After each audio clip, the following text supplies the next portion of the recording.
Good morning. Simon's drinking a lot of water this morning. Bud.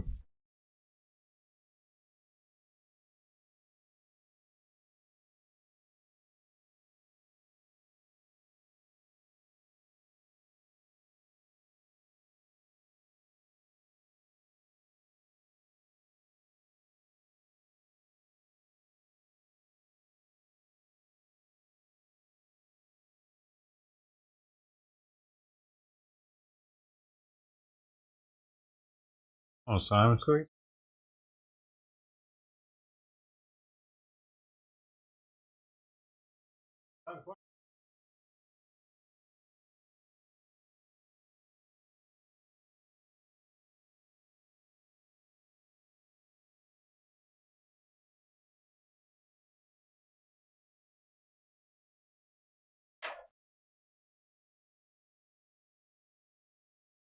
Morning.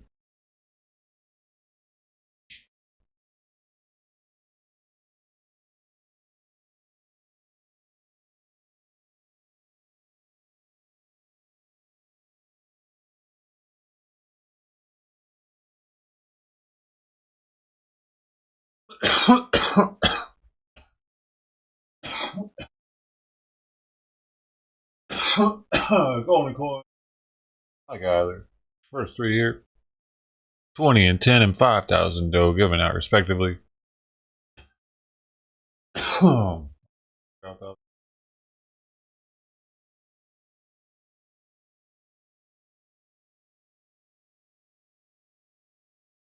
Like Simon would rather be up here drinking her water and licking her empty bowl than eating his food.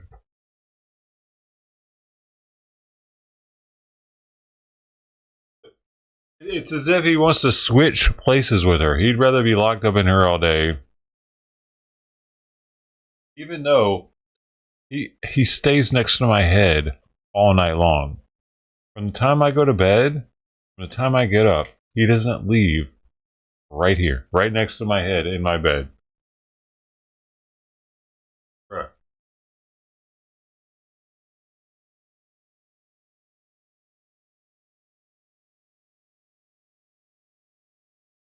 Oh, and there's another pile of shit out there.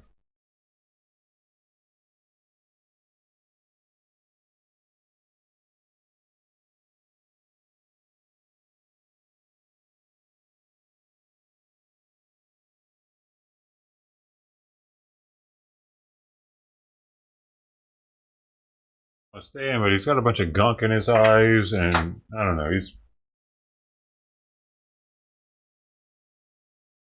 still not 100%. It seems he's getting up there.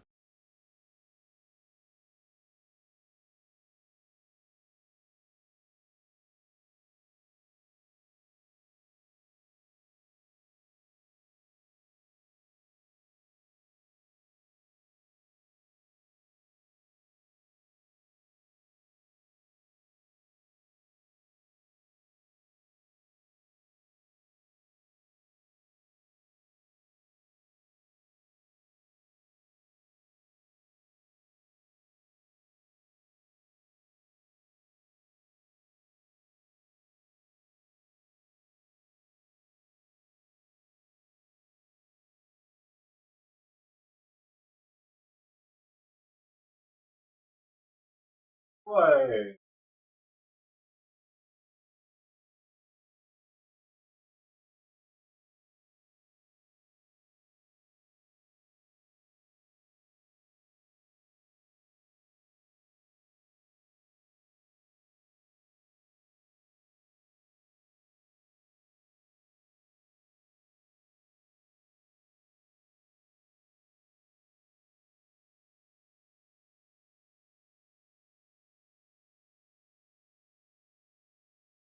And today's trash day, and it's raining.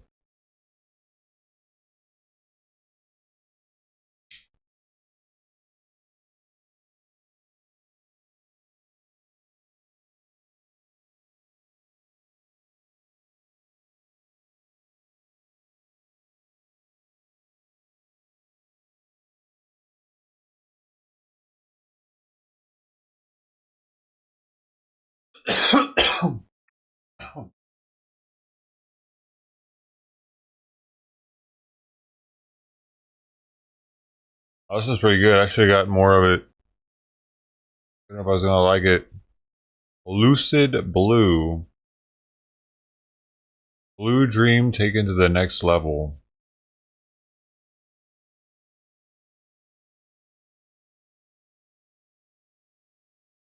The classic Blue Dream gets a potency and smell upgrade. The effects that made Blue Dream famous have been electrified.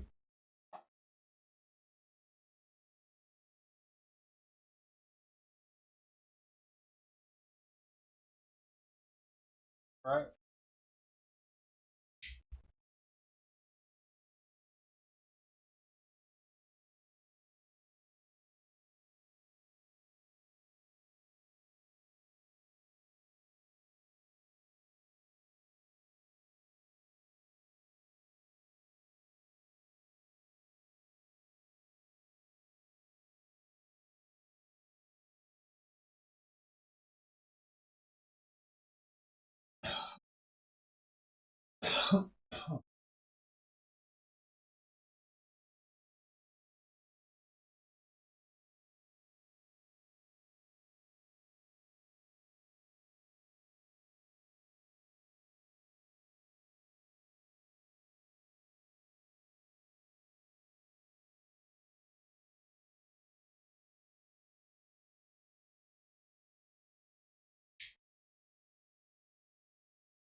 She was thinking about jumping on my shoulder from there, I could tell.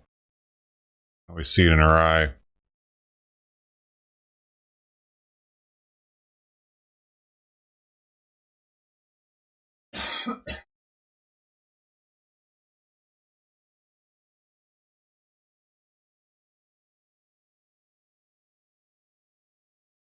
Only reason why I splurged on this though is because it was on sale. I almost ultra splurged and got like 4 of them, but I was like, nah, I'll get the minimum I need to get so I can get the free 8s.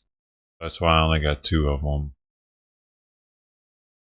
And a $20 gram of, or $18 gram of concentrate. These are like 35% off or something because of the Super Bowl. It is definitely a step up. For sure a step up from the smokable one. It's even a step up from the locally grown one.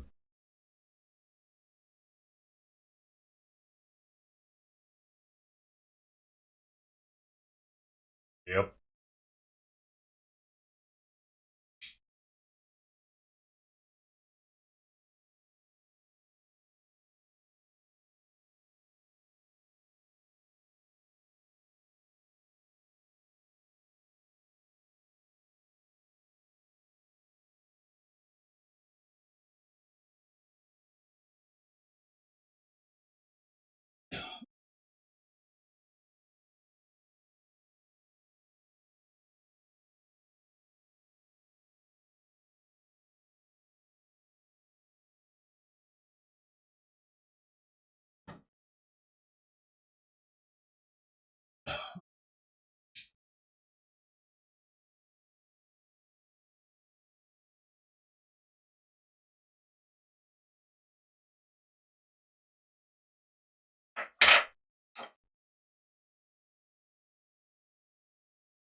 Why isn't anybody doing awesome for free dough? What is going on here?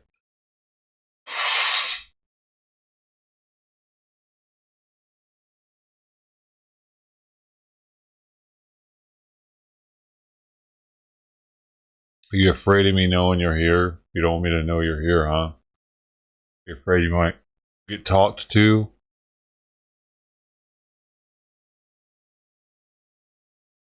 Maybe you're a hate watcher.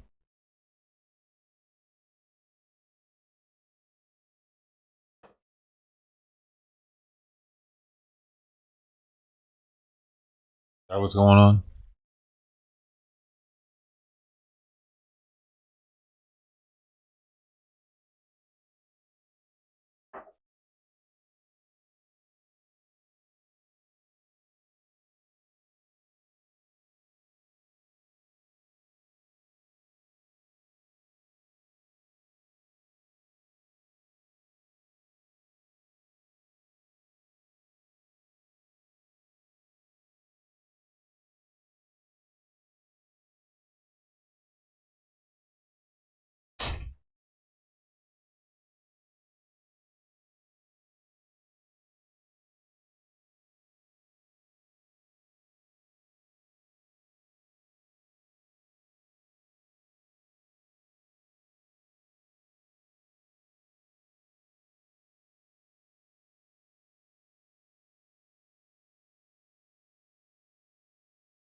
Not good. I was really hoping Mama was under the house. All this food might go to waste.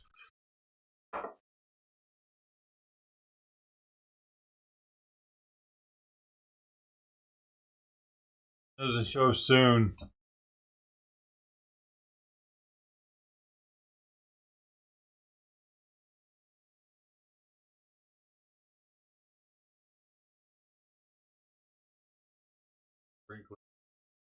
Might start raining.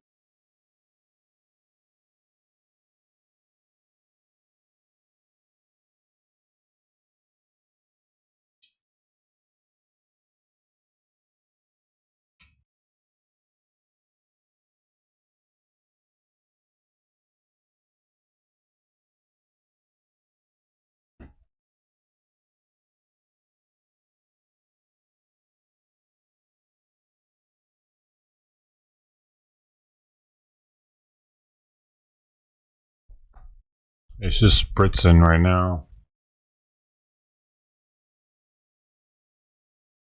Oh, and it wasn't an extra pile of poop. Thankfully, it was just some. It was something else. I don't know what the heck it is. It's just something squished, like a might be an old fruit or something. But there was not an extra poop pile, so that's good. But there was the one from yesterday. I still had to get, and it was nice and squishy. I had to smear it in the grass a little bit.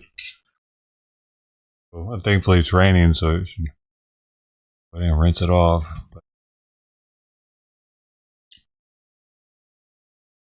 And I got my recycling bin. It took me so long because I was picking up stuff out there, the poop, and I like to pick up more something out there that I should have picked. Though I didn't notice it.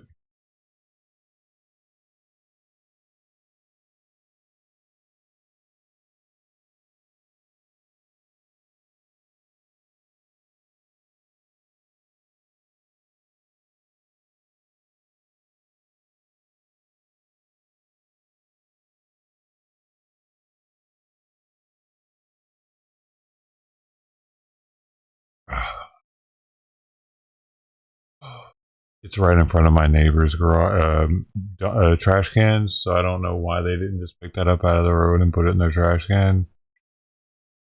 A little aggravating. I didn't notice, or I would have gotten it.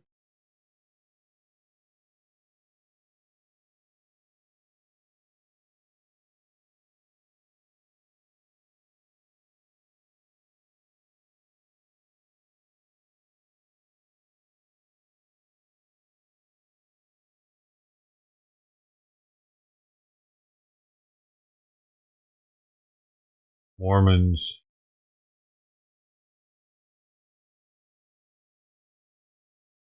Oh, that dude! I had to shoo her off last night. Oh, wait, are you sure? Oh, that's fluffy.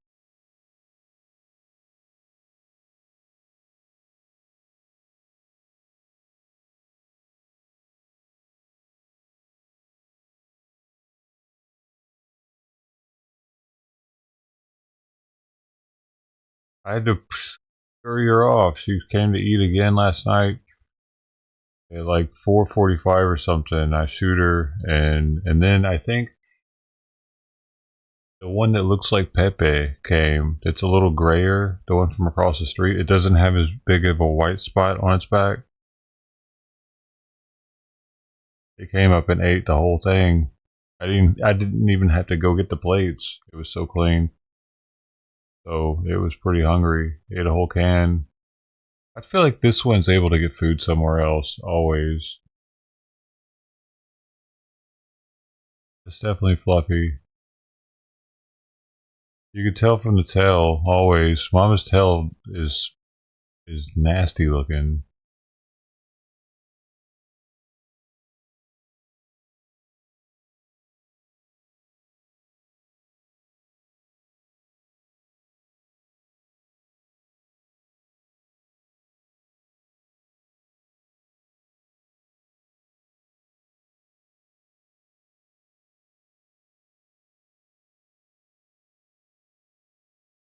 It's not nasty. It's just a little bit shorter, and it's like it's gotten caught in something. Point. Gotta, the hair doesn't look right. It's a little pulled out or scarred over in a place, so it doesn't grow correctly.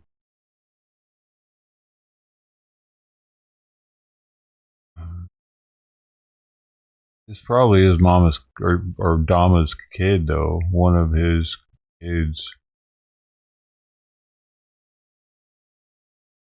Been around the longest of any of these cats. Did I cut my finger this morning? Right, sliced to the tip of it. Got a band-aid. But man, a piece of glass was I like, you know, you break glass in the kitchen. You always think, man, I hope I got all of it. I didn't get all of it this time. I don't even know when I broke that piece of glass, but a big old chunk I missed.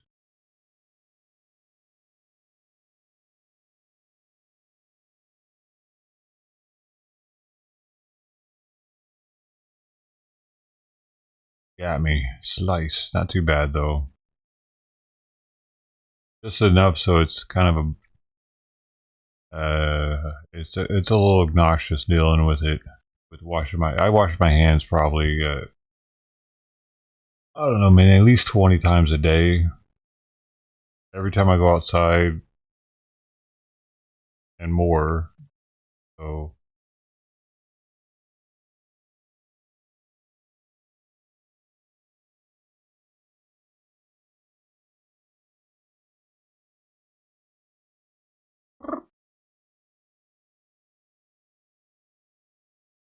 buddy,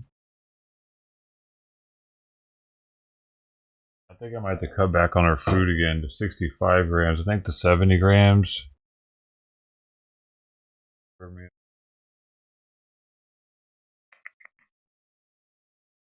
Where's the glass underneath the cupboards? Right, like you know, this like a sink. I got the cabinets underneath the sink. Right there, like underneath those, I spilled a bunch of water. I knocked a water bottle over. Said that shit said boom, gloop, gloop, gloop. So I just grabbed a bunch of paper towels and was just like, and then I felt like well, that felt weird. I looked at my finger and I'm like, it took it a second too, but I knew I was cut for like 5 seconds before I was cut because it felt weird. It didn't hurt. It was just like, man, something just happened. And I started bleeding.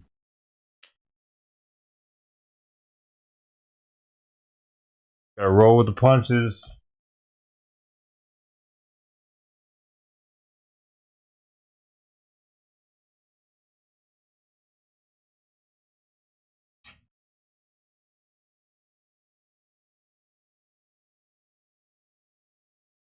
Put some Aquaphor on it. I actually put some alcohol. I rinsed it with alcohol, put some Aquaphor on it, and put a fingertip band-aid on it. And then those band-aids is made for your finger. Happen to have some. I was a Boy Scout, right? Always prepared, a Boy Scout motto.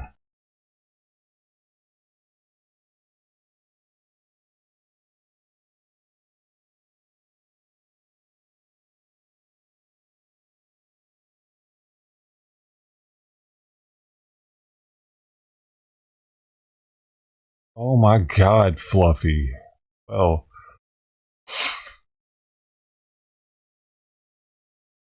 hey,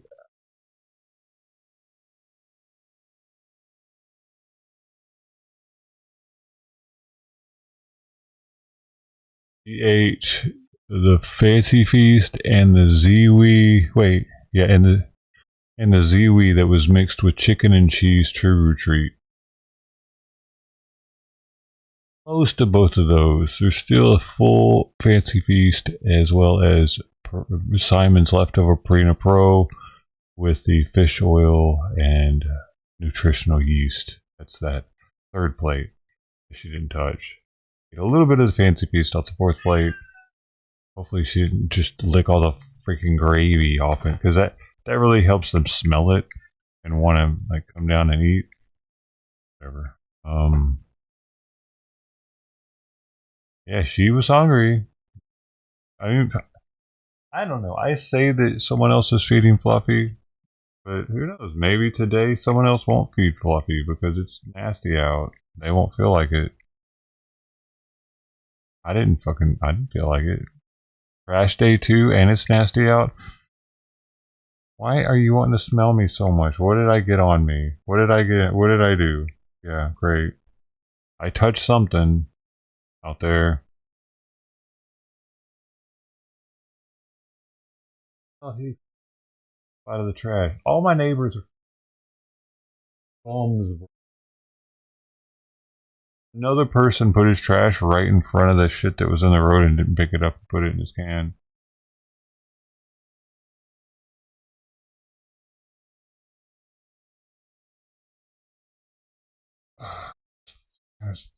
Dude, I had a hoodie on. What are you for? Come on. It's my Band-Aid, I bet. No? What is it? What is it? What is it? What is it? What else do you need to smell?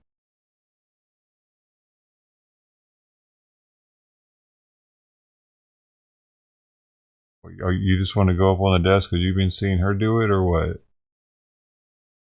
He wants permission. No, he's smelling my pants now. Luckily, I rolled them up. See how I roll them up and I look like a dork when I go out there? It's so that they can't, like... Dude, there's nothing on my pants, dude. What are you doing? Homie. What the fuck? Dude, he just never do this. He's acting like I got sprayed by a cat or something.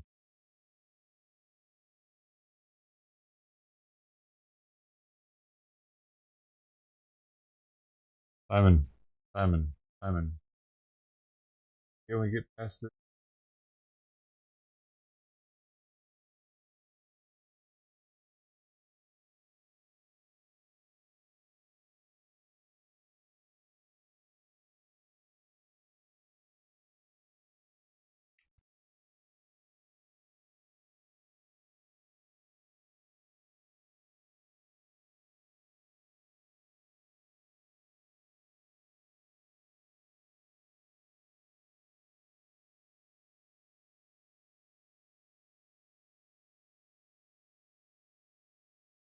We're fucking idiots, dude. Actually, like I put my trash cans in a way so that the guy could pull out of his parking space in front of my. It's not in front.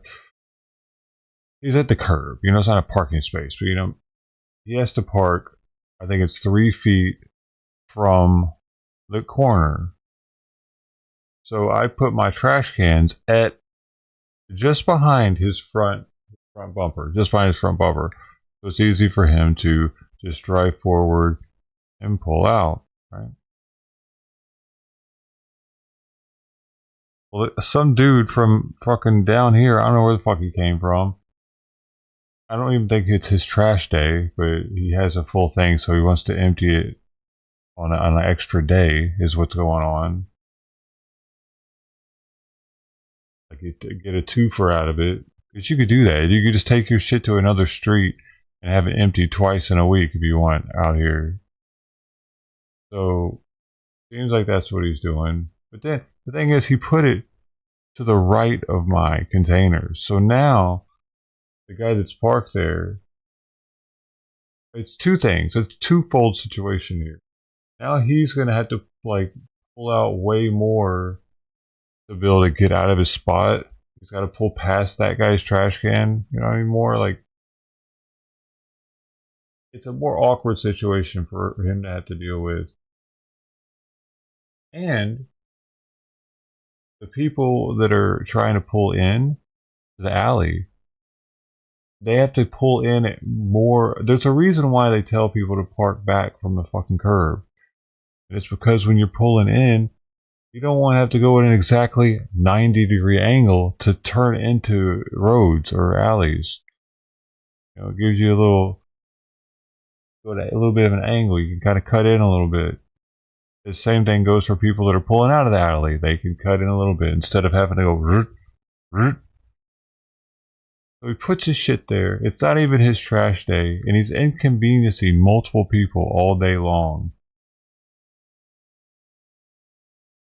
And all you do is think for a second, like, oh shit, I should put it on the other side of this guy's trash, because then he doesn't even he doesn't even know that there's this rule here where you're not supposed to park within. You're not supposed to park all the way up to, even if it's not painted red. Even if it's not painted red, it's a law. If you park all the way up to the curb, it's at the fucking driving test shit, man. You can get towed for that shit, actually. They want for, or ticketed or whatever. You can ticket it for sure.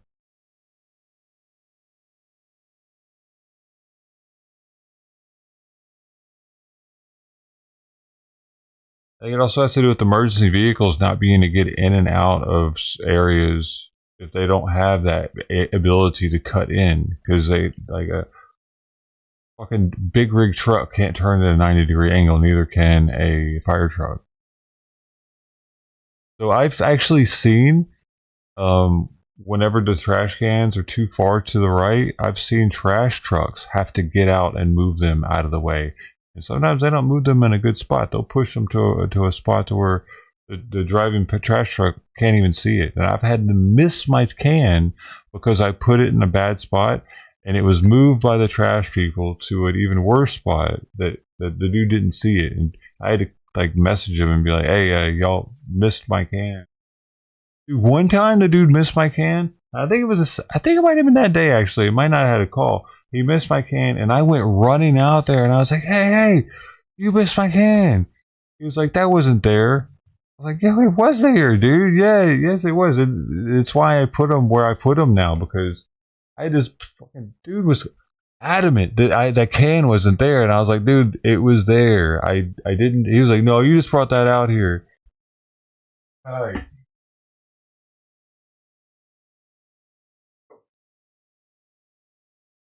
Wrong, man.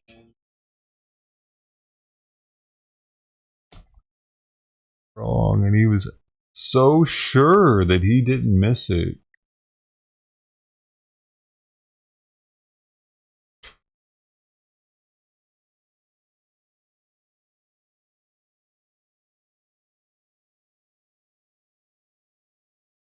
Which is why I put them in the street now. I put them on the other side of the cars. Like, I used to use that little area that they keep pulled back because of the curb. I'd put my cans there. They just got missed too many times, so now I got to put them out in the street.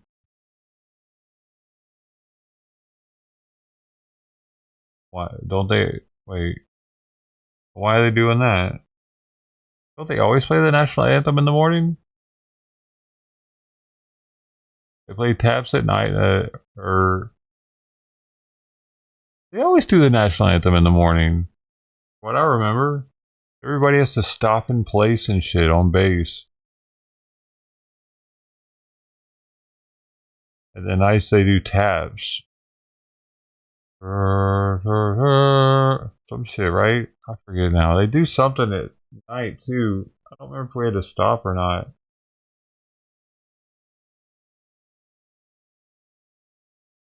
Bing bing.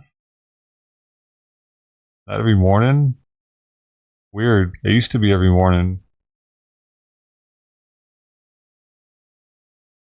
I don't know. I remember it being every morning.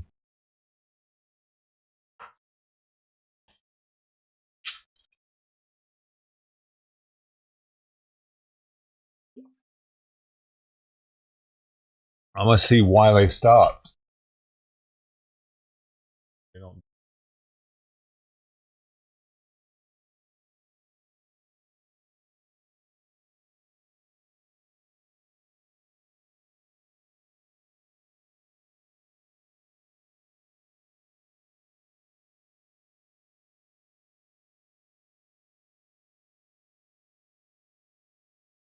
Bases used to stop for the national anthem every morning in some areas as a way to show patriotism and respect for the American flag, where passengers would be expected to stand and face the front of the bus while the anthem played, usually over the vehicle's radio. However, the practice is not widespread today and is considered somewhat outdated in most places. But oh, this is saying buses used to stop. Wait, for national. I said bases. You fucking weirdo. Why did it fill in for buses? Buses just stop though. Hold up.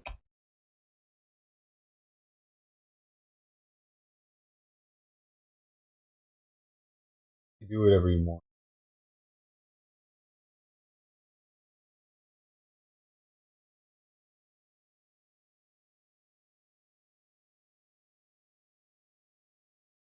Yes, some military bases play the national anthem in the morning as part of the ceremony called Morning Colors or Reveille. So, what? All of them don't do it? Wait, Navy. It occurs to me that I've only ever heard the anthem played at Colors. I heard Reveille on Army and Marine bases before, but I can't remember hearing it on a ship or Navy base. Is there a reason for that? You've never heard Reveille? Reveille, all hands heave out and trice up on ship? Bugle. These days. Pick up shipboard crew.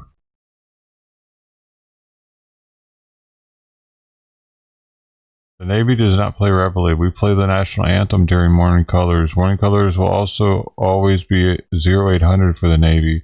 Additionally, the Navy will play Retreat during Evening Colors, which is at sunset. You will often hear the Reveille announcement passed over the 1MC on board ships, however. Army bases, on the other hand, do play other songs, and if I recall, they are not as time standardized as the Navy. The last time I was called on an Army base with some song playing, I didn't know what to do. It wasn't Colors, so I was pretty confused. Okay, so it's a Navy thing. There you go. Boom. I'm not crazy. I knew it was there. I was like, dude, I thought this shit was every day, man. And I was typing, when did they stop it? And nothing was coming up, so. All of the bases are like. I think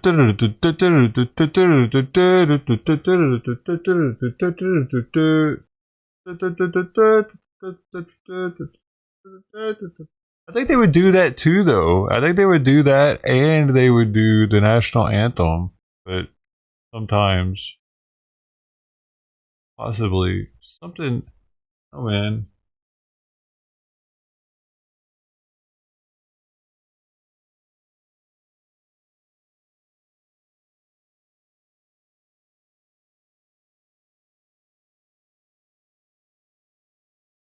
Sheesh. Wait, isn't that base? That what is that base out there? It's not. It's not Navy.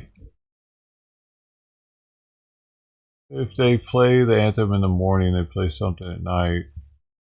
Oh, yeah, I guess the Army is the Army base. Do their own thing. I'm gonna put Simon's Food up. I don't know what China Lake is.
Yeah, there's a sweet pea walking on the table.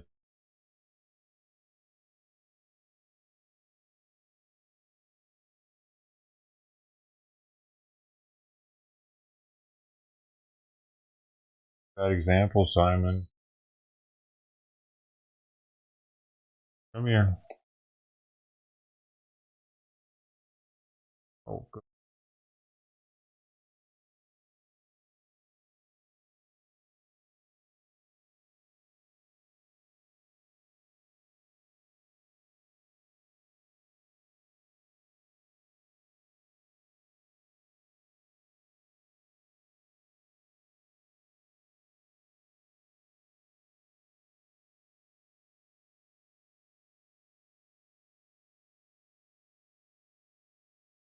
Or not. Come on, let's try sitting.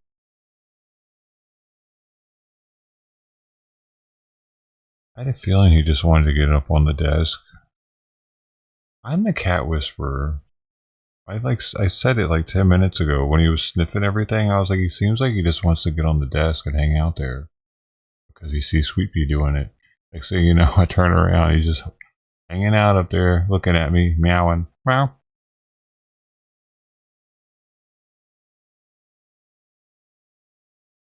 Getting around a little bit. I think his back's hurting a little bit today. A little slower than yesterday. He might be getting a little workout though too, going up there over and over. Probably getting some muscles built up that he hasn't worked in a while. Proud of him. He's pushing through at his age. He gives me like motivation. He gives me like for his age. That's like I don't know. I forget how old he is in human years. It's like 70s or something.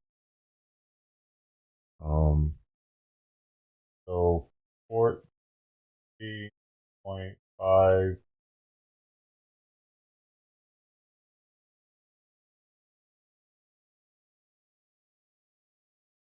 human years. 72-year-old human.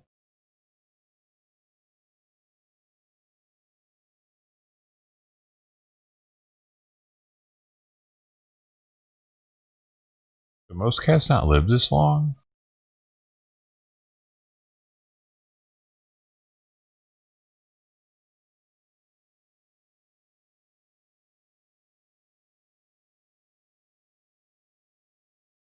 I'm gonna look up average age of cat death. Average cat death. 13 to 20 years. No, they do though. Why do man cats like live forever, don't they? So, and a 20-year-old is the equivalent of that's off the chart.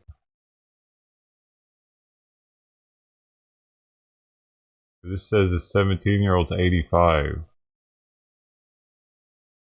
Okay, so it's 4 years every year. So that would be 89, 93.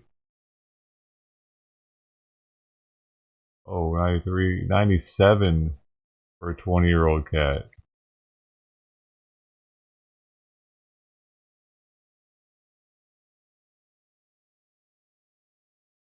Wow. Outdoor cats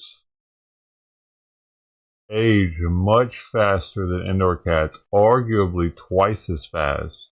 In fact, an analysis published by UC Davis Veterinary Medicine found that outdoor cats lived as little as 2 to 5 years. I didn't know that, man.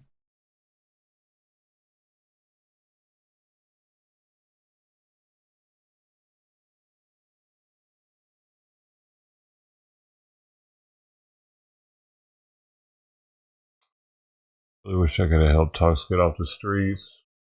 What the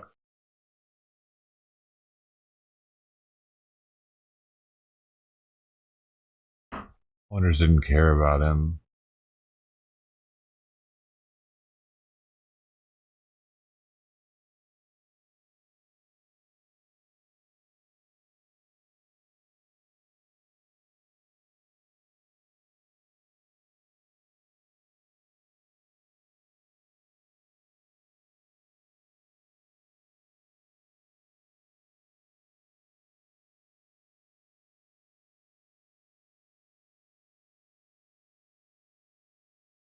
Man, it's crazy. His poster that I put up was still up. It would probably still be up. That tape was something else. It's green painter's tape. I believe it's like extra sticky for brick and whatnot. I didn't even clean the brick before I put it on it.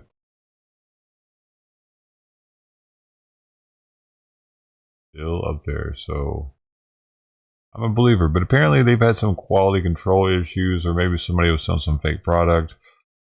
Some of their reviews are like, this stuff doesn't stick worth a shit. But then they said that they got a different roll of it and it did very well. So hopefully they've gotten their quality control DEI hires out of here.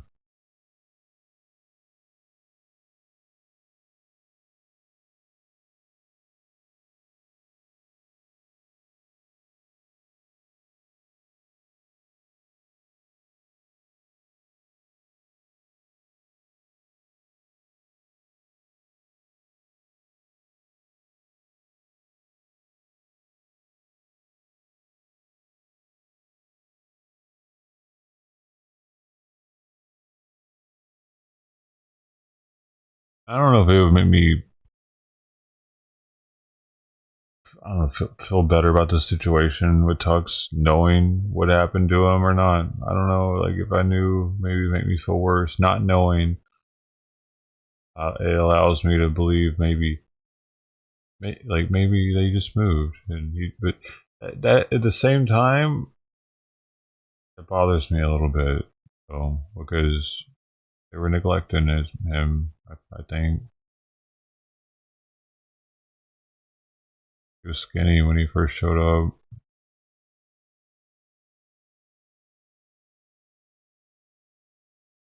Me with the collar on.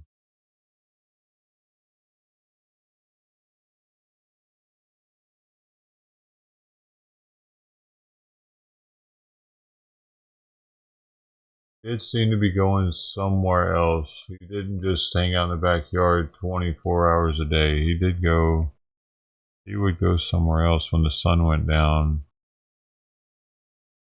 Sometimes he'd be out there in the middle of the night though.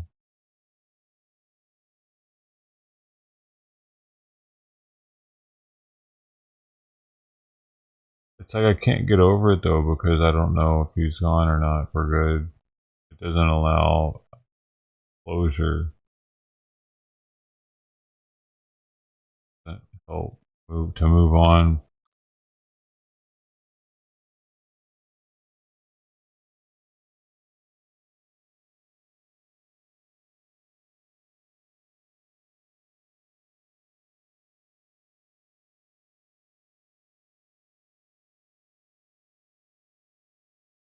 Dude, what the heck? Cats start to lose teeth when they get old?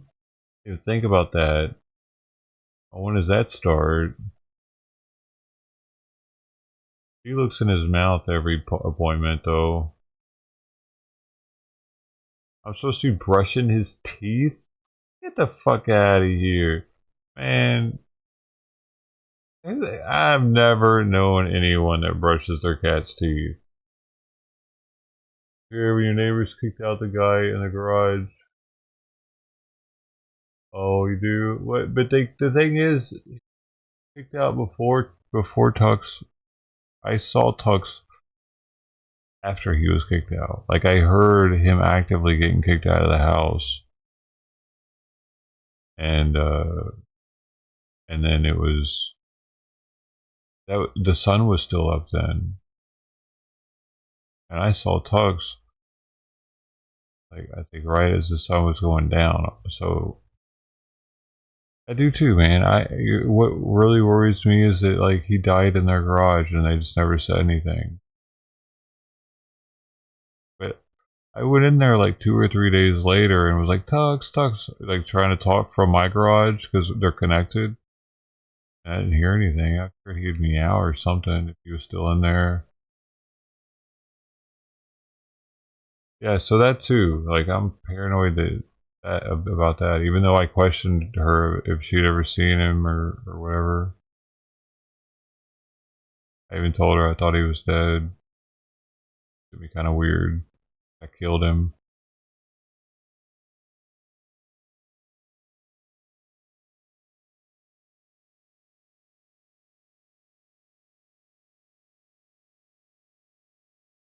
A lot happened though. New Year's, plus people could have. It was the first of the year, so people could have been moving out, and moving to a new place. It was so many different things could have happened because of the night. It was incidents that happened with the neighbor too. So yeah,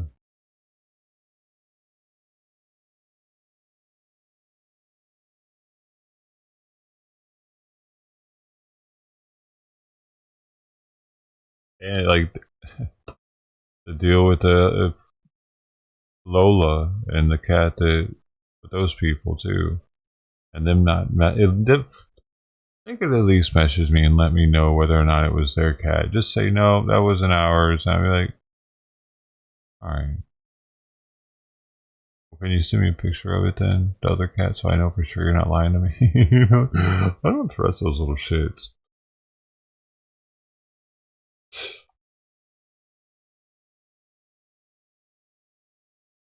I wish I'd have asked them from the very beginning. Now before I went off on them. Character defect. I'd have just asked, oh yeah, what's your other cat look like? Hmm.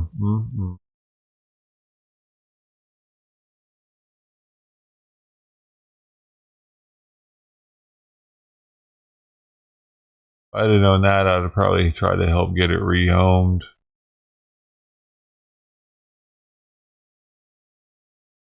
So who he belonged to?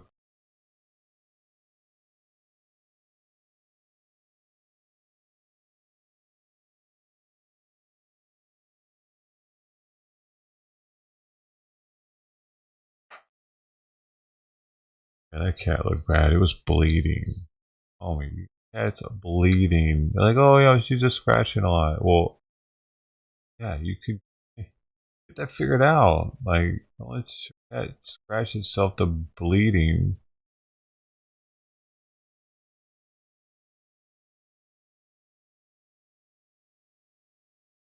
Or trying some sort of Mexican remedy for it.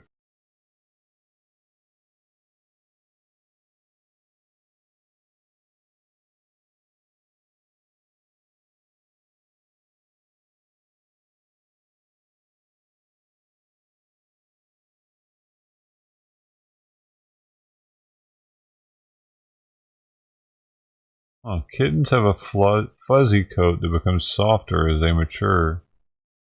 Older cats start to replace their soft fur with coarser, thicker fur.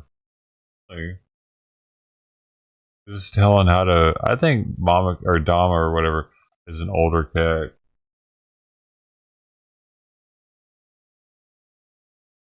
Or for outdoor cat.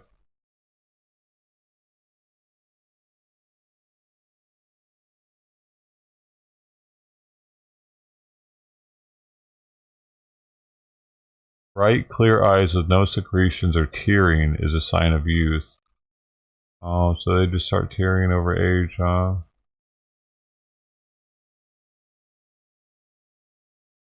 Similar to humans, cats start experiencing eye complications as they get older. Shit.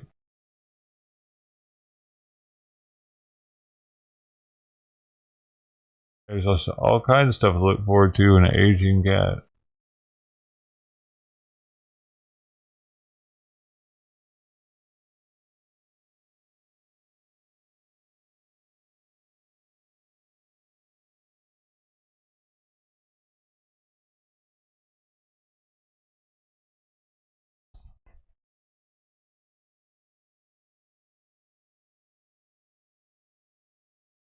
He almost died. It's pretty wild that Simon almost died. The game's so close. Death. That day that took him in, he had all that water inside of him.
Tulsi Gabbard vote.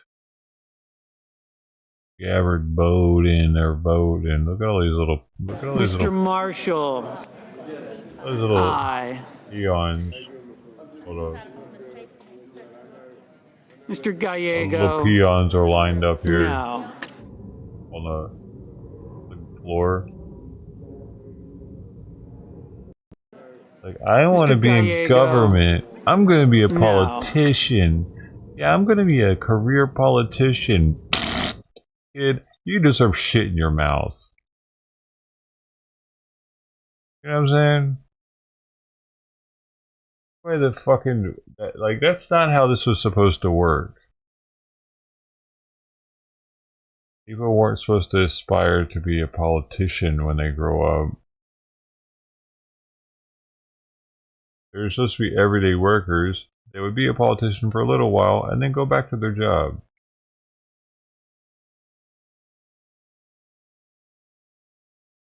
I want a coin from every year up to 1803. I am ready to have... I already have an 1803. Up to 1803. So now you're going backwards? You gotta get 1802 now?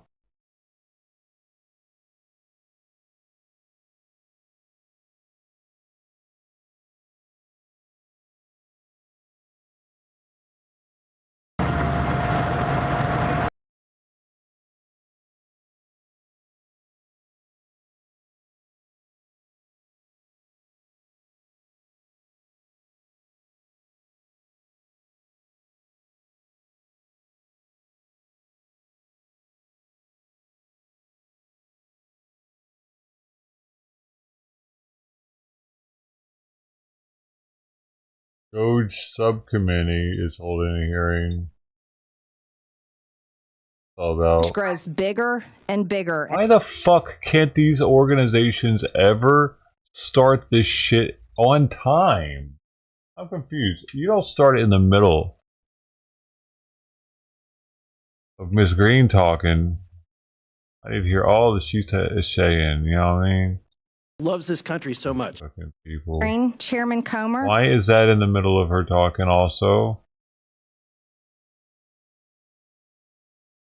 I am appalled that they did that to you, Miss Green.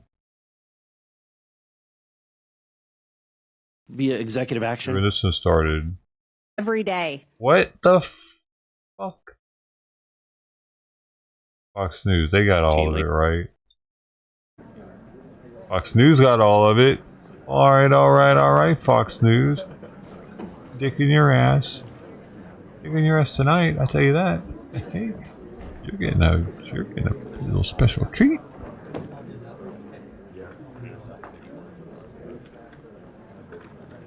Still digging through my shit. Holy fucking shit.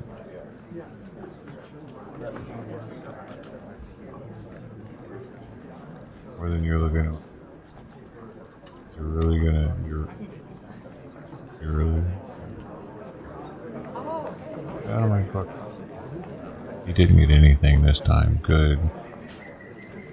Like, because he could see me looking at him.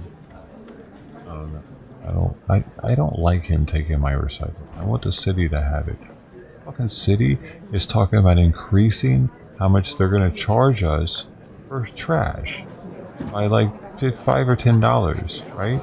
Maybe if they were making more off the recycling and it wasn't being pillaged by these deadbeats, they would have that extra money off the recycling. They're running an extra truck to pick up recycling, but it's probably full of mostly wet, unusable paper because these fucking assholes take all the plastic out of it. They make sure they have routes. They're like, oh, this is the day for this tree, and they go. I'll have 2 or 3 people sometimes look through my recycling bin each trash day. Oftentimes the first guy's done gotten everything, but they're checking to make sure that there ain't any left.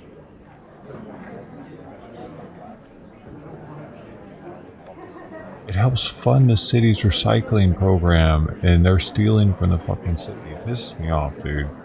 I'm not even a homeowner, but I do have to pay that bill. I'm essentially paying them to recycle my shit at that point.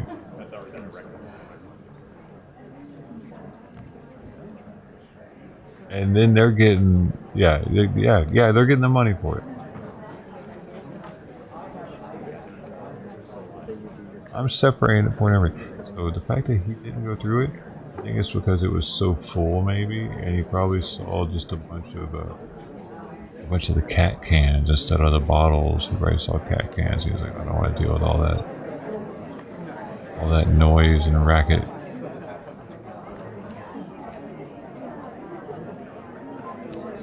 Separating it.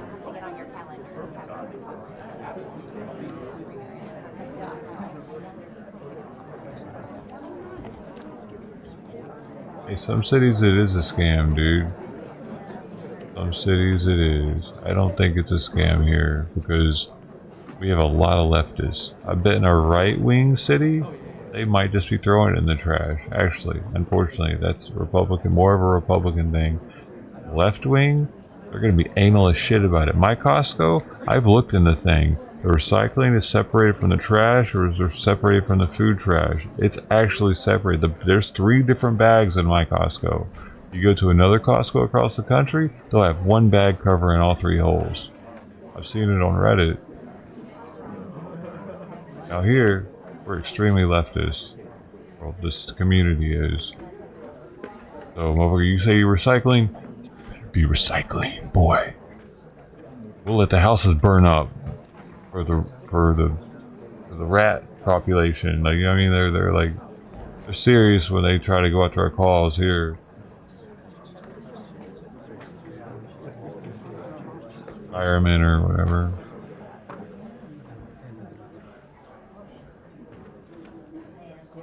I mean, Republicans think it's all bullshit. Global warming, the need to recycle. But I don't know. I've talked about it just recently before.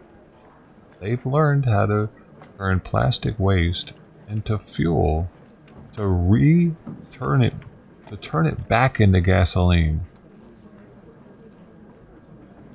To reverse chemical engineer it back into gasoline. That's definitely not a scam. And it's fairly new process that they're figuring out. If they could do that with all plastic, like dirty plastic bags and shit, that'll make a huge difference.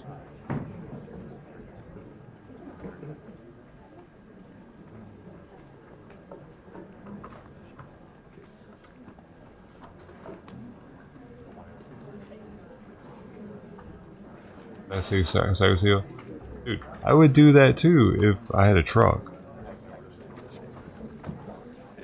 Once, when I was giving away a TV to a friend here, I lived here, and I had saved up some glass and plastic and whatever, and I took it in, and I was like, oh yeah, that's definitely not something I'm doing again, because it was only like a couple months worth or whatever. Dude, look who's front and center. Are you seeing who I'm seeing right now? Anybody noticing who we got here? Am I the only one?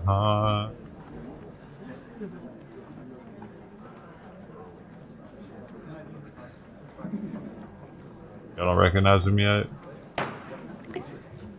This hearing of the subcommittee on delivering on government efficiency will come to order. Welcome, everyone. Without objection, the chair may declare a recess at any time. Y'all don't recognize him yet. Oh, there she goes. You got it. Also, for today's hearing, Chairman Comer and Ranking Member Connolly will each be recognized for 1 minute after me. We got Garcia right here. He's my Long Beach representative, front and center. He's there early, ready to go, ready to try to. I just can't wait to hear what he has to say. And the Ranking Member provide our opening statements. I recognize myself for the purpose of making an opening statement. I didn't vote for him, by the way. Good morning. Anybody? No. Today, we begin the first hearing on the Oversight Subcommittee on DOGE. This committee will be laser focused on bringing full transparency to waste, fraud, and abuse within the federal government and presenting the plans to fix the tremendous problems we expose. We as a country are $36 trillion in debt. That is such a stunning amount of money. It's absolutely staggering to even comprehend how we as a people, we as a country, found ourselves here. This is not a Democrat problem. This is not a Republican problem. This is an American problem. To make it clear for everyone, not only are we $36 trillion in debt, but the compounding interest on our debt is also growing out of control. Even if we decided to defund the entire federal government, we cannot escape our debt and the compounding interest owed on our debt, which grows bigger and bigger every year. In 2025, interest payments are projected to be $952 billion, which is more than our entire military budget. In 2026, it will be $1 trillion. And by 2030, $1.8 trillion. Over the next decade, total interest payments are projected to be $13.8 trillion. These interest payments don't serve a single American. They don't build a bridge, a road, provide disaster relief, or fund a single part of the behemoth that is the federal government. These interest payments pay our masters who own our debt, and the American people are in debt slavery to everyone who owns our debt. Our crippling national debt and massively growing interest on our debt will destroy us. Not destroy one political party or the other, it will destroy all of us together. It drives inflation, making life unaffordable for Americans struggling to financially survive. It is crippling small businesses struggling to be successful. Our massively growing debt and interest are the chains and shackles harnessed to every American and their children and every generation to come. But first, let us be brutally honest about how this massive debt came to be in the first place. It came from Congress and from elected presidential administrations. And I believe enslaving our nation in debt is one of the biggest betrayals against the American people by its own elected government. The American people's anger over this betrayal is what gave birth to the concept of DOGE, the Department of Government Efficiency. In fact, DOGE became a major part of President Trump's campaign and led to his overwhelming victory in November. Every day, Americans go to work. They run businesses. They have to earn their paycheck. No one guarantees it. And if they don't do a good job, they get fired. They also have to pay their bills, credit card debts, balance their checkbooks, and scrap and save every penny they can in order to plan for that rainy day and hopefully retirement one day. Private businesses only survive on hard-earned income by serving their customers so well that their customers pay them for the services and products they consume. If that business fails, its employees lose their jobs and paychecks, and the owners lose their business and everything they risked along with it. Many go bankrupt in this process and lose everything. No one bails them out. They only survive by excellent customer service and smart financial management. This is the real world that most Americans live, work, and survive in every day. This is the pursuit of happiness, and this is how you pursue the American dream. However, the federal government, government employees, and unelected bureaucrats do not live by the same rules as the great American people and private businesses. The federal government's income is the American people's hard-earned tax dollars, their literal blood, sweat, and tears. And taxes are collected by law at gunpoint. Don't pay your taxes, and you go to jail. The federal government does not have to provide excellent customer service to earn its income. It takes your money, whether you like it or not. And federal employees receive their paycheck no matter what. Whether veterans receive their benefits or not, whether your mail shows up or not, and whether your tax dollars are used to help Americans in need or sent to foreign countries, for foreign people, for foreign causes. No matter how bad the federal government fails the American people, it still takes your money. It still pays its own federal employees, and it never, ever goes out of business. There are no consequences for bad customer service, total failure, and for enslaving the American people against their will in the ever-growing and future all-consuming national debt. Congress has a dismal approval rating that ranges between 12 and 20%. I don't blame the American people one bit for their sentiment and disgust. The American people will be watching this committee and how we tackle one of the biggest problems of our time. While we are a committee made up of the opposite far-reaching corners of Congress, we were each elected to serve and represent the American people and how their hard-earned tax dollars are spent. We as Republicans and Democrats can still hold tightly to our beliefs, but we are going to have to let go of funding them in order to save our sinking ship. This is not a time for political theater and partisan attacks. The American people are watching. The legislative branch can't sit on the sidelines. In this subcommittee, we will fight the war on waste shoulder to shoulder with President Trump, Elon Musk, and the DOGE team. This week, we turn our attention to improper payments by the federal government, including in Medicaid and Medicare. I'm looking forward to what we find out and how to solve this crisis. I now yield to the ranking member, Ms. Stansbury, for her opening statement. All right. Well, good morning, everyone. Thank you, Madam Chair, and welcome to the very first subcommittee on government efficiency. As was said, this committee is tasked under the Oversight Committee with ensuring that the government and the vital services that it provides, from healthcare to national security, actually work for the American people. And this is certainly a topic that we have worked on for many, many years here in the Oversight Committee, and which I personally have worked on as a former civil servant who worked at the Office of Management and Budget. And in fact, for anyone who has ever worked on these issues, you know that there is ample ground for bipartisan work to make the government work better for the American people and to ensure that it operates in a more efficient manner. And in fact, all of us here on the Democratic side are ready to roll up our sleeves and to get to work. And just last week, I had the opportunity to sit down with the chairwoman and to discuss these very issues and opportunities to work across the aisle. And like the chairwoman who shared some of her background with me, I grew up in a working family. I grew up working for small mom and pop family businesses and understand the necessity of balancing the books, making sure we can deliver, and fiscal responsibility. And that's why today's hearing is focused on making sure that the federal government is doing what it's supposed to and digging into the more than $236 billion in improper payments that we see going out the door every single year. And we need to get to the bottom of that. And we need to make sure that we're putting into place rigorous oversight and controls to prevent fraud and abuse, and of course, to go after bad actors. And that is why myself and the Oversight Ranking Member Connolly and other Democratic members of the committee sent a set of bipartisan ideas that we'd like to work on together that would root out waste, fraud, and abuse and modernize and streamline how our agencies deliver vital programs for the American people. These are programs that are important for our seniors and our families and healthcare and the education system, and we need bipartisan solutions to get across the finish line. And we've been trying over the last several years to get these ideas out of this committee, but unfortunately, the committee's priorities have been elsewhere under the current majority. So I hope we can fix that this Congress. But we can't just sit here today and pretend like everything is normal and that this is just another hearing on government efficiency. I mean, all you have to do is look across this room and see that it is not a normal hearing. Because while we're sitting here, Donald Trump and Elon Musk are recklessly and illegally dismantling the federal government, shuttering federal agencies, firing federal workers, withholding funds vital to the safety and well-being of our communities, and hacking our sensitive data systems. In fact, while we were here discussing government waste on the House floor yesterday, Elon Musk was standing behind the Resolute desk in the Oval Office with the president, and the administration was making emergency court appeals to try to unlock his team's access to the Treasury payment system, which they claim they are using to study improper payments, which is the topic of this hearing. But here's the thing. The Treasury payment system, which includes Social Security information and bank accounts for millions of Americans and data that's critical to national security and the operation of the U.S. government, and payments that go out the door annually equal to almost a fifth of the U.S. economy, is not where the payment decisions are made, because that happens inside the agencies that are currently being dismantled. And the people who actually investigate waste, fraud, and abuse at these agencies are the inspector generals, who Donald Trump fired his first week in office in a midnight massacre.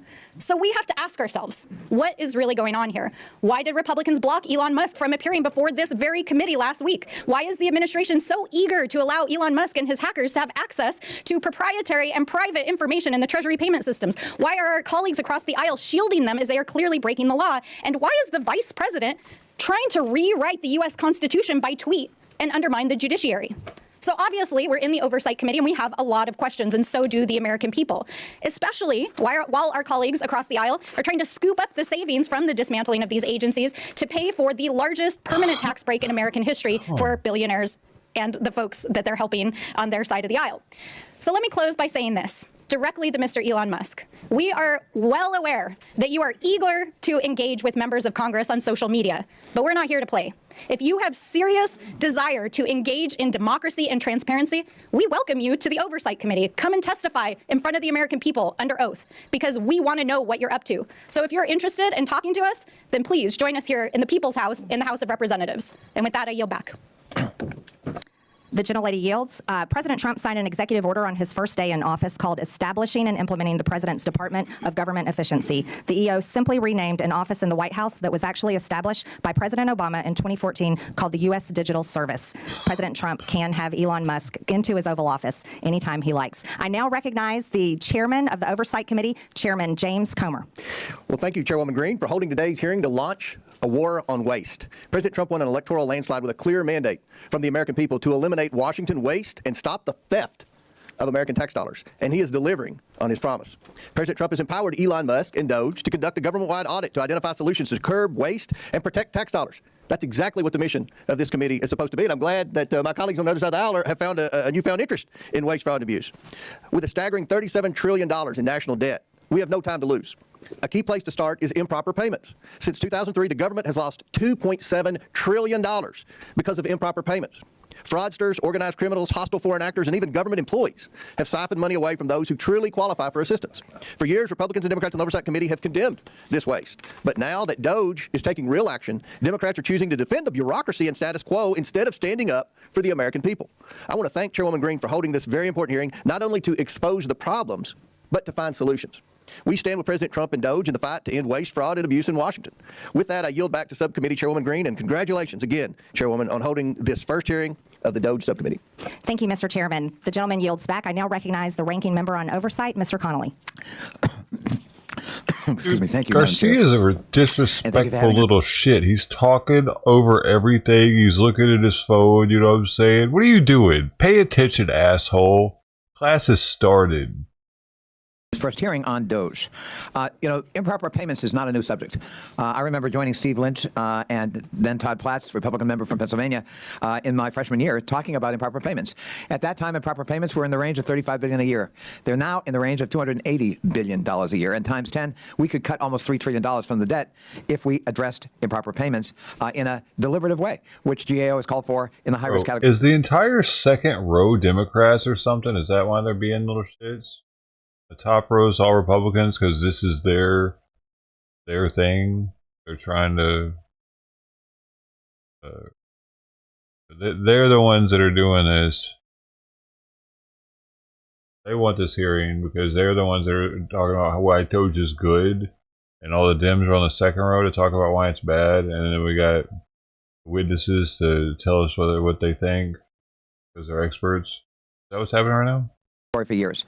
We can also, secondly, enforce the tax code. It's estimated that at least $500 billion a year is left on the table uncollected but owed because of lack of resources in the IRS. Again, times 10 is $5 trillion over a decade. And finally, we can modernize federal IT systems, which we've championed for years on this committee. We know that legacy systems alone could save hundreds of millions of dollars a year in operating and maintenance costs. So if we want to be serious about it, let's be serious about it. But the way not to do it is to fire the people charged with the remit of waste, fraud, and abuse, namely Inspectors General. President Trump has already now fired 19, including most recently the USAID Inspector General, who dared to warn that we could lose $500 million of food aid because it's in warehouses not being moved because of the funding freeze that was imposed in AID. That's a cost we need to avoid. And for doing his job, that IG was fired. If we want to be serious, we've got to have objective, neutral Inspectors General who are monitoring government waste, fraud, and abuse and expenditures. And I think you would find Democrats more than willing partners in that kind of enterprise if we're going to be serious. But a wrecking crew, a wrecking crane, a wrecking ball is not going to do it. And we're not going to support that approach to waste, fraud, and abuse in the federal government. Oh, he is a Democrat. The gentleman yields. The President of the United States has the prerogative to fire anyone that has overseen $36 trillion in debt, enslaving the American people, and rightfully so. I'm pleased to welcome today's expert panel of witnesses who each bring unique experience and expertise that will be valuable to today's discussion. Why does this dude have fucking sunglasses the Chief on? Executive Officer for Government at LexisNexis He's Risk Solutions, Inc. His commitment Republicans. to customers' needs allows LexisNexis Why is to he develop looking so market-leading weird? solutions that have enabled customers to stop fraud, waste, and abuse. Next, we have Mr. Stuart Whitson, the Senior Director of Federal Affairs at the Foundation of... Hold on. I need to hear what the fuck their things are. I'm sorry, dude's tripping me out with his dark-ass shades. What's he doing? enslaving the American people, and rightfully so. I'm pleased to welcome today's expert panel of witnesses who each bring unique experience and expertise that will be valuable to today's discussion. I'd first like to welcome Mr. Haywood Talcove, the Chief Executive Officer for Government at LexisNexis Risk Solutions, Inc. His commitment to customers' needs allows LexisNexis to develop market-leading solutions that have enabled customers to stop fraud, waste, and abuse. Next, we have Mr. Stuart Whitson, the Senior Director of Federal Affairs at the Foundation of Government Accountability. Stuart was previously a special agent in the FBI, a U.S. Army veteran, and now spends his time at FGA advocating to improve welfare, the workforce, and other policy. Next, we have Ms. Dawn Royal, a certified welfare fraud investigator in the state of Wyoming and Director for the United Council of Welfare Fraud. She advocates for investigating and preventing fraud of government benefits and has done so over the past 16 years. Finally, we have Mr. Dylan Hetler-Goddett, the Director of Government Affairs at the Project on Government Oversight. Dylan leads advocacy efforts and policy reforms to a wide range of good governance. I thank each of our witnesses for being here today, and I look forward to your testimony. Pursuant to Committee Rule 9G, the witnesses will please stand and raise their right hand. Do you solemnly swear or affirm that the testimony you are about to give is the truth, the whole truth, and nothing but the truth, so help you God? I do. Let the record show that the witnesses answered in the affirmative. Thank you. You may take a seat. We We appreciate you being here today and look forward to your testimony. Let me remind the witnesses that we have read your written statement and it will appear in full in the hearing record. Please limit your oral statement to 5 minutes. As a reminder, please press the button on the microphone in front of you so that it is on and the members can hear you. When you begin to speak, the light in front of you will turn green. After 4 minutes, the light will turn yellow. When the red light comes on, your 5 minutes have expired, and we would ask that you please wrap up. I now recognize Mr. Talcove for his opening statement. Chairwoman Green, Ranking Member Stansberry, and distinguished members of the committee. For over a decade, a silent war has been waged against American taxpayers, not with bombs or guns, but with data and technology. Outdated government systems permit criminals to access unlimited sums of money. During the pandemic, they stole $1 trillion. 70% of those dollars went overseas. Shockingly, it's just not criminals exploiting the system. It's the flawed system itself acting as the accomplice. If left unchecked, the U.S. government will continue to lead the world in funding cyber criminals. This is a data and technology problem, and it demands a data-driven response. Criminal syndicates have turned benefit programs into their personal ATM machines, exploiting those in need who wait months for benefits that may never come.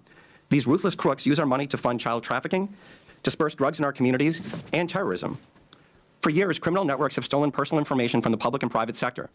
They exploit real identities to manipulate antiquated government systems, siphoning off billions in taxpayers' hard-earned money.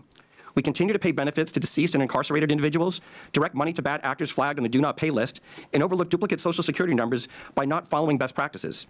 During the pandemic, a simple cross-check of PPP loan recipients against IRS records would have exposed massive fraud and prevented payments to transnational criminals who sold their quote-unquote sauce on the dark web. To stop this, we must reclaim control of our systems, not just from the criminal syndicates, but the flawed systems enabling them. Smarter technology, data, and identity verification are not optional. They are necessities to protect taxpayers and ensure aid reaches those who truly need it.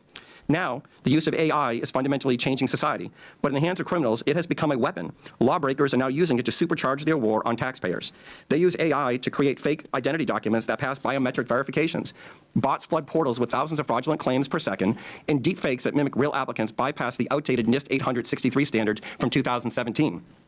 Honest and deserving people seeking access to government benefits suffer through endless application forms that are nearly impossible to navigate. But criminals from Russia, China, and Romania gain access with ease.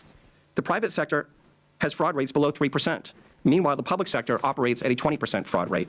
The solution is clear. It's already used every day to protect consumers. You seamlessly interact with your bank through an app that verifies your identity in milliseconds. There's no excuse for the government to lag if we do the following. Number one, implement identity verification on the front end. Criminals should never receive a dime. Eliminate self-certification. No more honor system for billion-dollar programs. And continuous auditing. Keep verifying because criminals never stop adapting. Pay and chase does not work. Of the $250 billion stolen in pandemic unemployment fraud, less than $5 billion has been recovered. The idea in government that you cannot have speed and security is fiction. I urge Congress to consider making the following legislative changes. Number one, update the 1974 Privacy Act to allow for data sharing and matching. Number two, fund a budget for fraud prevention in each appropriation bill. The USDA spends 1/20th of 1% on fraud prevention. Mandate that individuals caught stealing from entitlement programs pay hefty fines and are removed from the program permanently. And finally, eliminate broad-based categorical eligibility. This committee has a choice: continue losing this war against criminal cartels and nation states, or fight back and save $1 trillion annually. Fraud prevention is not benefit prevention. It's the key to ensuring that every dollar reaches those who truly need it. Hardworking Americans rely on these programs not just to survive, but to build better lives for their families. When criminals exploit the system, they just don't steal money, they steal opportunities. Stopping fraud isn't about denying benefits, it's about protecting them. This crime has two victims. The first are the taxpayers, and the second are those seeking benefits. The fraudsters, cartels, and criminal syndicates are watching this hearing, I'm sure of it. It's time to show them that America will not fund its own destruction. Thank you, and I look forward to your questions. Thank you, Mr. Talcove. I now recognize Ms. Royal for her opening statement. Thank you. Good morning, Chairwoman Green, Ranking Member Stansberry, and committee members. My name is Dawn Royal. I'm a certified welfare fraud investigator, 2-term past president, and a current director. Current director, I gotta give a thank you. God bless you.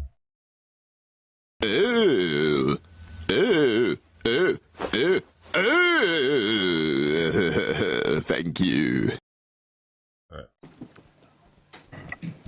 Good morning, Chairwoman Green, Ranking Member Stansberry, and committee members. My name is Dawn Royal. I'm a certified welfare fraud investigator, 2-term past president, and a current director of the United Council on Welfare Fraud. The United Council on Welfare Fraud is a national professional organization dedicated to protecting the integrity in our nation's public assistance programs. Wait, I'm welcome? No.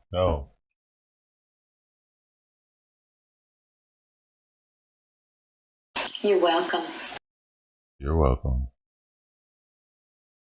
only national organization singularly focused on the detection, prevention, and prosecution of welfare fraud. For too long, agency bureaucrats have pitted citizens' access to welfare programs against the integrity of those programs. Access versus integrity should never be an either-or dichotomy. We can all agree that access to public assistance is crucial. America's citizens should not be hungry or deprived of medical care because of their inability to pay. However, making sure vulnerable citizens have access to these welfare programs should not mean that we simply turn a blind eye to integrity. We do not pursue the prevention, detection, and prosecution of if we do not pursue the prevention, detection, and prosecution of fraud, taxpayers become the victims as the welfare programs become slush funds for anyone wanting to supplement their income with SNAP benefits, absolve themselves from the financial responsibility of medical bills, and using Medicaid to further taxpayer exploitation by taking advantage of cash assistance, energy assistance, child care, and other social welfare programs. One example of a welfare fraud is a case that I investigated that was criminally prosecuted last year. The applicant mother failed to disclose her children's father as well as his employment and income on multiple applications she submitted for Medicaid, SNAP, and low-income energy assistance. The co-defendant father worked a steady job, earning a six-figure salary, and provided an enviable lifestyle for his family, including vacations, luxury vehicles, snowmobiles, motorhomes, lavish gifts, including one from the wife to the husband, which was a $1,200 bottle of bourbon. Evidence we presented at trial included a candidate registration forms filed by the defendant father when he ran for town council and later mayor of the town where he declared he lived at the same address provided by his wife on her public assistance programs. This was a case of greed, but it emphasizes how easy it was for these criminals to make false statements on applications in order to receive benefits from multiple programs that they were never eligible for. I could spend the rest of my day providing countless examples of how taxpayer-funded programs are exploited, and the message would be the same. Investigators continue to be hamstrung by antiquated regulations, conflicting directives from federal agencies, and the lack of access to technology. Sadly, investigators have also found themselves at odds with the career bureaucrats who recite watered-down facts about fraud in order to promote their political agendas. Specifically, we can look to the career bureaucrats who have historically claimed that the fraud rate in SNAP is less than 1%. The disregard for the value of integrity is evidenced by the less than 1/20th of 1% of the SNAP budget spent on the prevention, detection, and prosecution of fraud. As part of Medicaid unwinding debacle, the bureaucrats specifically directed states that they, and I quote, cannot recover or recoup the cost of services from a beneficiary, even if they have been found after an administrative hearing or criminal proceeding to have committed Medicaid beneficiary fraud or abuse, end quote. Sadly, it is already apparent that career bureaucrats are not being totally transparent as they attempt to protect spending and broken programs. We fail to understand how mitigating the rampant fraud in Medicaid, SNAP, and other welfare programs stands up or strengthens the welfare programs. Fact is, the opposite is true. Ignoring fraud and gaslighting fraud statistics erodes the very foundations of the programs that are essential to their future viability. There are things this committee can do to help the investigators fighting the war on fraud. Number one, eliminate self-attestation in the application process for all programs. Number two, funding for technology that includes identity verification tools that will help prevent fraud. The current pay and chase model is not sustainable. Number three, immediately implement the National Accuracy Clearinghouse, the NAC, that will provide data to states to prevent duplicate participation in all of the social welfare programs. And four, allocate direct funding with mandates restricting the use of the funding to the prevention, detection, and prosecution of fraud. In closing, we're at a crossroads. Those of us who have firsthand knowledge of the degree in which public welfare programs are being attacked know that reform is absolutely necessary. Reform to the recipient application process, the billing process in Medicaid, and how SNAP benefits are processed, and how providers and retailers are authorized. We thank you for the opportunity for UCOF to participate in this hearing. We feel that the investigators who are on the front lines fighting the daily battle against the war on fraud need to be at the table and participating in the development of action plans that will make a difference in protecting the programs and defending the taxpayers. Thank you, Ms. Royal. I now recognize Mr. Whitson for his opening statement. Chairwoman Green, Ranking Member Stansbury, members of the subcommittee, thank you for the opportunity to testify today. On the campaign trail, President Trump promised to take on the bloated bureaucracy in D.C., rebuild trust in the DOJ and the FBI, crack down on waste, fraud, and abuse, and restore common sense. And on day one, he started delivering on those promises with a wave of executive orders and the official launch of Doge, which he, of course, tasked Elon Musk to lead. Already, Doge efforts have brought to the public's attention countless examples of wasteful spending, including $59 million paid to luxury hotels in New York to house illegal immigrants, $1.5 million to advance DEI in Serbia's workplaces, $32,000 for a transgender comic book in Peru. The list goes on. But rather than applauding the work of Doge, the left has launched a coordinated campaign to try to demonize Mr. Musk with the hope of shifting focus away from the disastrous waste, fraud, and abuse that occurred on Biden's watch. But guess what? It's not working. Because no matter what political party people hail from, the vast majority of Americans agree that $10 million worth of food funneled to Al-Qaeda was probably not the best use of taxpayer money. But there's another source, a key source of wasteful spending that Doge and the subcommittee should set their sights on next, and that's Medicaid waste and fraud. While initially meant as a program for the truly needy, Medicaid has bloated into a massive welfare program for millions of able-bodied adults lured into the trap of government dependency. And as Medicaid has grown, so too has mismanagement. Today, more than $1 in $5 spent on Medicaid is improper. In Medicaid alone, fraud and mismanagement is on track to cost U.S. taxpayers, get this, more than $1 trillion over the next 10 years. When it comes to the problem of improper payments, the Medicaid program is the biggest culprit, encompassing nearly 1/3 of all federal improper payments. And more than 80% of Medicaid improper payments are due to one thing: eligibility errors. If Congress wants to help President Trump address wasteful spending, then targeting eligibility errors in Medicaid should be one of your top priorities. Bottom line, to address this challenge, Congress can take 3 decisive actions. So first, Congress can strengthen the Medicaid program through legislative action. That would include repealing Biden's disastrous Medicaid streamlining rule, which ties the hands of states trying to remove ineligible enrollees. You can and should do this through reconciliation, and it will produce $164 billion in savings if you do. You can also strengthen verification requirements to ensure only eligible individuals receive benefits and ensure a nationwide NAC is implemented without delay. Second thing Congress can do is help President Trump's DOJ effort. Why aren't they eligible? Because they make so much money that they're not eligible and they can afford their own insurance. If that's the case, I get it. But if there's something else that's making them is immigration status something that can make them ineligible? And if it is, the Dems are going to have something to say about that.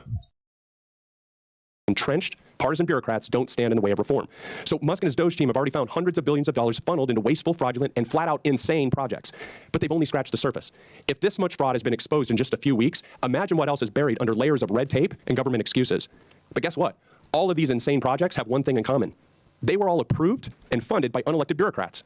And these and other entrenched bureaucrats are already pledging to fight against President Trump's efforts to improve government accountability and efficiency.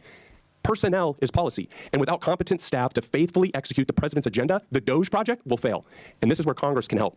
Congress can support the president in carrying out his DOJ effort by making all executive branch employees at will, codifying the president's authority to fire unproductive or insubordinate agency employees as needed. At the same time, Congress can grant the president authority to permanently eliminate vacant positions and consolidate non-essential positions across agencies and departments to help promote efficiency and put the right people in the right seat. The third thing, Congress can make President Trump's DOJ cost-cutting and deregulatory reforms permanent by passing the REINS Act.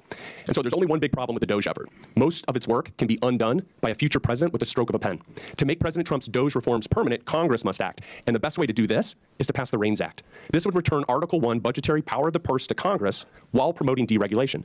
It would also help lock in the DOJ reforms and cement President Trump's legacy as the most consequential deregulatory and cost-cutting president in U.S. history. The American people are watching. It's time for Congress to act. Thank you, and I look forward to your questions.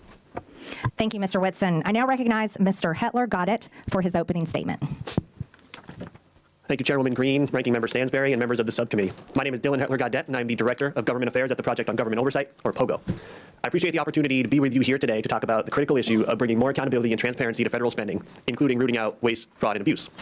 Since our founding in 1981, POGO has been focused on promoting more accountability and rooting out wasteful spending and promoting efficiency, especially at the Department of Defense. We have a long and well-established track record on these issues, and we take it back when it comes to promoting a better and more effective government, which necessarily includes a federal government that is a good and responsible steward of taxpayer dollars. Let's take a moment to pause here to talk a little bit about terms that we're going to hear a lot today and the difference between them. Waste is different. This dude actually has he's the only one of all 4 of them that has the entire thing memorized.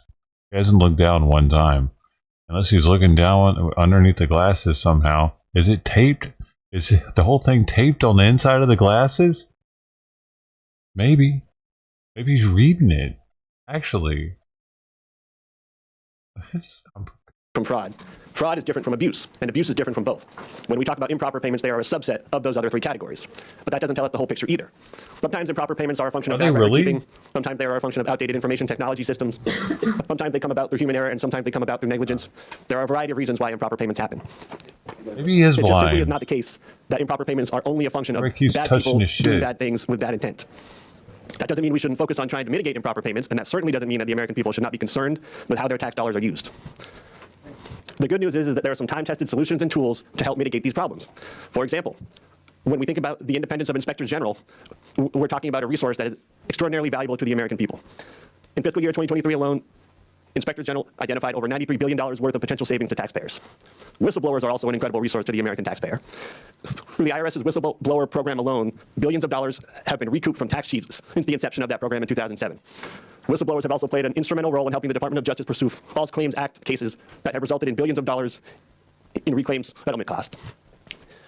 It seems to me that if an administration were serious about wanting to root out waste, fraud, and abuse, they would support and resource whistleblowers and inspectors general. They would not demonize them, and they would certainly not fire them en masse in an unlawful midnight purge. There are other reforms we can think about too, reforms that are more technical, but just as important. Key statutes such as the Federal Funding Accountability and Transparency Act, the Data Act, and critical platforms like usaspending.gov were really important improvements and innovations when they came about, but they are in need of overhaul and reform. Currently, the status quo is that we have an extraordinarily hard time tracking federal dollars from end to end. This is due in large part to a broken chain of data collection, of reporting information, and the ability to monitor and track in real time what is happening with federal dollars. This informational black hole is where a lot of impropriety happens. It's where waste, fraud, and abuse live. And yes, this is where improper payments often happen. But more importantly, we also don't have a good, clear, and consistent way of understanding what is happening with tax dollars at the end point. What is the impact that we're having? What is the return on investment that we're having? We now have an annual budget of close to $7 trillion a year. We can't say with any degree of clarity and consistency what we're getting for all of that money. We have some more good news, though. There are bipartisan efforts, and there have been for years, to try and clean up this situation. We at POGO have had the privilege and pleasure of working on some of those initiatives. We were a part of the Federal Taxpayers' Right to Know Act being passed into law just a couple of years ago, which created for the very first time a program inventory of all the programs in the federal government, and that would be available to the public. We have worked with a member of this very committee, the House Oversight and Accountability Committee, to introduce a piece of legislation that would bring more transparency to federal subaward reporting. We have supported and endorsed multiple pieces of legislation that take direct aim at the improper payment issue. We also have additional ideas that don't yet have congressional champions. One proposal is to clean up and modernize and standardize the award descriptions that are available in USA Spending to make them more useful and relevant. We have another proposal to harmonize the amount of data and information we collect between contract spending and non-contract spending. We stand ready, willing, and able to work with anybody who wants to work with us on these common sense solutions. Lastly, I want to put in a quick word for Congress. Yeah. And specifically, I want to... The gentleman's time has expired. Apologies. Yes. I can't see the flashing light. That's okay. Thank you, Mr. Hetler. Got it. We appreciate your testimony. I now recognize myself for 5 minutes of questions. I'd like to thank our witnesses today for your testimonies and the suggestions that you have brought before this committee. I'd also like to thank Chairman Comer for this opportunity to chair the Historic Oversight Subcommittee on DOGE. Americans are shocked to learn that $2.7 trillion of their hard-earned tax dollars have been stolen or wasted in improper payments since 2003. You see, in the private sector, companies can't continue to run if they keep employees that allow waste and abuse with their resources. But that has continued for decades here in the federal government. Mr. Talcove, do private sector companies have a lower rate of improper payments than the federal government? Yes, the fraud rate that the criminals are taking advantage of in the public sector is around 20%. In the private sector, it's around 3%. And it's really because... This guy came back to collect my fucking recycling. He came back. He's going through all my recycling now to get all the plastic out of it.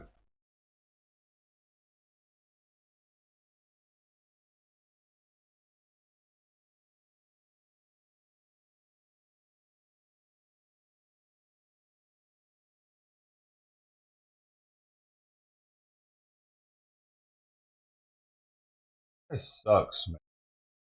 Oh, Annie's just ripping my bags open.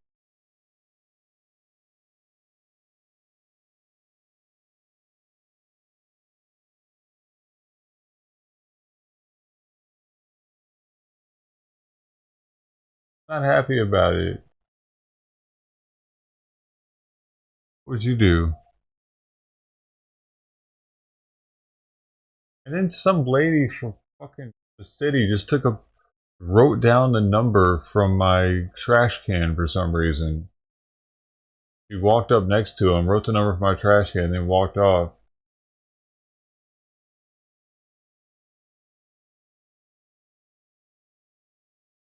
I wouldn't do anything. You just let him dig through your trash every week. The fucking guy's my neighbor. He lives right down the street, dude.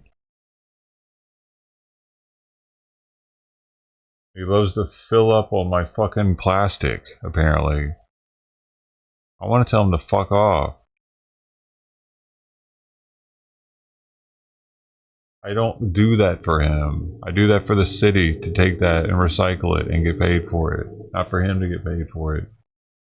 I don't separate my recycling for him. I clean out the cans, I squish out the bottles, everything. I make it nice. I do that all for this fucking asshole.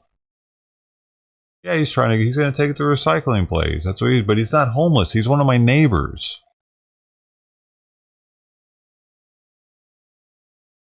It'd be different if he was all grimy and homeless looking, wouldn't it?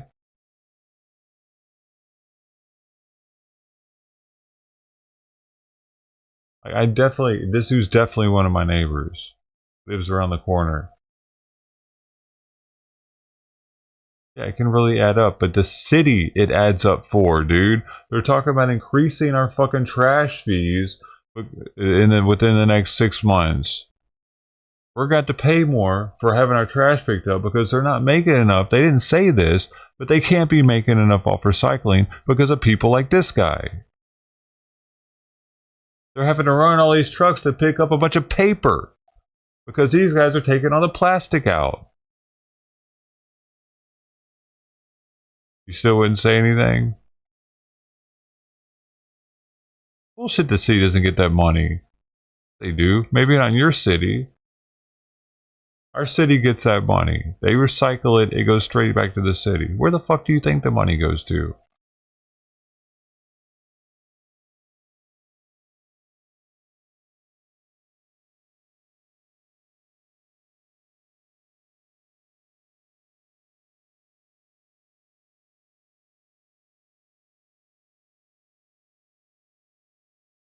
Close my lid. I'm gonna fucking yell at him.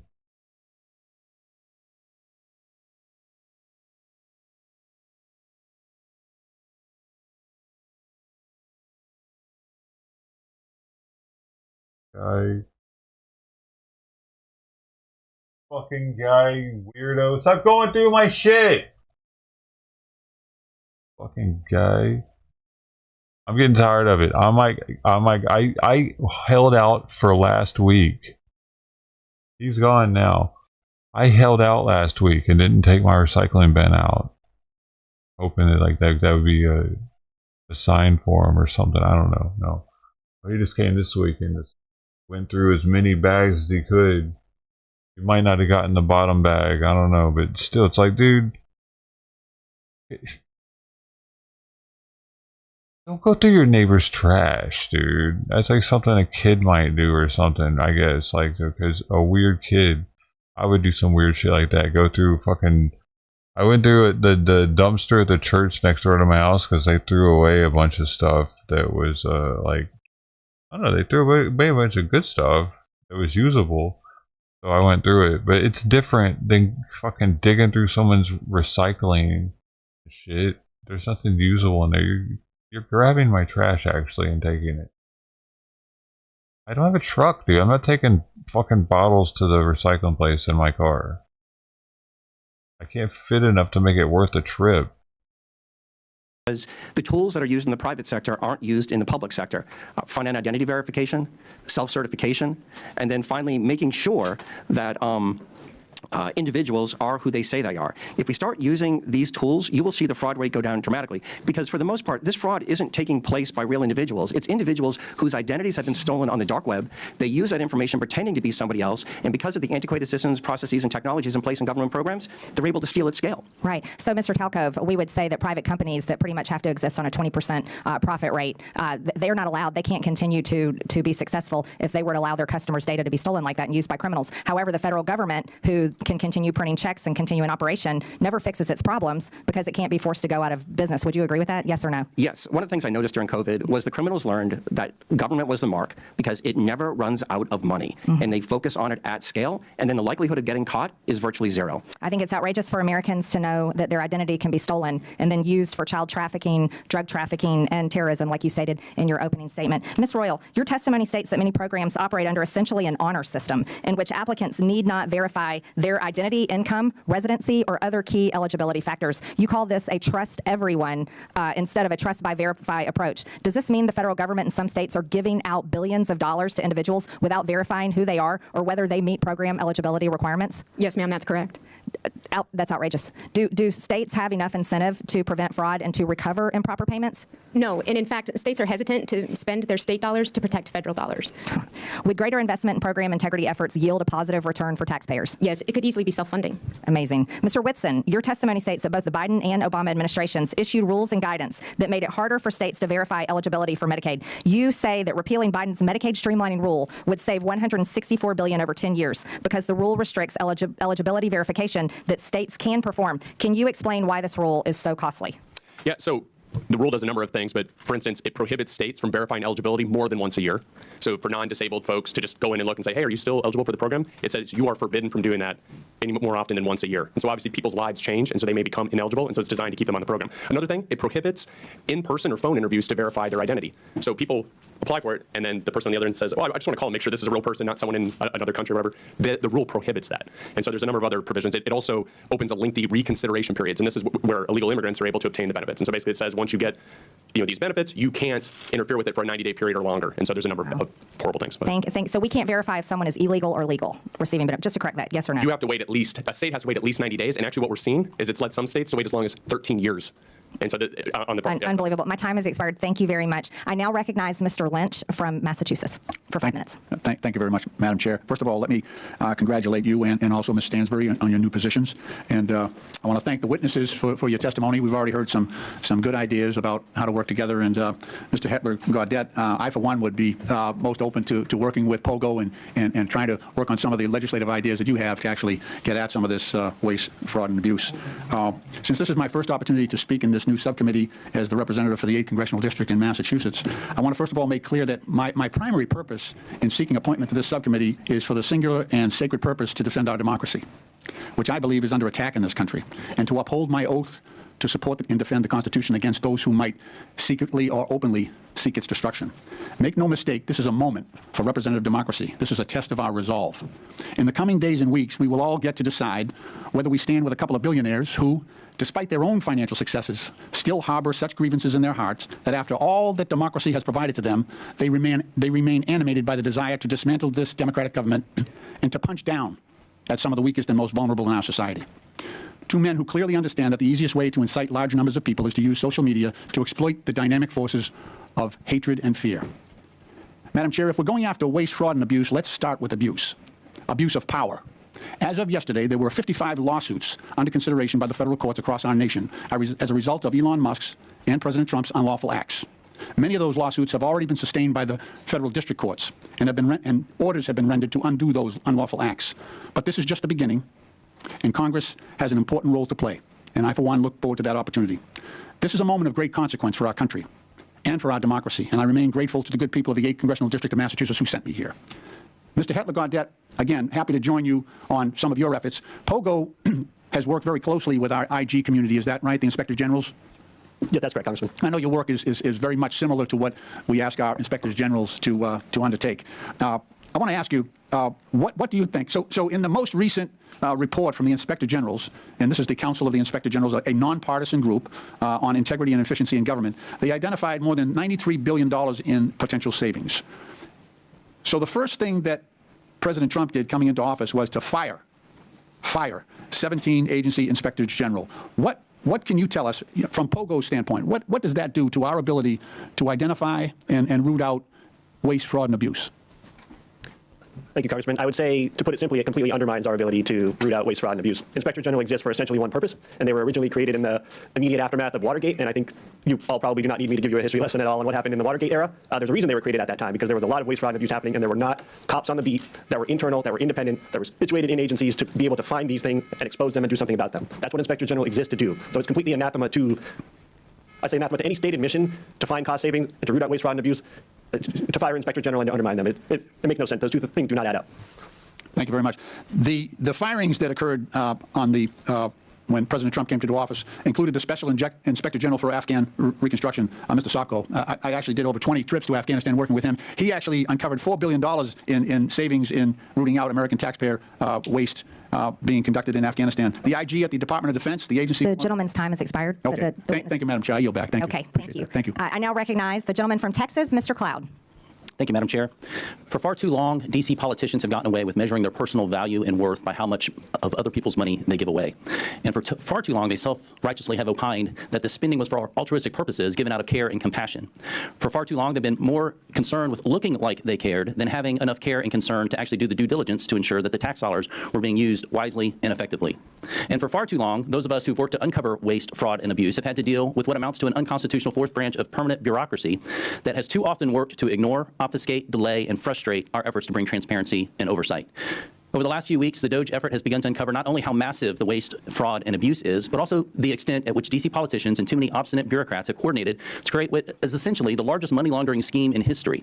And while Americans have been working to make ends meet, they have been using taxpayer dollars to fund unnecessary, egregious, and even evil things here at home and around the world. Thankfully, in DOGE, we have a president bringing the leadership needed and a focused effort, along with the talent, technology, tools, and transparency to this waste, fraud, and abuse. And to those who would stand opposed to this effort, I would just point out, while it's understandable to find waste, fraud, and abuse that has grown and metastasized in this government even over decades, certainly accelerated over the last few years, to continue to protect it is corruption. I want to thank the chair for beginning this war on waste on this side of Pennsylvania Avenue and bringing together this committee. This effort is so important as we work to relieve the American people of this burden of waste, fraud, and abuse. Mr. Talco, you mentioned in your written statement and talked about it in your statement at the beginning that this waste, fraud, and abuse is a national security threat. And certainly one of the challenges facing us, it is a national security threat, is our fiscal situation. And so we have got to find ways to find savings to the American people in order to bring confidence to the bond markets, to put our country on a fiscal footing, and to reverse the curse, so to speak, that we are placing on our children and our grandchildren. You mentioned a couple threats, though. You mentioned internal threats. You said that these cases involve government employees, individuals entrusted with administering benefits who, instead of using their positions to approve fraudulent claims, override security controls, or even sell sensitive claimant information for profit. Now, this is not every federal employee for sure, but within the context of people who are trying to give their best effort, we have an internal threat. But you also mentioned transnational fraud rings, terrorist organizations, nation states, North Korea, nuclear weapons programs funded by our tax dollars, China, Nigeria, Iran, Romania, Russia, not our friends necessarily, that are being funded by taxpayer dollars. Could you give us some examples of how this is happening? Yeah. So when you think about what happened during the pandemic, $1 trillion was stolen. 70% of that money went overseas. And I can give you some examples. In a Western state, they had more people applying for unemployment insurance benefits than they had individuals over 18. The people that were stealing the money from Romania were using it to facilitate other fraud schemes that include fentanyl, that include doing things to impact our democracy.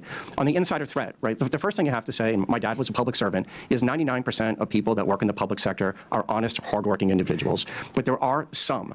And what you need is data and technology to root that out. There were examples during the pandemic. There were some examples even of last week where people got into the Medicaid system in a Western state and stole $50 million in less than 4 months. So you have to have these controls in place, right? These aren't individual stealing, Mr. Cloud.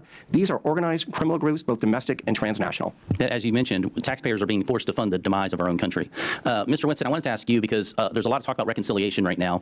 You mentioned Medicaid and what could be done to bring a pretty substantial amount of savings, and this is without affecting those who truly need Medicaid and for what the purpose of the program was extended for. Now, The gentleman's time has expired.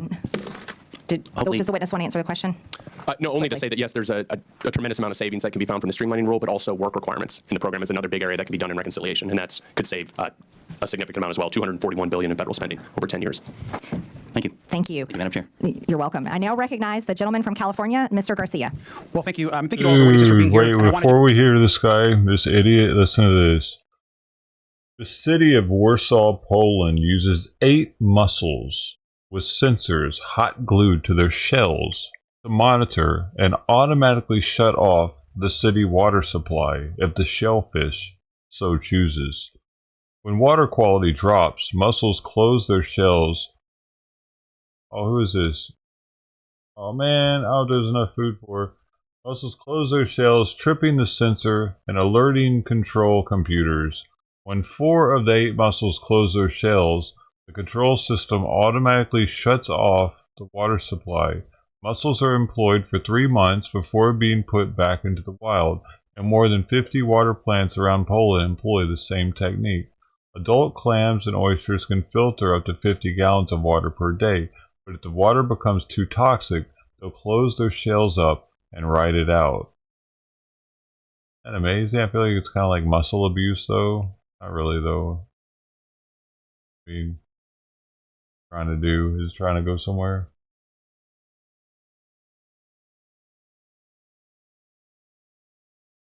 It's actually illegal what he's doing.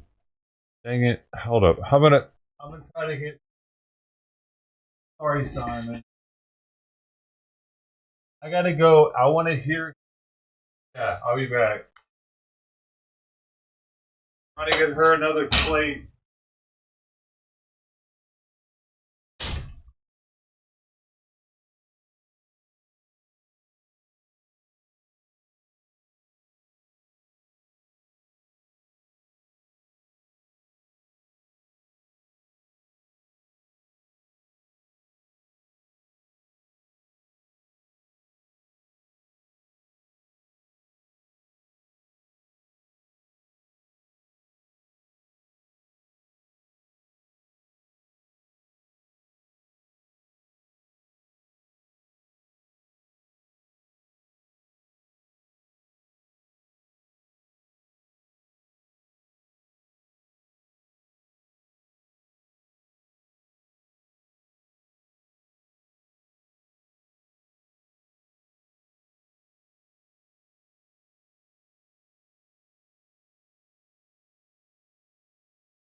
Might need another one.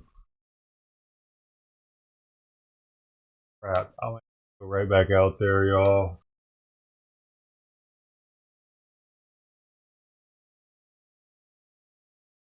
She's not going to get much food tomorrow because it's supposed to rain a lot more than it is today. And I'll be back. I didn't realize she'd eat that fast. I'll catch her.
Back.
It looks like it went to somebody's front door across the street.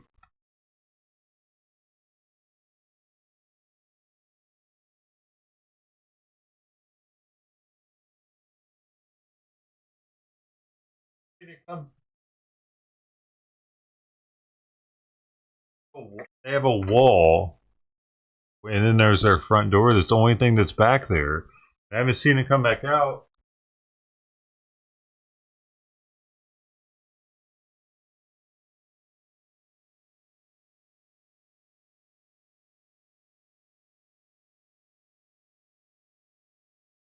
It's the same. Like it's an area where there's like multiple. I don't know what the hell it is. It's not an apartment. It's not a duplex. It's some weird shit. I don't know what to call it. But there's a lot of different families that live in it. And it's the same patio area that I saw the one cat fucking the other cat like 2 days ago. So, do these people just like have her kittens over there maybe? They like having kittens.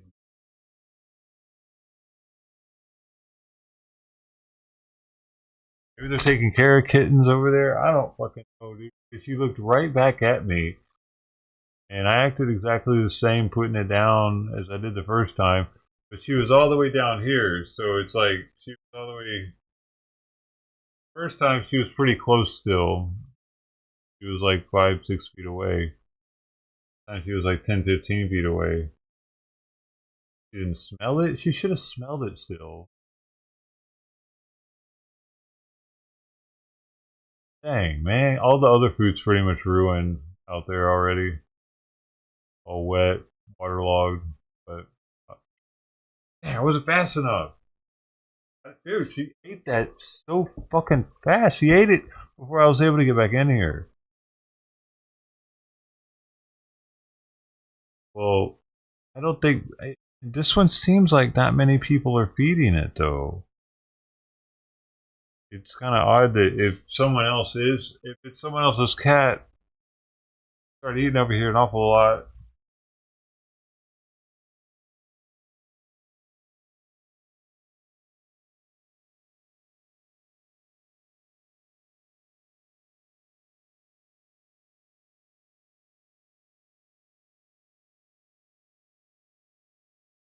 Dang, I wish I knew my neighbors, dude. Damn it.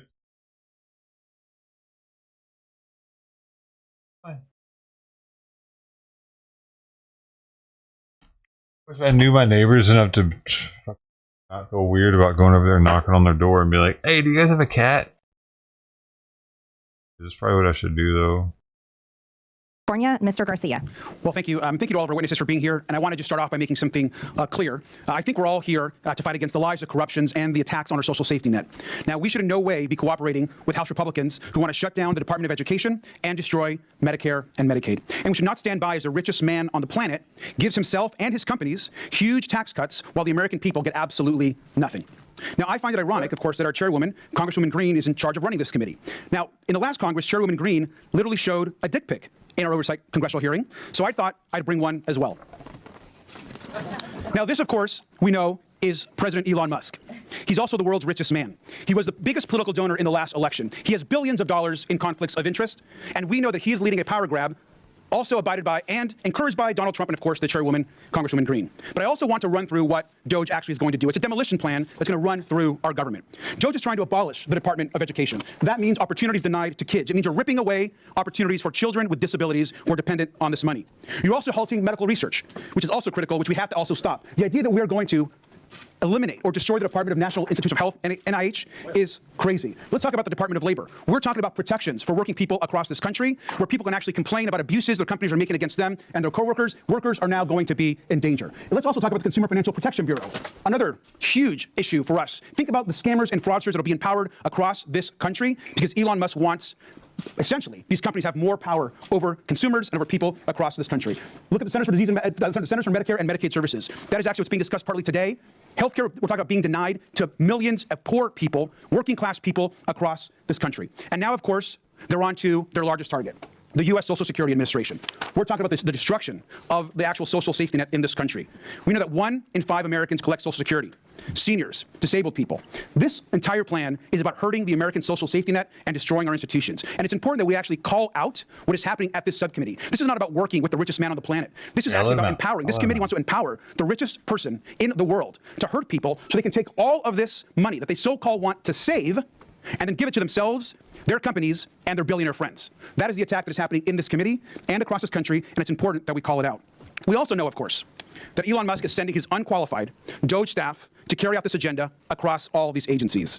And in some cases, actually teenage staffers. No accountability, no experience, and problematic records. They're trying to rob you, and they're probably a minor. Thank you, and I yield back. The gentleman yields, and I now bullshit recognize isn't the even gentleman from fucking South Carolina, cool, Mr. you Timmons, for 5 weirdo. minutes. Thank you, Madam Chair. I find it sad that my colleagues across the aisle can't take this seriously. We have $36 trillion in debt. We run an annual almost $2 trillion deficit. When I got elected 6 years ago, we had $21 trillion in debt. So in 6 years, we've added over $15 trillion to the debt. And guess what? President Trump ran on fixing this problem. President Trump told the American people he would right the ship financially. And he said during the campaign that Elon Musk was going to be the person to lead this charge. The man that has turned business after business around. He's the richest man on the planet because he succeeds at his endeavors. And that's why President Trump has appointed him the head of this effort. This is a very serious problem. And it's incredibly hypocritical that my colleagues across the aisle are complaining about this because Joe Biden signed his name and wanted the American people to believe that he had the ability to forgive $250 billion with a signature. Guess what? Supreme Court ruled he did not. That's our system of checks and balances. The president, Biden, he clearly was experiencing cognitive decline. He didn't even have the ability to be charged with a crime as determined by his own Department of Justice. But he signs his name and he thinks it gives $250 billion away, redistributes taxpayer dollars. It's just crazy that we can't come together to address the greatest national security threat facing this country, our debt. Now to the task at hand, Medicaid fraud. Mr. Talkov, if we implement enhanced identity verification and enhanced income verification, what will happen? How much money will we save? You'll save hundreds of billions of dollars. Identity verification, elimination of self-certification, and monitoring beneficiaries will prevent these transnational criminal groups from accessing those systems at scale so legitimate people who need the benefits can get them in a timely fashion. So we're going to get actual benefits to people, to American citizens that are in need faster, because if you do it electronically through web-based, like they did in Missouri, where the pilot program saved almost 20% of Medicaid dollars. So all we have to do is adopt what has already been proven in Missouri, and we'll save 20%. To the people out there listening, we spend almost $900 billion every year on Medicaid. And if 20% of that is saved, that's almost $200 billion. We got a $1.8 trillion annual deficit. We just knocked off $200 billion. Let's keep this train going. The fact that the Democrats are filing lawsuit after lawsuit to impede the efforts of President Trump to right our fiscal ship is unforgivable. It's unforgivable. Mr. Talkov, you talked about pandemic fraud. I have a bill that would cause the IRS to share data with the Small Business Administration and the FBI and the Department of Justice that would show that you were ineligible for PPP loans, and you got them. So I think that would save probably $100 billion. Do you think that we should go back and take money away from people that fraudulently got COVID money? Yeah. During the pandemic, the PPP program was a virtual buffet for fraudsters, and it was because of that 1974 Privacy Act, where data sharing and matching is virtually impossible. Congress needs to change that. But we can do it retroactively. We can do it retroactively. We can find the people that stole this money, hold them accountable, probably get some of the money back. So I already have that bill filed. That bill, I think, would probably get $100 billion. So now we got enhanced identity verification, enhanced income verification that has been proven in Missouri. It does work. So I'm working on that bill. We're going to drop it soon. That's $200 billion. There's a competition in Congress. I think we should have a competition on this committee. I got $300 billion in savings proposed. We got to all pull our weight because we have such a massive problem right now. But I would just ask my colleagues across the aisle to get out of the way if you don't want to help. If you don't want to help right the fiscal ship in this country, get out of the way. Stop filing lawsuit after lawsuit. We do not have the financial ability to continue down this path. And we're going to save this country with or without you. You can kick and scream all the way, or you can get out of the way. I prefer the former. Thank you, Madam Chair. The gentleman yields. I now recognize the gentleman from Texas, Mr. Kassar. This subcommittee is supposedly about looking into waste, fraud, and abuse. So I'd like to start talking about independent inspector generals who are supposed to be looking into waste, fraud, and abuse. Mr. Talkov, do you know how many inspector generals at agencies that were investigating Elon Musk's companies have been fired by the Trump-Musk administration? No. It is 5. Ms. Royal, the Inspector General of the Department of Labor had 17 open investigations into Tesla and SpaceX. Do you know what the Trump-Musk administration did to that Inspector General? No. They fired him, and I think you'll know. Mr. Whitson, the Inspector General of the Department of Transportation was investigating Tesla. Do you know what the Trump-Musk administration did to that Inspector General? No. They were fired. The Department of Defense's Inspector General was looking into SpaceX. Mr. Hedler, do you know what the Trump-Musk administration did to that Inspector General? I believe he was fired. Thank you. I think everybody on the panel knows what the answer to these questions were. The U.S. Department of Agriculture Inspector General was investigating Musk's Neuralink. Mr. Talcove, now I'll ask you again under oath, do you know what Mr. Trump did to that Inspector General that was looking into one of Musk's companies? No. He was fired. The Inspector General at the EPA was repeatedly taking on Tesla. Mr. Hedler, since it seems that you're answering the questions that everybody knows the answer to, do you know what the Trump-Musk administration did to that Inspector General? I believe he was also fired. Also fired. At least 5 Inspector Generals that were looking into Elon Musk's companies were fired by the Trump-Musk administration. These Inspector Generals, who are independent, protected by law, they are the people that find the waste, fraud, and abuse and found many of the cases of waste, fraud, and abuse that have been brought up today, fired because they were looking into Elon Musk. At the NLRB, the National Labor Relations Board, which is supposed to protect workers from getting their unions busted by folks like Elon Musk, made functionally broken by the so-called Department of Government Efficiency that really is the Department of Government Efficiency for Elon Musk, not for you. They are trying to shut down the Department of Education, the Department of Labor. You know what Elon Musk doesn't seem to be looking into? His own contracts. Again, I'll ask you, Mr. Talcove, do you know how much money a day Mr. Musk will receive from the federal government for his contracts? No. The answer is $8 million a day. Just last year, Elon Musk was promised $3 billion from close to 100 contracts with the federal government.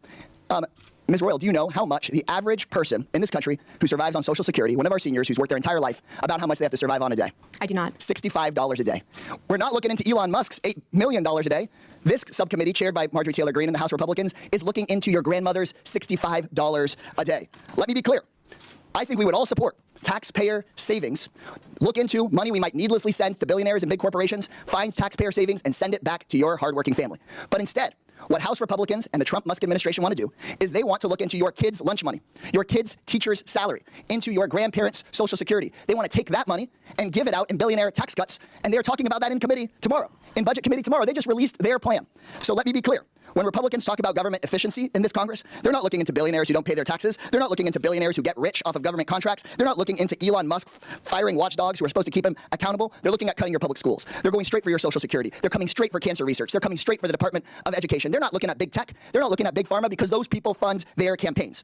If this committee were serious about rooting out waste from our federal government, then today's whole hearing would be about how Musk and Donald Trump are firing the independent watchdogs who've done this work for decades. Instead, my Republican colleagues' actual goal on this committee is to distract from Trump and from Musk's corrupt war on accountability. This will not be a subcommittee dedicated to making government efficient for everyday people. It's about helping Elon Musk and Donald Trump be as efficient as possible in robbing our government and handing out our government services to the rich. So this seems that this subcommittee is just the gentleman's time has expired. The gentleman's time has expired. A total sham.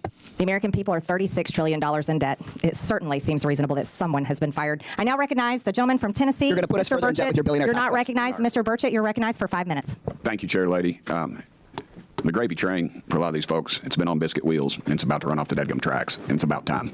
Could you imagine standing up here and defending waste, fraud, and abuse? But I think that's what we're seeing. When people squeal and don't ask questions, I think it shows the American public what the heck's going on, and that little gravy train is getting ready to run out. The spigot is getting ready to be turned off. Mr. Talcove, that's correct how you say your name, brother? Yes, sir. All right.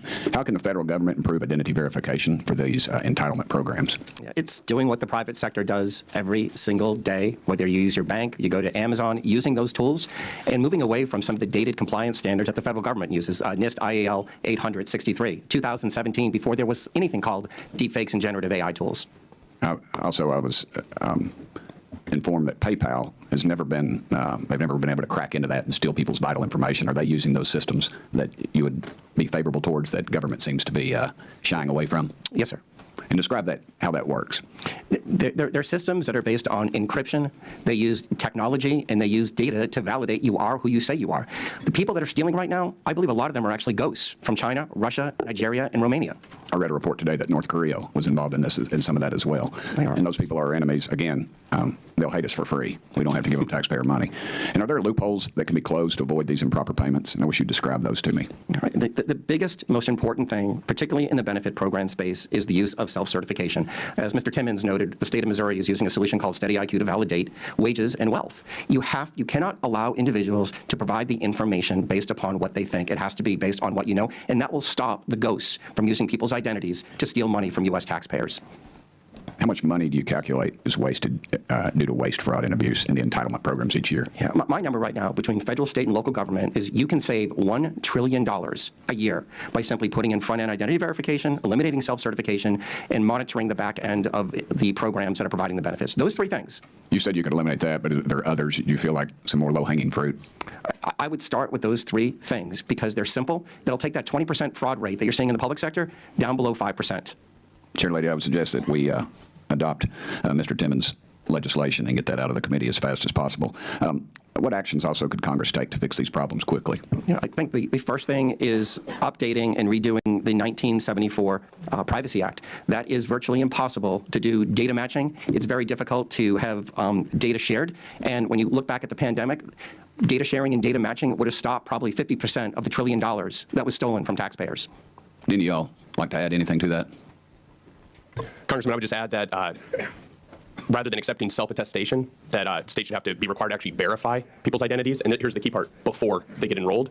They shouldn't get enrolled and then eventually come down later on down the road. It's amazing to me. I have a doctor's appointment back in Knoxville, and the verification process is very extensive. It's more so than the federal government requires for any of this. What type of computer systems are these agencies using, and do they need updating? They're using very dated technology, but they're also burdened. I look at the USDA, 6.2 million words in a 10,000-page document that shows how to implement the rules of the program. Nobody can figure that out. So one of the things that I think has to happen is the simplification of these processes and systems, and then just use the technology that we use every day in the private sector. Okay, thank y'all so much for being here. The gentleman's time has expired. Thank you, Chair Lady. I now recognize the gentlewoman from Texas, Ms. Crockett, for 5 minutes. Thank you, Madam Chair. And Mr. Talcove, I'm just going to go ahead and pick up where you left off really quickly. Just to be clear, the upgrades that you're talking about as it relates to our data processes, these aren't things that would be free, are they? They would cost some kind of money. Not looking for a number, but they will cost, correct? Some are free and some would cost money. Okay. All right. So I just want to leave it there because we've had a number of these hearings. So I do want to be clear, before the Trump administration came in, this committee did exist in the form of the Oversight Committee, and our task is to root out waste, fraud, and abuse. In that vein, we had a number of hearings, at least last term. I can't speak for any other term as I'm only in my sophomore term, and we dealt with improper payments. And interestingly enough, our chairwoman, who is so passionate about this today, she missed every single one of those improper payment hearings. But just to be clear, I was there, so I don't want anyone to believe that Democrats just come to work and don't plan to do work. In fact, I'm trying to figure out exactly what it is that the Republicans believe our job is, because right now they have relinquished their constitutional duties over to an unelected bureaucrat, someone who no one went out to vote for. And absolutely, he is occupying the Oval Office, as we saw yesterday. And that is a first for me to see someone occupying the Oval Office who's never actually been elected to the Oval Office and actually answering more questions than the person that allegedly got elected. But for whatever reason, this is the first time we're having a DOJ subcommittee hearing, and that guy's not here. Instead, we have y'all. So I do want to thank you for coming. But I will say this. It's also interesting to me that in the first few... I'm going to stop it right there. Because I noticed that yesterday, and Trump took back the reins at the end there. But I think it was intentional, of course, that they let Elon Musk talk as much as he did. Because the people, like, the media and the Dems have been vilifying him. And he needed an international platform to take questions. And, you know what I mean, to squash or reiterate some people's beliefs on him. I don't know. I understood it. That's why he was up there for so long talking, and they also wanted to show that he was human. He's got a kid. He's got a family. That's why his kid was there picking his nose and eating them. Whatever. And the fact that he was able to multitask with his kid hanging off of him like a fucking jungle gym, and he was still able to answer questions to the media. He's a family guy, you know. He cares about his kid. Like, they were doing, so it was a publicity thing, you know, to make the people like Elon more. Maybe I don't hate on it though, because how else are they supposed to do that? How else is he supposed to talk to the people? And because they got a lot to say about him, how is he supposed? Was he supposed to just take up for himself on X? I don't know, man. 2 days of DOJ existing, we know that they are trying to get rid of the Department of Education, USAID, Consumer Financial Protection Bureau. They're laying off FAA workers. They are going after the FDA, the CDC, the HHS, the FBI agents, and they're talking about getting rid of FEMA. And they brought y'all in. And I am going to say that I actually was shocked that there was only one person that seemed like he was an overt Trumper as you laid out your opening remarks, because I anticipated that at least one of y'all would say, yes, what Elon is doing is exactly what we would prescribe. But instead, I will applaud you. because you actually were focused. You talked about what the American people are looking for us to do. We've actually consistently on this side of the aisle promoted this idea of making investments into technology so that we can do things such as, say, look at the Department of Defense. The Department of Defense that takes up approximately 50% of our discretionary income or our discretionary spending. Approximately 50% goes to the Department of Defense. The Department of Defense has not been able to pass an audit in the last 6 audits, and we're not talking about pennies. I understand that we want everything to be perfect, and if we could get all waste, fraud, and abuse out, that would be fantastic. But let me talk about the big numbers. The big numbers are on that side. When we look at, say, our entire workforce, our federal workforce, as we're trying to somehow fire all of them, they don't even make up a total of 5%. It's even less than that when we look at our budget. But let's talk about defense. That just happens to be the same side of the ledger that Mr. Musk gets the vast majority of his money from. In fact, at the same time that they were unlawfully, and we will stay in court, because on this side, we believe in law and order. We believe in, a number of us are actually lawyers, but nevertheless, we understand the Constitution. We believe in that as well. And so there's things such as, impoundment, right? Because as Mr. Whitson said, he said, we need to return the power of the purse to Congress. It never left. According to the Constitution, that's where it's at. Now, I know that people are confused right now because for whatever reason, we had a guy that went in, and you talk about people invading our data. Listen, people said that they were upset about TikTok, but I'm upset about the guy that runs Twitter, who for sure is doing nefarious things, because I don't understand, if you were trying to conduct audits and figure out where the waste, fraud, and abuse is, I don't know why you would go to some tech guy. In fact, it was only techies that were sitting there at inauguration. We didn't have auditors. I would welcome auditors to come in and do forensic audits. In fact, he sat there in the Oval Office yesterday and he admitted that he was lying, and he was using his propaganda machine to do it when he said that we sent millions of dollars to Gaza for condoms. That was a lie. So let me tell you something. The gentlelady's time has expired. It's time for us to do our jobs and rein in this rogue actor known as the gentlelady's time has expired. I now recognize the gentleman from Missouri, Mr. Burleson. Thank you, Madam Chair. I just want to... We did send them to Zimbabwe or some shit. You know what I mean? And they're not using them, probably. You know why they're not using them? I've went over this before. This is a local issue as well. I've had to deal with it. I've used Planned Parenthood before. And they have the basket of condoms. And guess what's in that basket? Some no-name condoms you never heard of. And they're definitely not large. They're made for, like, average people. Or usually... Planned Parenthoods are in the hood. Well, black dudes in particular aren't known for needing the smaller size condoms. So they're not going to use those things that are like cock rings. Same thing goes for Africa. They probably sent them a bunch of regular size condoms. What did they get them? Did they get them what they need? Did they get them the right shit? Or did they just send them American condoms? A bunch of small. Here you go. Here's 1 million, 11 million. Those are American made. They created jobs making those condoms. Speak frankly first to the American people. We are nearing $37 trillion in national debt. What does that mean? That means that each and every U.S. taxpayer owes over $323,000. Okay, what does that mean? That means when the EPIC, which is the Economic Policy Innovation Center, says we have $18 trillion left. That's it, $18 trillion left to take out, and we're spending $2 trillion in debt every year. Folks, we are at the precipice of a debt. Like a debt cycle. We are literally at a point in which the dollar will be worth nothing. What does that mean? And we know Social Security goes bankrupt in 8 years, right? Medicare goes bankrupt in 10 years. 8 years. And then 15 years from now, the dollar is completely devalued and worth nothing. So what does that mean? That means your pension, the money in your bank, your savings is nothing. It's worthless. So what are we doing? We're trying to save this country. We're trying to save your pensions. We're trying to save your bank accounts. We're trying to save this country for the next generation, and it would be nice if we had help. But instead, we have people that are fighting us on this. And I think that I would hate to be in the Democratic Party right now because you're in a really bad bind. You're having to defend all of this crazy spending, all of this crazy waste. So how do you do it? You do ad hominem attacks. You attack the messenger. Oh, Elon Musk, right? He's rich. He must be evil, right? That's the attacks. Really, you can't do any better than that, right?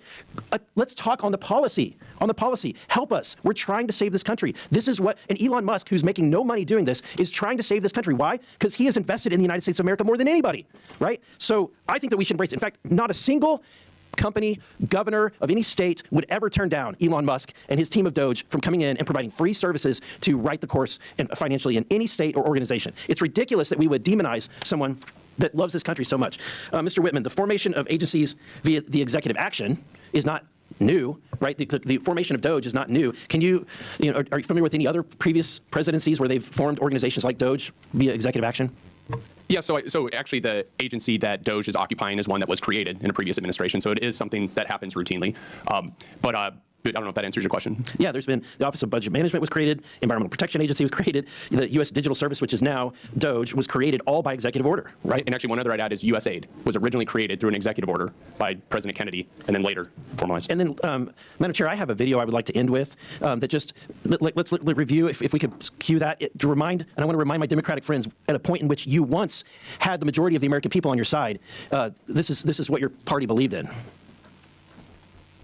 This report tells us how to cut waste, cut red tape, streamline the bureaucracy, change procurement rules, change the personnel rules, and create a government that works better and costs less. I've read it, and where it says the president should, the president will. Among the 800 recommendations, eliminating 12% of the federal workforce, merging some government agencies like the FBI, the DEA, and the Bureau of Alcohol, Tobacco, and Firearms, closing hundreds of government offices outside Washington. From the day I took office, one of the commitments that I made to the American people was that we would do a better job here in Washington in rooting out wasteful spending. We thought that it was entirely appropriate not fucking beautiful because it's not to try to root out waste, large and small, in a systematic way. It means cutting some programs that I think are worthy, but we may not be able to afford right now. A lot of the action is in Congress and legislative, but in the meantime, we don't need to wait for Congress in order to do something about wasteful spending that's out there. We haven't seen as much action out of Congress as we'd like, and that's why we launched on our own initiative the campaign to cut waste. And we're going to keep on finding every possible way that we can do that, even if Congress is not acting. There you go. I think it speaks for itself. My time has expired. The gentleman's time has expired. Thank you. I now yield to the gentlewoman from the District of Columbia, Ms. Norton, for 5 minutes. Thank you. Our Republican colleagues and the Trump administration continue to demonize our friends and neighbors who work for the federal government and swear an oath to protect the Constitution and serve the public. Thousands of civilian federal employees have given their lives in the line of duty for their country. The administration seems intent on dismantling much of the federal government in violation of the Constitution, statutes, and regulations. And our Republican colleagues are letting them do it. They want to gut the nonpartisan civil service and to convert a significant portion of the remaining civil service into political appointees. Depriving the federal government of employees' expertise and experience will harm the services that the government provides to all Americans. Mr. Hetler-Garlett, the administration is attempting to cause a mass exodus from our federal workforce. Will this increase or decrease waste, fraud, and abuse? Thank you, Delegate Norton. I think it's pretty clear that chaos is not the friend of efficiency. If you undermine the very functionality of the government, you're not going to make it more efficient. You're going to make it worse, and it's going to cost even more money to recoup or to fix things that go wrong in the interim. So again, I mentioned earlier that if you care about waste, fraud, and abuse, firing inspector generals doesn't add up. I think if you care about government being more efficient, I think intentionally creating chaos is the opposite of that. Well, Mr. Hetler-Garlett, do federal employees operate without oversight or rules and regulations? No, absolutely not. They are governed by plenty of rules and regulations, and when there are independent inspector general at the agency they're supposed to be at, they also have a cop on the beat making sure that they do so. I want to highlight some stories demonstrating exactly the kinds of federal workers the administration is trying to force out. How about Chris Mark at the Department of Labor, whose pioneering work on mine safety has reduced minor safety deaths from roof collapses to almost zero today? Or Jared Koopman at the Internal Revenue Service, who pioneered new methods for tracking criminal cybersecurity currency transactions that led to the rescue of 23 children from rape and assault, as well as the seizure of hundreds of millions of child abuse videos and 370 pedophile arrests. This work also prevented funding from going to terrorist groups. Or Ronald E. Walters, who manages the 155 national cemeteries around the country and tends to the resting places of almost 4 million veterans. These are just a few of the federal workers who serve America. I get to get buried at one of those one day. I'm gonna come visit my grave. Americans every day. The workers are wildland firefighters, border guards, doctors, nurses, food inspectors, air traffic controllers, and law enforcement that do their civic duty, often despite the fact that they could make such more in the private sector. Thank you, and I yield back. The gentlelady yields. I now yield to the gentleman from Georgia, Mr. Jack. Well, thank you very much. Thank you very much, Madam Chair. And I want to also thank you for convening this hearing. I think it's incredibly important. And I want to thank our witnesses for appearing before us today. Like another member of this committee, I too was once an employee of the Executive Office of the President. I worked in President Trump's White House from the very first to very last day of his first term, and I saw firsthand how entrenched and resistant the federal bureaucracy was to his agenda. So it's no surprise that today a few of my Democrat colleagues have continued that trend by using their time to bash Elon Musk instead of discussing ways to work together to advance a bipartisan cornerstone cornerstone of President Trump's agenda, the mission to finally eliminate waste, fraud, and abuse. And I just took a rudimentary count of the Dems' testimony, or rather comments today, and I've got 27 mentions of Elon Musk and 3 mentions of waste. And I don't know if that's, in fact, the right count. Encourage anybody to fact check me, but I think it illuminates and illustrates one of the problems that we're facing, which is a lack of bipartisan effort to address these critical things that, waste, fraud, and abuse is something that should be bipartisan. The chair noted that in her opening remarks. Now, Madam Chair, you know how much I enjoy studying public opinion. So with your approval, I'd like to enter into the record the CBS News poll from this past weekend, conducted February 5th to 7th, 2025. And I'd also like to illuminate 2 findings.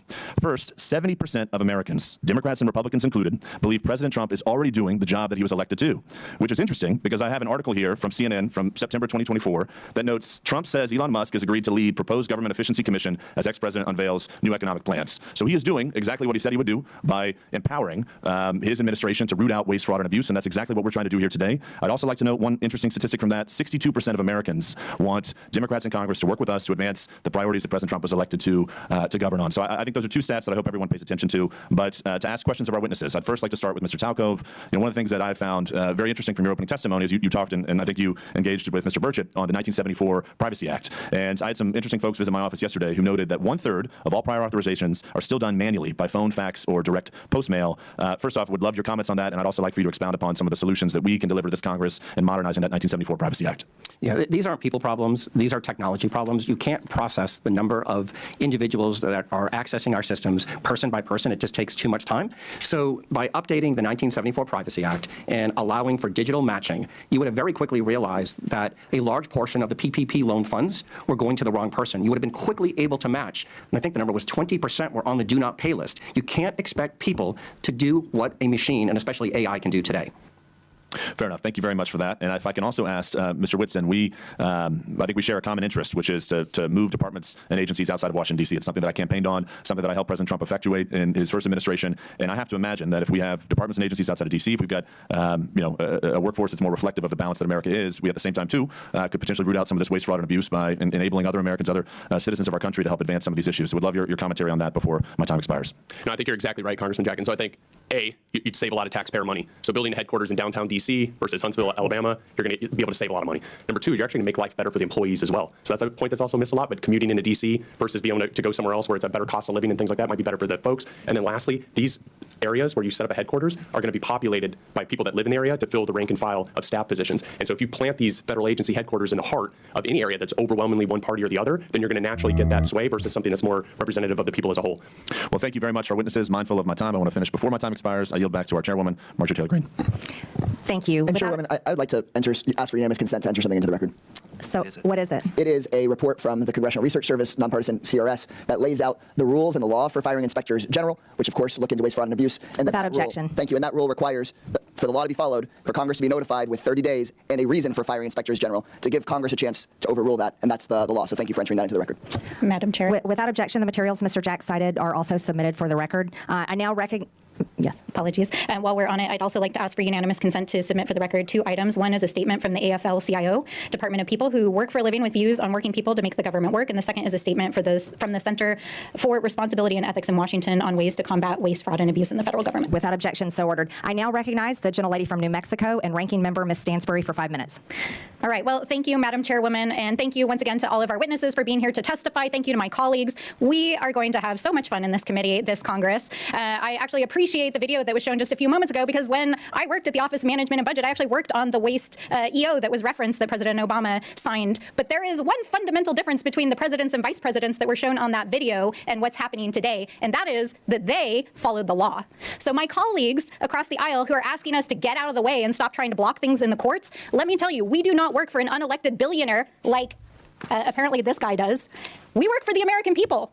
And so if an unelected, unvetted individual private citizen is hacking our government systems, breaking the law, firing federal employees, dismantling statutorily created agencies, withholding funds, we are going to fight you in the courts. And I'm actually really sad that my dear friend Mr. Burchett left, because I want to talk about that gravy train on biscuit wheels that he just talked about, because that gravy train is not the federal workforce. It's the billionaires that are trying to hack that system right now, and which unfortunately my colleagues right now are working on a reconciliation deal to cut Medicaid, to cut Medicare, and use that money to give to tax breaks to their billionaires billionaire buddies. That is the gravy train that is actually going on here. But because this is the Oversight Committee, let's do a little bit of oversight. For the last several weeks, I've been talking to Treasury and OMB officials to try to get to the bottom of why Elon Musk and his team are trying to hack the Treasury payment system, because this is a completely nonpartisan system that literally just pays the bills of the federal government. So why are they so eager to hack this system? And I have to say that over the last several weeks, we have literally received thousands of calls in every single congressional office. In fact, we know that our friends across the aisle are also receiving these calls because this system pays the bills of the U.S. government. It pays our soldiers. It pays for the work that we do overseas. It pays your Social Security benefits. It pays your tax refunds. So why is Elon Musk and his hackers trying to access that system? And why did a senior civil servant who had overseen the system for over 30 years get asked to stand down after a 25-year-old intern working for Elon Musk tried to get access to the code for that system? Now, thankfully, they were shut down in the court system, but Musk has installed, with the president's blessing, one of his Silicon Valley buddies, who I want to point out, in which the media has not paid a lot of attention to, is the CEO of a private IT company, including Citrix, that has millions of dollars in IT contracts with the federal government. And not only is he still operating as the installed Doge person at Treasury, he's actively still the CEO of this private company. How is that even legal? Is it legal? I don't think it's legal, because the federal court is trying to shut this down. We also know that that 25-year-old software engineer, in violation of the court order, was actually given access to modify the code. So what is going on here? And why is this such a threat to the American people? Why are thousands of people calling us? It's because of the size and the significance of these payments, because it is an invasion of the privacy and security of the American people, because it could threaten our ability as a country if there was a default in the debt ceiling, and because it contains highly classified information that our foreign adversaries are trying to cyber attack us regularly for. So why is a private citizen being given access to this system? We know they're trying to shut down payments. They're trying to shut down agencies. What's next? Are they going to shut down your Social Security payments? We don't know, because they have no oversight, and Elon Musk will not come in front of this committee. And in fact, the Treasury folks are saying this is the biggest insider threat they've ever seen in the history of the agency. So we are sounding the alarm. And no matter how many executive orders that Donald Trump signs or how many tweets that the VP sends, you cannot rewrite the Constitution, and we are going to hold you to account. I yield back. The gentlelady yields, and I now recognize, oh, yes. I have 3 documents I want to submit for the record. The first document is the Constitution, Article 2. I would like to submit that for the record. That clearly spells out the president's authority. I would also like to submit for the record 5 U.S. Code 3161, the employment compensation of employees, which clearly spells out his authority to create Doge. And then I want to submit for the record the executive order that Trump issued on January 20th of 2025, establishing Doge officially. Without objection, so ordered. I now recognize the gentleman from Texas, Mr. Gill, for 5 minutes. Thank you, Madam Chair, and thank you for hosting this committee. If we've learned anything so far, it's that Republicans want to cut waste, fraud, and abuse from our federal government and save taxpayer dollars, and Democrats want to grandstand and play politics. We can see right now, even, of the 6 Democrats on this committee, only 1 can even be bothered to stay for the duration of this hearing. All we've heard about for most of this hearing from the other side of the aisle is Elon Musk, Elon Musk, Elon Musk, unelected bureaucrat. And I'd like to ask, if Democrats really care about unelected bureaucrats making decisions over our lives, where were they whenever their god Anthony Fauci was forcing vaccine and mask mandates on the American people for 4 years during the during the COVID crisis? Where were they whenever unelected Alejandro Mayorkas was facilitating the invasion of our country by illegal aliens who were murdering and raping and pillaging our people? Where were they whenever the Secretary of Education, unelected, Cardona, targeted states and schools and people who were disagreed with his view of the radical left's transgender ideology? Where were they whenever Gary Gensler, former chairman of the SEC, also unelected, was lawlessly thwarting the development of financial markets, particularly in the crypto space, by lawlessly pursuing regulation via enforcement? They were nowhere to be seen because they don't care, because all of those things benefited their side of the aisle at the expense of ours. And perhaps that's also why they don't seem to be very interested in rooting out improper payments from our federal government. If you wonder why so many people are cynical about American politics, this is it. This is exactly why. The reality is that Elon Musk serves as an employee of the president, and we were given a massive mandate to carry out what he's been doing. His job is to carry out the will of the American people as expressed through the executive. That's exactly how the Constitution is supposed to work. The Constitution did not create an unelected, unaccountable 4th branch of government in the administrative state. The American people know this. My colleague Brian Jack discussed some of the opinion polls recently. We are doing, and President Trump is doing exactly what he was elected to do. And that's why he's polling at a 53% approval rating, higher than he was at any point during his first administration. Even Elon Musk and his Doge efforts now are polling at a 49% approval rating, which, just to point out, is 16 points higher than President Biden was polling at whenever he finished his term in office. The Democrat Party has for decades systematically grown and weaponized the administrative state against the American people, and the American people have had enough of it. Right now, we're talking about $2.7 trillion in improper payments since 2003. We are uncovering what could be the biggest money laundering scandal in American history. And the other side of the aisle could care less. They have no concern about where this money went, to what entities it went, to what governments, to what people or groups. Nothing. All they want to talk about is Elon Musk incessantly. She told him so about it does make me wonder if they don't care about where it's baby. going. Do they have an idea? Because what we've uncovered so far is that so much of the waste, fraud, and abuse of our federal government is actually funding their side of the aisle. It's funding media outlets that are running cover for Democrats routinely. The NPR, PBS, the BBC, Politico. It's going to fund left-wing NGOs that are facilitating the invasion of our country. It's going to fund left-wing transgender activism and sex changes all over the globe. This is money that's being used, taken from the American people and used against their interests. If you care about rooting out waste, fraud, and abuse, we should be serious about this. I'm very excited to be on this committee. I'm excited to expose what's being going on. Thank you, Madam Chair, and with that, I yield. The gentleman yields. In closing, I want to thank our witnesses again for their testimonies today. I now yield to the ranking member for closing remarks. Thank you, Madam Chairwoman. Well, I never thought so many conspiracy theories and wild accusations could be wound into one 5-minute speech, but I appreciate my friends across the aisle.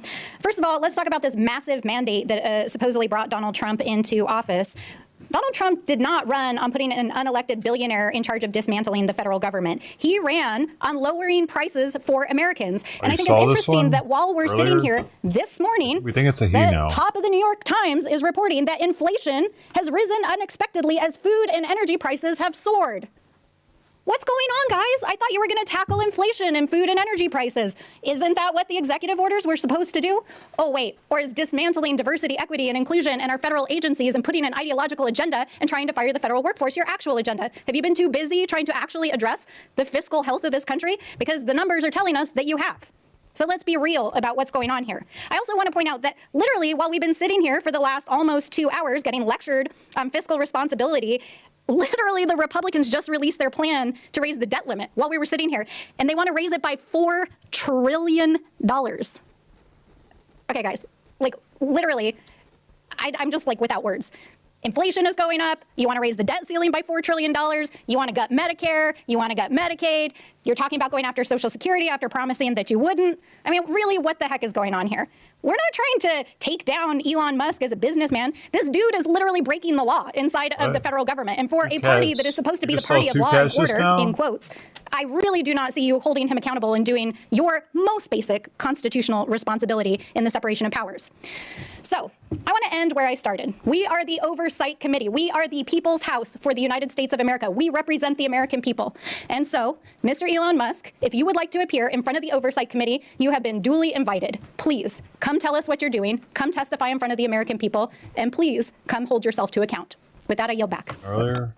The gentlelady yields. I now recognize myself for closing remarks. President Trump was elected with a mandate to rein in unaccountable bureaucracy in Washington and to wage war on waste. I know that because I campaigned alongside him, and so did my colleagues. This hearing was the first battle of that war, and in the coming days, the subcommittee will release a report with legislative solutions to the problems we have identified here today. We aren't going to wait all the way until the end of this Congress. We're going to get to work immediately. The bureaucrats who have run Washington for decades are beyond the point of forgiveness. Their sheer incompetence and pure spite for the hardworking American people have resulted in total failure. The federal government has made over $2.7 trillion in improper payments since 2003, including $236 billion in 2023 alone. Those are trillions of dollars that honest Americans have paid in taxes at gunpoint over the years. As we approach April 15th, Americans are once again preparing to do their taxes and fork over their unfair share of money it takes to run this country. And I have to tell you, the American people have not been getting their money's worth for a long time. Most improper payments in recent years were issued through 5 programs: Medicare, Medicaid, the Earned Income Tax Credit, Pandemic Unemployment Insurance, and the Paycheck Protection Program. But a total of 16 federal programs had improper payment rates of 10% or more in 2023. That includes SNAP, the Federal Food Stamp Program, which paid out $10 billion taxpayer dollars improperly. To get their arms around this problem, Elon Musk and the Doge team went straight to the source. They went to the Treasury Department's Fiscal Service, which makes about 90% of the trillions in federal payments issued annually. The audit of these payment systems was long overdue. Treasury Secretary Scott Bessent gave Doge employees working for the government read-only access to these systems so they could conduct that initial audit. That audit is already paying dividends. Musk learned that the databases federal agencies are supposed to check to prevent payments to fraudsters, crime rings, and dead people are not being kept up to date. Going forward, we are going to get more mileage out of these do-not-pay databases. That means fewer improper payments and less fraud and waste of taxpayer dollars. Despite this fraud, that's already been revealed. A federal judge in New York issued a ruling last Friday that ran totally contrary to the will of the people. The judge blocked not only Doge, but the Treasury Secretary himself from accessing his own agency's payment systems. That's absurd. Only career Treasury Department unelected bureaucrats can access the system, the judge ruled. This turns the Constitution on its head. We will hold this judge and others who try to stop the will of the people and their elected leaders accountable. As is written in the Federalist Papers, the judiciary has no influence over either the sword or the purse, no direction either of the strength or the wealth of the society. It may truly be said to have neither force nor will, but merely judgment, and must ultimately depend upon the aid of the executive arm for the efficacy of its judgments. But the whole D.C. swamp is freaking out that the unelected officials from Doge were allowed access to these systems. That makes no sense. Federal judges were not elected. The Treasury bureaucrats were not elected, and they have failed to fix the problem that is enabling American taxpayers to be robbed. So why not bring in skilled outside experts like private companies and private citizens who are successful in the real world to do everyday work that we need to get done here, like audits? Of course, federal payment systems are only one link in the improper payment chain. We need to look at other links in the chain. We need better front-end identify verification to screen out fraudsters, and we need to close eligibility loopholes. That means not letting applicants self-attest to their own eligibility. And it means ending categorical eligibility, which lets someone who fraudulently qualifies for one federal benefit automatically get other federal benefits. Finally, we need to better coordinate fraud prevention efforts between federal governments and the states. These are all issues that we will be taking a hard look at in this committee and coming up with solutions to, including legislation and referrals to committees of jurisdiction that will deliver for the American people. With that and without objection, all members have 5 legislative days within which to submit materials and additional written questions for the witnesses, which will be forwarded to the witnesses. If there is no further business without objection, the subcommittee stands adjourned.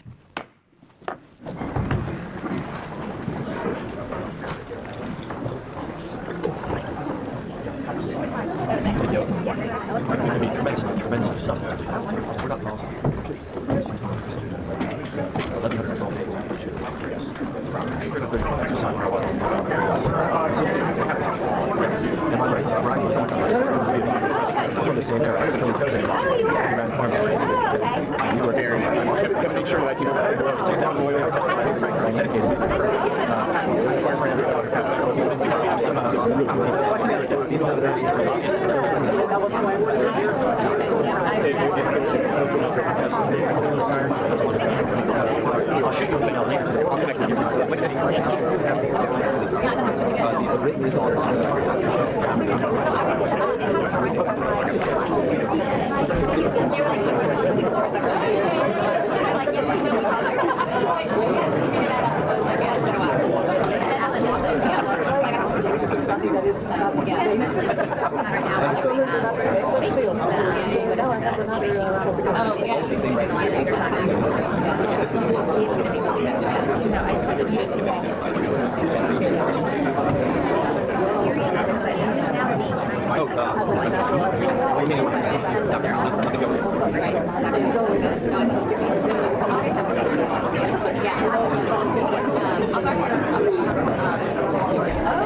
Yeah.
heater being on, don't you? Loving that. It's cold out there. Come on. Come on. Get up. Get up. Get up. Hey.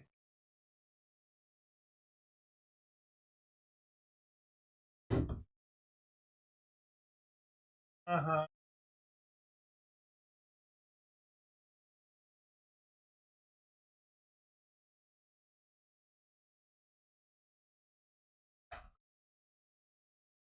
It's chilly out there. It's rainy. I'm bad for the cats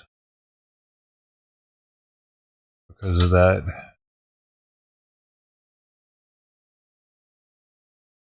Always reminds me of Tux that day when he was asleep in the backyard, and it was kind of misting like it is right now. You can barely even tell it's raining. It's a really faint mist. He was coated in it. He looked white almost from it. Found it very odd that he was sleeping like elements like that and not in cover somewhere.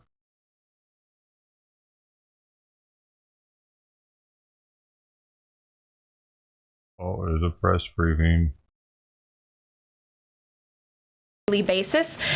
Did it start on time? Also confirmed that the president just.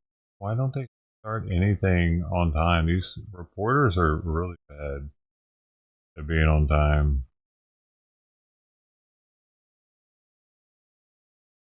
The punctuality lately has really gotten almost every single day. Bad. But not with you get your dick chopped off network.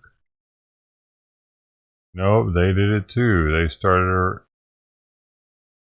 Come on, man. You wanna be a tranny tonight?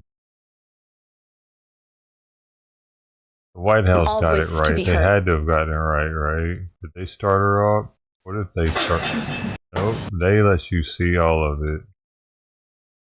You have to go to the official. Spoke to news. The official first. Good afternoon, everybody. There's also a meeting on Doge. What are you talking about? We just watched the meeting on Doge. The entire thing. There's another meeting on Doge?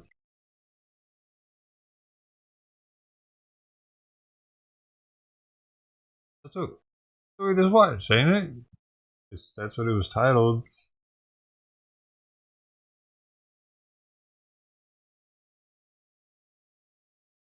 I don't think there's going to be another one.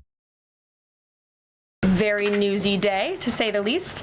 I have a couple of updates for you this morning, or this afternoon. As you know, this morning, the president spoke to President Putin of Russia. They spoke at length, and the president released a statement following that conversation in great detail. I can also confirm that the president just recently got off the phone with President Zelensky of Ukraine. His truth is as follows. I just spoke to President Zelensky of Ukraine.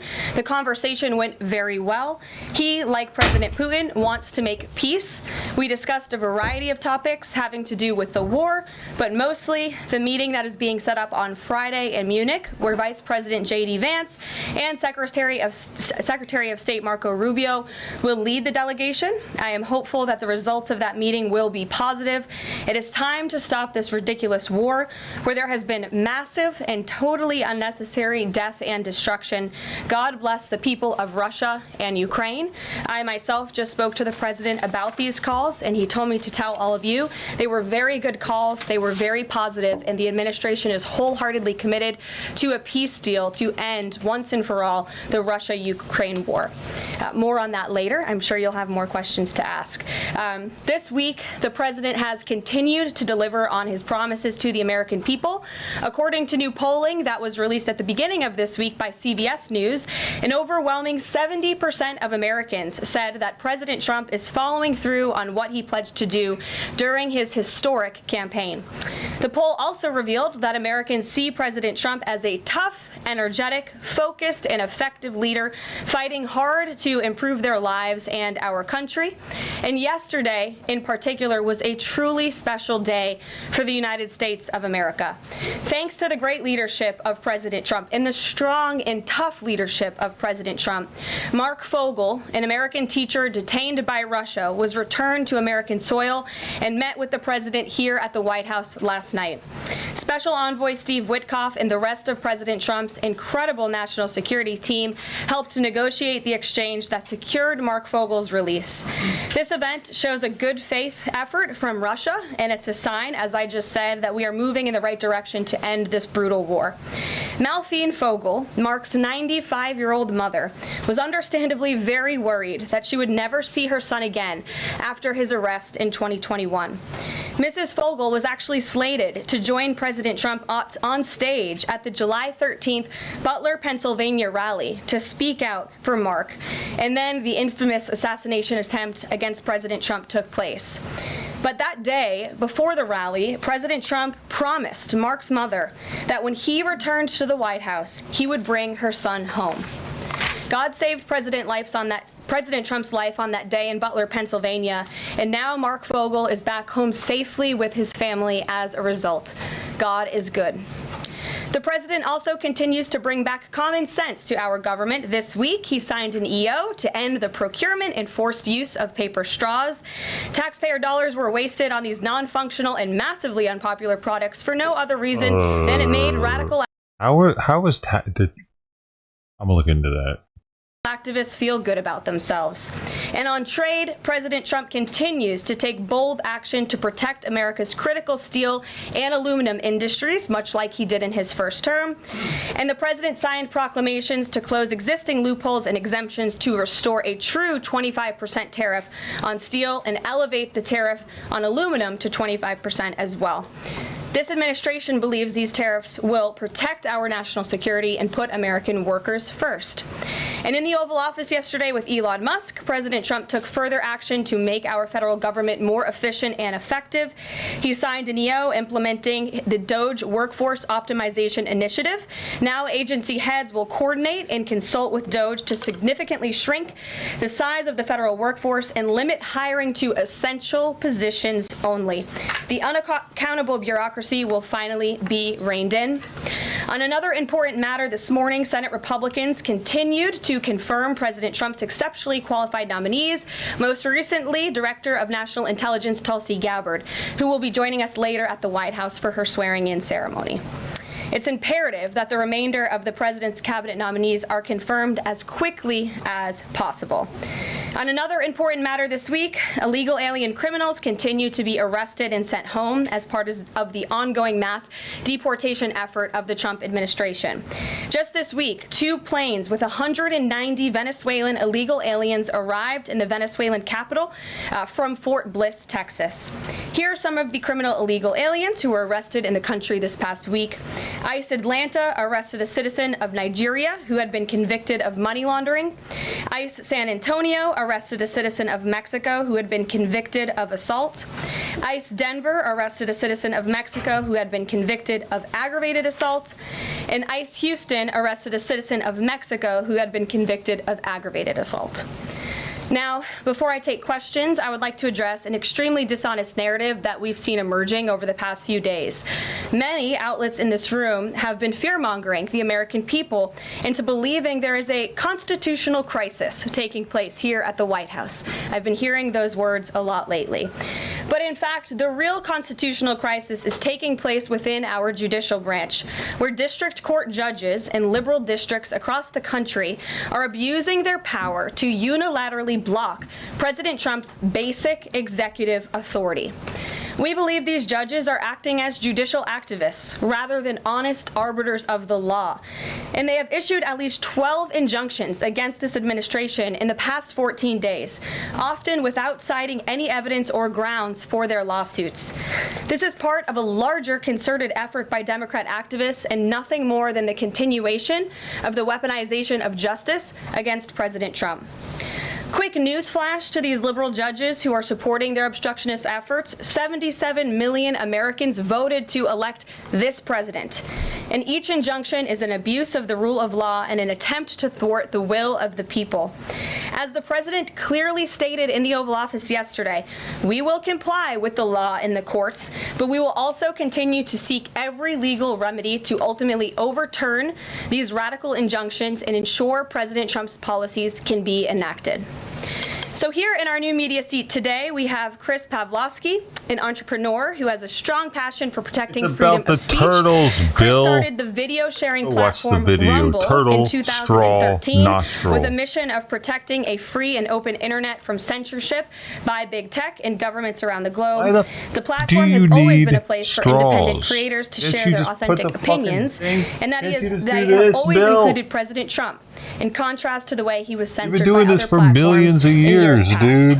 Since its founding, Rumble has grown exponentially, recently marking 67 million monthly active users. It's a lot of users. If you're watching right now and interested in sitting in this seat, you can apply whitehouse.gov/new-media. With that, I will take your questions. And Chris, why don't you kick us off on this very busy news day? Carolyn, thank you very much to you and President Trump. It's an honor to be sitting here in the new media seat for the White House press briefing and to be able to demonstrate why freedom of expression is so important. Rumble was the victim of censorship at the hands of multiple foreign governments. It's clear there are still many countries who oppose free speech and even target American companies. Can you describe what the administration will do to protect U.S. interests and values worldwide? Sure. Well, thanks for the very important question. And I think that free speech and ending censorship, both here at home and also abroad, is an important part of President Trump's agenda. I think first, President Trump has led by example on this front as the leader of the free world, the president of the United States, with his show of access and transparency on a daily basis. The president takes questions from all of you almost every single day and really reveals what he's thinking and feeling, and I think that serves as a great example to the rest of the world. As for tangible actions that the president has signed, he did sign an executive order, I believe on day one, certainly within the first week of this administration, to restore free speech and stop government-sponsored censorship here at home. And the EO made it very clear that federal employees are not allowed to engage in any activity that would infringe upon the American people's right of free expression. So I think the president has led quite strongly on this. And I would just add, this is part of the reason we have a new media seat, to invite new voices into this room. Again, we're going to need to expand this room because so many people are interested, and we're very excited about that. It's a privilege to cover this White House, but we want all voices to be heard. So thanks for being us with here, Chris, and I hope you enjoy the briefing. Sure. Jordan. Thanks, Caroline.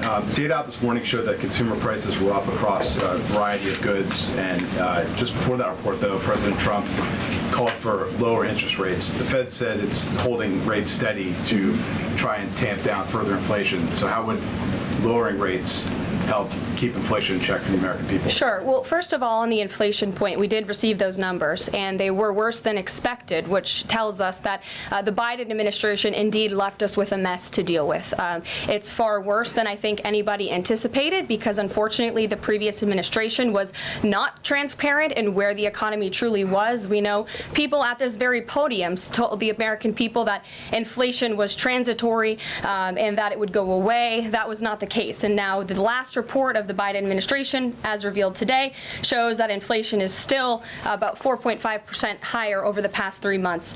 This is an indictment on the Biden administration's mismanagement of the inflation crisis and their lack of transparency in addressing it. As for tackling inflation and interest rates, the president has made his position on this very clear. He wants interest rates to be lower, he wants inflation to be lower, and he believes that the whole of government economic approach that this administration is taking will result in lower inflation. I have said that from this podium many times. The president had record low interest rates and inflation rates in his first term. He believes that the economy can handle it and withstand it. And we're doing a lot to tackle the inflation effort on this front. It's a whole of government economic approach, and I've talked about what we're doing to tackle inflation quite a few times from this podium. What update us on reciprocal tariffs? That's going to come before Prime Minister Modi's visit tomorrow. I do believe it will come before the Prime Minister's visit tomorrow, and I will let the president president discuss the details on the reciprocal tariff front, but this is something he believes strongly in, and it's very simple logic as to why the president wants to impose reciprocal tariffs. It's the golden rule, which we all learned when we were growing up in school. Treat others the way you want to be treated, and far too many nations around this world have been ripping off the United States of America for far too long, and that's why the president believes this will be a great policy that will benefit American workers and improve our national security. JJ. On Doge and the fraud claims, Elon Musk in the Oval yesterday gave us some information on that. We're just wondering if there's some proof, evidence. Is the White House willing to share evidence of those fraud claims, or can Elon Musk come to the briefing room and share material evidence of what he's talking about? Sure, I would love for Elon Musk to come to the briefing room. That's why we had him go to the Oval Office yesterday, where I think he provided great answers. He was speaking in layman's terms, speaking common sense to all of you in the media, but also to Americans at home. But I would say especially to all of you in the media, because I think it's a real fallacy that there's this alleged lack of transparency when it comes to Doge. President Trump and Elon Musk have been incredibly transparent on what Doge is doing. There is an X account with the Doge handle. They are tweeting out what they are doing on a daily basis. They have a website where they are posting the receipts of the contracts that they are reviewing and the payments that they have stopped from going out the door. The secretaries of our departments have stopped from going out the door. And I would also say that before it was Elon Musk making our government efficient and accountable, it was some unnamed bureaucrat that none of you knew. Elon Musk is the richest man in the world. He's also now one of the most highly scrutinized men in the world alongside President Trump because of what he's doing and the access that he is allowing. So there's great transparency. As for the actual receipts, we are happy to provide them, and I actually brought some today because all of you know I love to bring the receipts. We have contracts upon contracts that we can send and provide this information to you. Let me be very clear. We are not trying to hide anything. We have been incredibly transparent, and we will continue to be. These are screenshots of contracts that Doge found across our government. This is a DEI contract, $36,000 for U.S. citizenship and immigration services. That is against the president's policies and his America First agenda. This is a $3.4 million contract, a Council for Inclusive Innovation at the U.S. Patent and Trademark Office, Department of Commerce, another DEI contract that Doge identified. I can continue to go through these. Oh, I love this one, $57,000 for climate change in Sri Lanka. What is this doing to continue the interests of the American people? Absolutely nothing. These are the line items across the federal government that Doge is identifying daily. They're moving very fast. There's a lot of paper that we can show you, but we're happy to do it. This administration has been more than transparent about what Doge is doing. And here's one of their tweets that they posted about the mine. I believe this is in Pennsylvania, where the federal employee retirement system is being processed. Did anybody know this was even happening in our country before Elon Musk talked about it in the Oval Office yesterday? A lot of Americans didn't. So we are providing transparency and accessibility on a daily basis when it comes to Doge. They put it down there in case of nuclear war. Report, if anybody would like it, on all of the things that they are identifying and finding. We're happy to provide this information to you. We're talking about it every single day. Are all those things you just mentioned fraud, or are they waste, or are they just contrary to the president's policies? I would argue that all of these things are fraudulent, they are wasteful, and they are an abuse of the American taxpayer's dollar.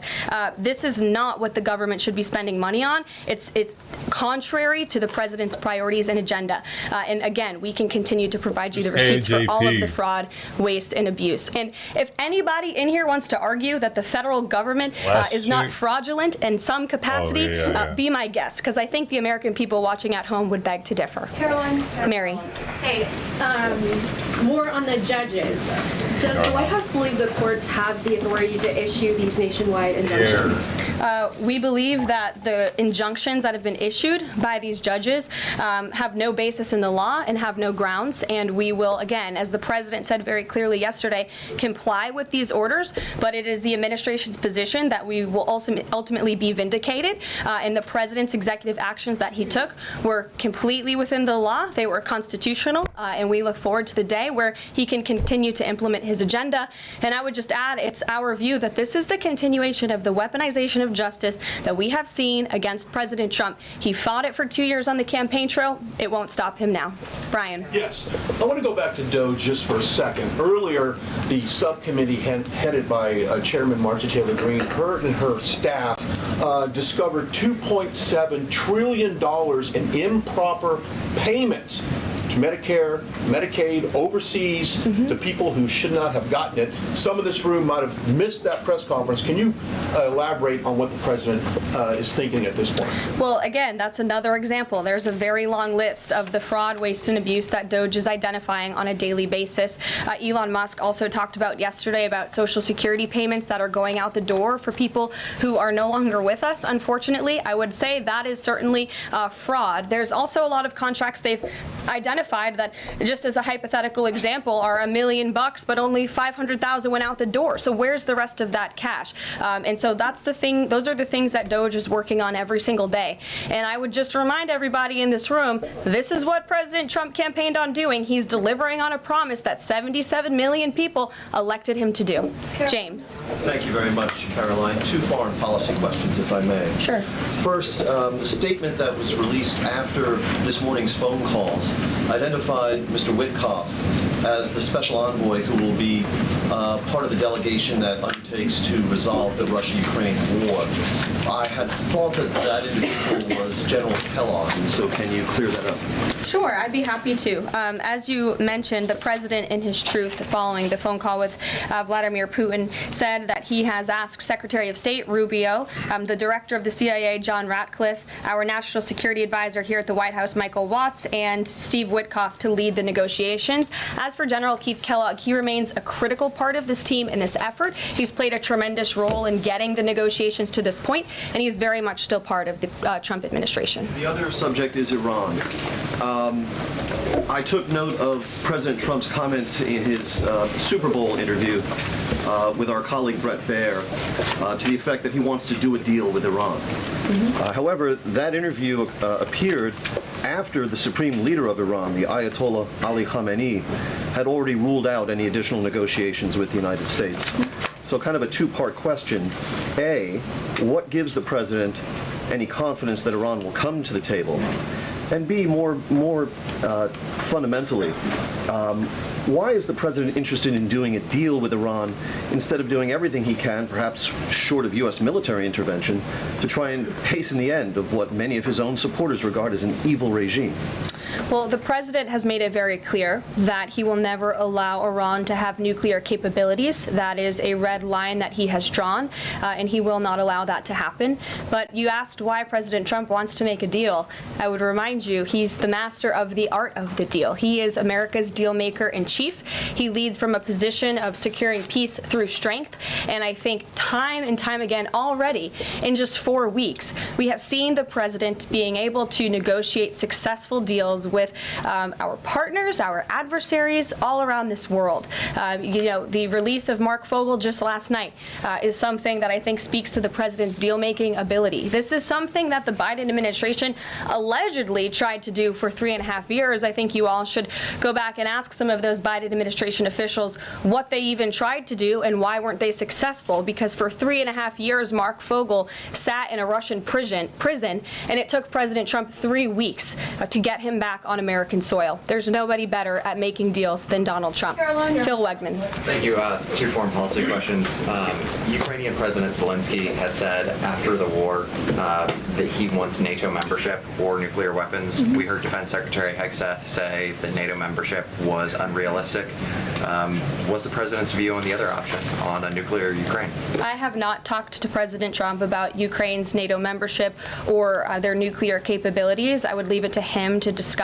But I will tell you again that Secretary Rubio and also the Vice President, J.D. Vance, will be meeting directly with President Zelensky in Munich on Friday, and I'm sure they will provide a readout of that conversation and that discussion. And then the second question, given that this administration has called on Europe to take more responsibility for their own defense, I'm wondering, will the EU or any other European nation other than Ukraine be involved in these peace talks? I don't have any European nations who are involved currently to read out for you. Certainly, the president has employed a very strong team, or deployed a very strong team, to continue these negotiations. And the fact that he was on the phone with both President Putin and President Zelensky today shows that he's very much involved in this effort as well. And then just a follow-up, I guess. Sure. Should we expect the president to negotiate in person with Zelensky and Putin? I don't have anything to read out on that for you today. Maggie, good to see you. Thanks for taking the question. You talked about the transparency with Doge and Elon Musk's press availability yesterday. There is a conflict of interest law in place that says that people who have personal interests can't interact with government entities that could touch on those. Has President Trump signed a waiver for Elon Musk? Does such a thing exist? If it does, will you guys release it in the interest of transparency that he's committed to? I have not seen the law that you are referring to. What I can tell you is that Elon Musk, as I've confirmed before, is a special government employee. He is filing the proper financial disclosure, and he is complying with all applicable federal laws. As you also heard, Elon address this directly yesterday in the alleged conflict of interest, and he said everything he's doing is very public, and if you all perceive a conflict of interest, you're welcome to bring that up. And as the president said, if he feels like Elon is engaging in something that's a conflict of interest, he will tell Elon not to do that. And Elon also said yesterday that before he moves forward with anything, he consults with the President of the United States. So we're very confident with the ethics and the guardrails that have been put in place here. Caitlin. Thanks, Caroline. I have a few things for you, but on the commitment by President Trump, he said that he and President Putin agreed to visit each other's respective nations. Are there any preconditions that President Trump has that President Putin must do before he goes and meets with him, withdrawing some forces, withdrawing all forces, anything like that? Not that I'm aware of. That doesn't mean they don't exist, but I was just talking with the president in our national security team. I wasn't made aware of any conditions, but if they exist, I'm happy to provide those. And on the president himself, he styles himself as this master negotiator. He is now deploying these negotiations, saying that they start immediately. We did hear from the Defense Secretary, Pete Hegseth, today saying that NATO membership is not realistic for Ukraine, and neither is returning to pre-2014 borders. Aren't they giving away bargaining chips before these negotiations have even started? Again, I haven't talked to the president about Ukraine's NATO membership, and he appointed several individuals to negotiate on his behalf. He's directly involved in these negotiations as well, and I'm sure if you ask him that question in the near future, when you're able to, he'll give you an answer. I just don't want to get ahead of him on it. And final thing for you, which White House official made the decision to bar the AP reporter from the Oval Office and the diplomatic reception room last night? Well, first of all, let me just set the record straight. It is a privilege to cover this White House. It's a privilege to be the White House press secretary. And nobody has the right to go into the Oval Office and ask the President of the United States questions. That's an invitation that is given. And there are hundreds of outlets on this campus, many of you in this room who don't have the privilege of being part of that pool every single day and getting to ask the president questions. We reserve the right to decide who gets to go into the Oval Office, and you all have credentials to be here, including the Associated Press, who is in this briefing room today. But isn't it retaliatory in nature is the argument, because the reason that the AP was barred, which they said was because they're not using the phrase Gulf of America, they're using Gulf of Mexico in line with their standards. And so the question here is this setting a precedent that this White House will retaliate against reporters who don't use the language that you guys believe reporters should use? And how does that align with the First Amendment commitment that you were just talking about? I was very upfront in my briefing on day one that if we feel that there are lies being pushed by outlets in this room, we are going to hold those lies accountable. And it is a fact that the body of water off the coast of Louisiana is called the Gulf of America. And I'm not sure why news outlets don't want to call it that, but that is what it is. The Secretary of Interior has made that the official designation in the geographical identification name server, and Apple has recognized that, Google has recognized that, pretty much every other outlet in this room has recognized that body of water as the Gulf of America, and it's very important to this administration that we get that right, not just for people here at home, but also for the rest of the world. Sure. Thank you, Caroline. The prisoner exchange with Russia coming at the same time as the president is now announcing negotiations to end the war in Ukraine. The timing of that is hard to ignore. Was Ukraine discussed as part of this prisoner swap? I was not involved in those discussions, so I can't comment on whether that came up or not.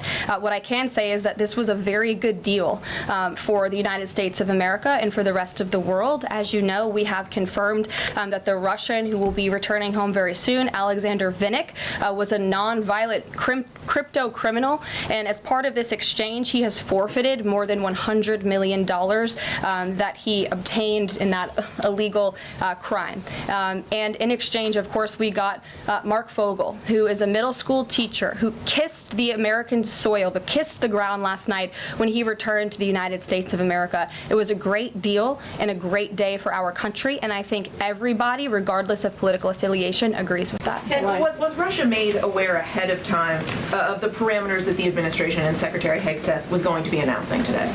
The NATO parameters? Yes. I'm not sure. You'd have to ask Secretary Hegseth in the Defense Department on that, since he announced them. Jackie. Thank you, Caroline. Just to be clear, so when we're listening for a shift in position on U.S. policy, should we only listen to the president and maybe not the Secretary of Defense? Because what he outlined today would represent a shift in U.S. policy. I'm not saying that. I'm just saying I speak for the President of the United States behind this podium, and I will let him discuss that. Can you tell us any more about the next hostage releases? I understand another American's coming out today. Sure. I'm glad you asked. It speaks to President Trump's deal-making ability, and we can confirm the safe release of one American and two individuals from Belarus, one of whom worked for Radio Liberty. Out of respect for the privacy of these individuals, their request, we have no further details to announce on their identities, but we can confirm that one American was released today, and it's a remarkable victory on the heels of Mark Fogel returning to America last night. Anything on who the U.S. might be releasing in exchange? I don't have details on that at this moment.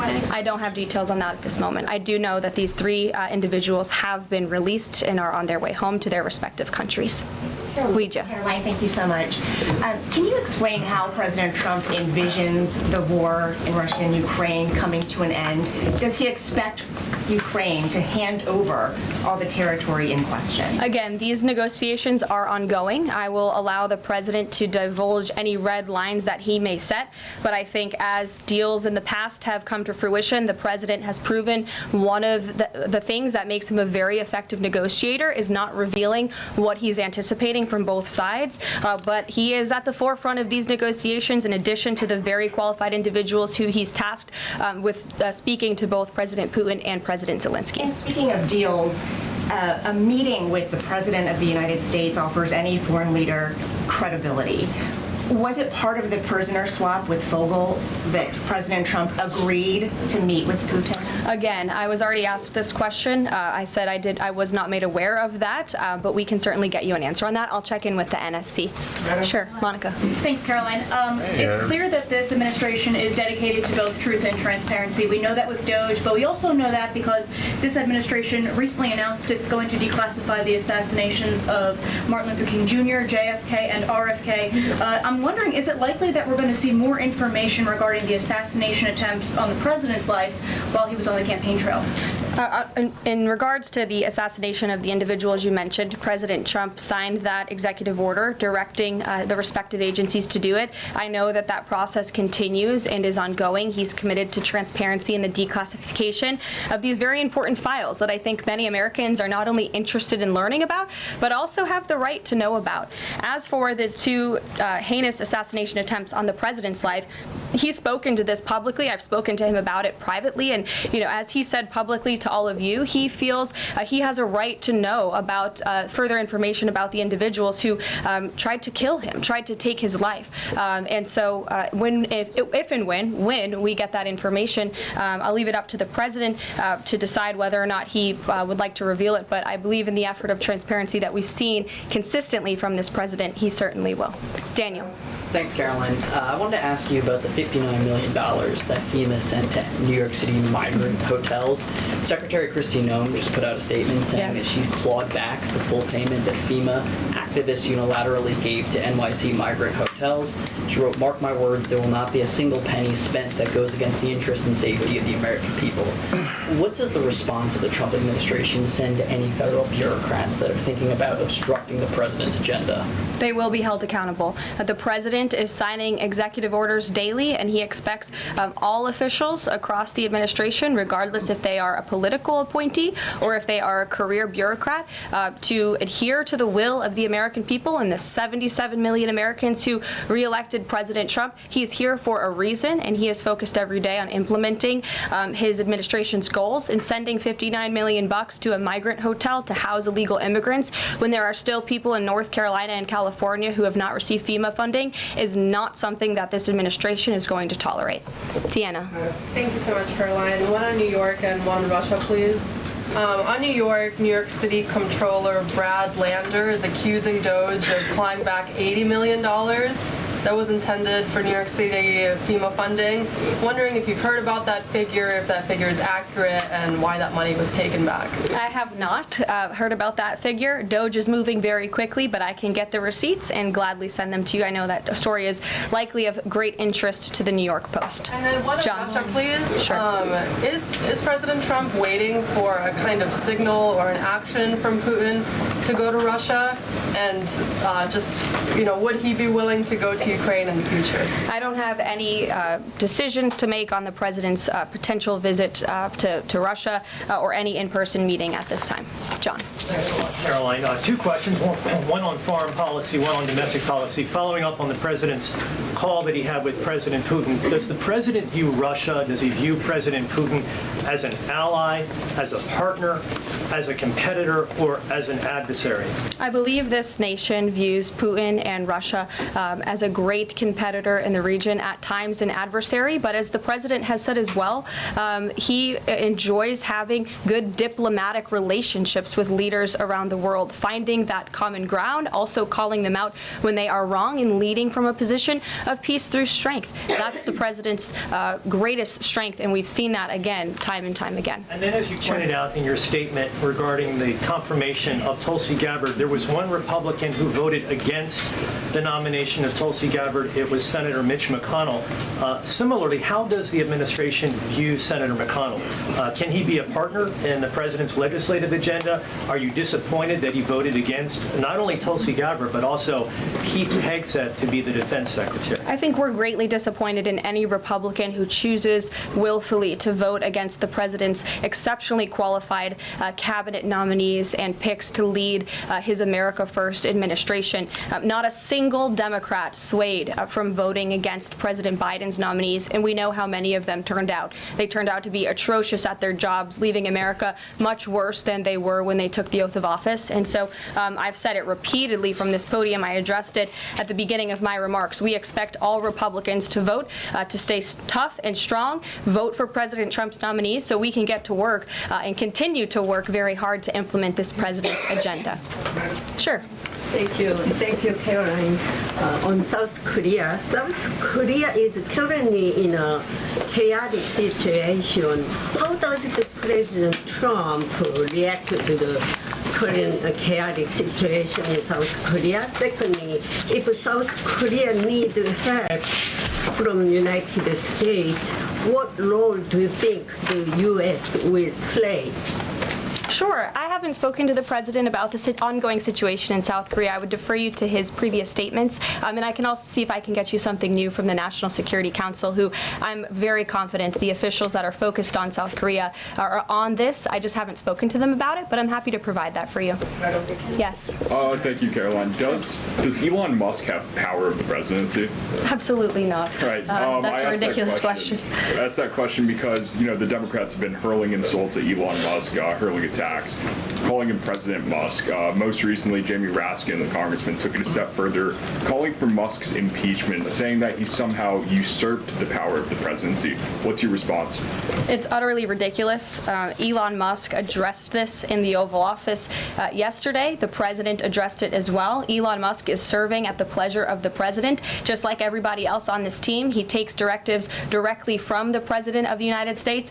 And I think some of the comments that you referred to are nothing more than a failed failed attempt from the media and from Democrats to try to sow division in this White House. We saw them do it in the first term. We're not going to let them do it in the second term. This is a unified team who is working at the pleasure of the president to do what's right for the American people. I have one more quick housekeeping note before I leave you all today. The president wanted me to share with all of you that he had a wonderful meeting with King Abdullah of Jordan yesterday.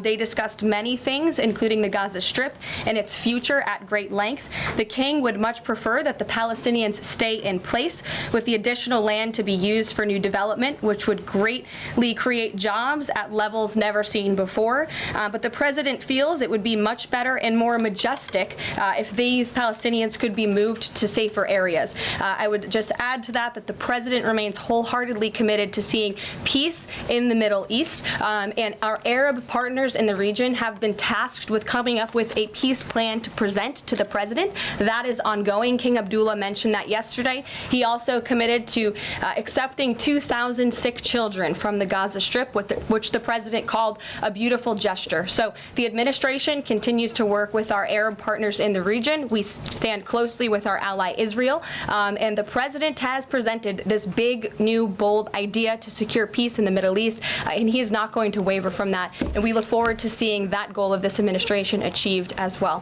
Thank you very much, everybody, and we'll see you very soon. Have a great day. Thank you.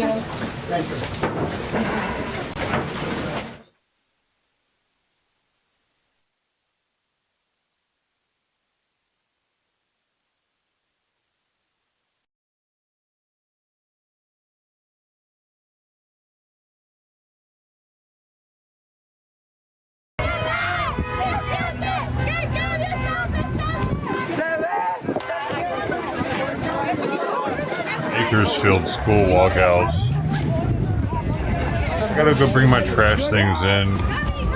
The trash just got picked up. They're just sitting there open. And it's raining a little, so I don't want them to get wet inside. I mean, be back. Oh, what?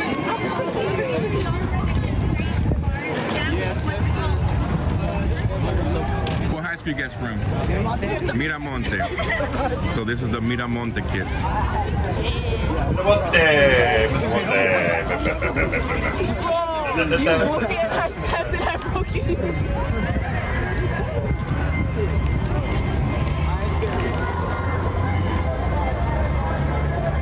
And the back out there with the headphones on in the rain looked kind of odd.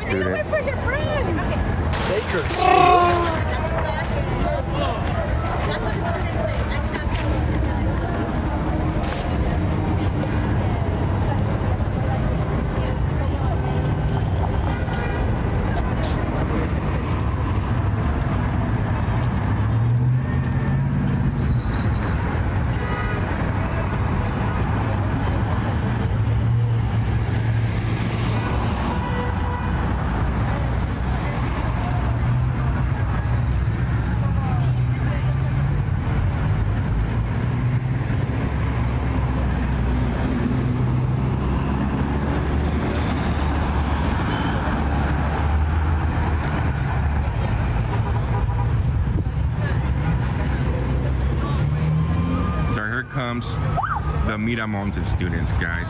Not correction. The East Bakersfield High School students.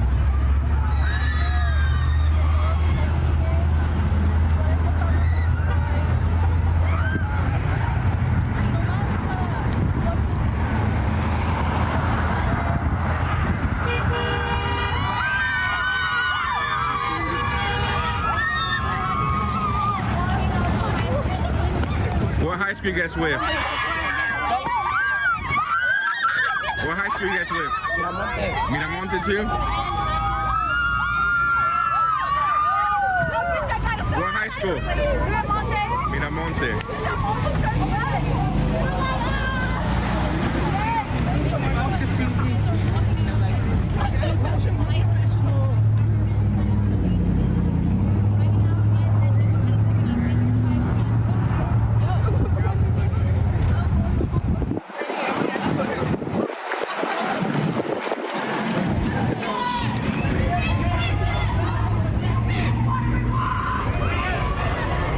still got a long walk. No way they'll make it there in time. How do you know it's traffic? They keep walking, averaging.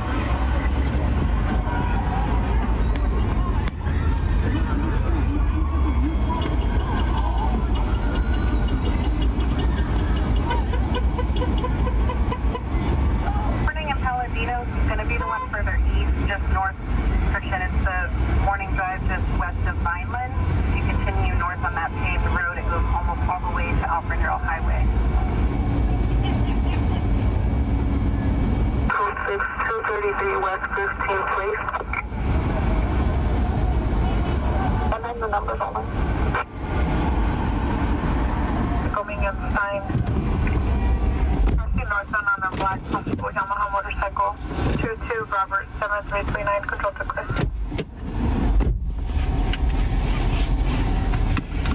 Let's continue, guys.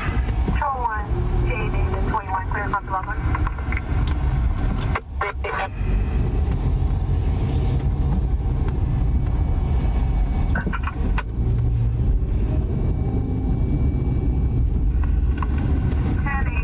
Vehicle J2201, J4 right.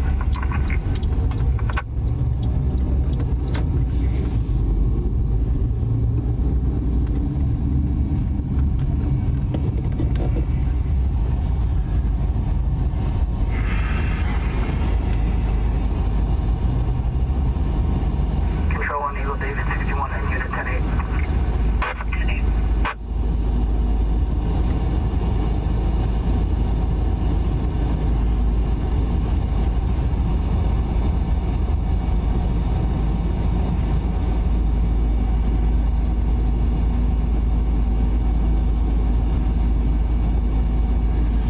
Say hello to your Rumble folks. Do apologize.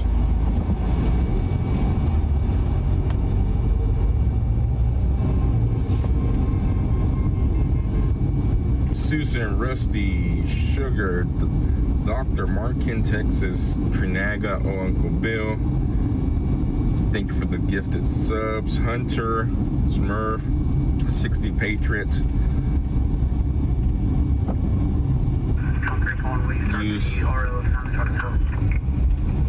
J6, welcome. Knuckle, welcome. Alright guys, I'm gonna give you guys a passing shot up here with all three groups together now.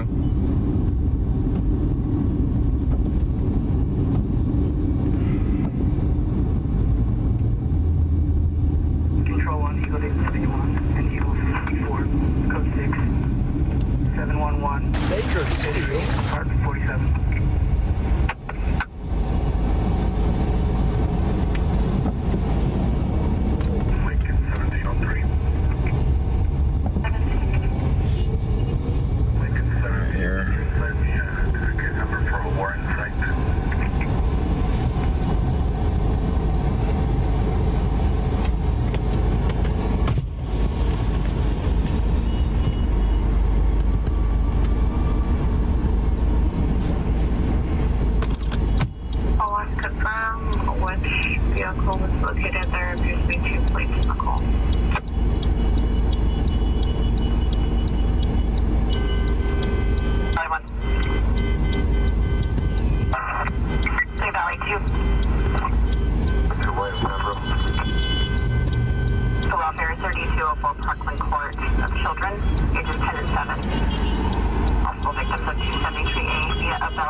Come on, guys. You guys have the right to express your opinions. Just don't get racial.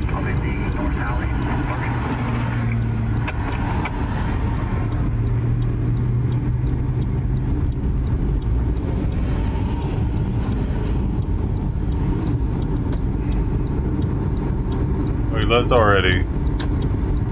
Damn.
Okay.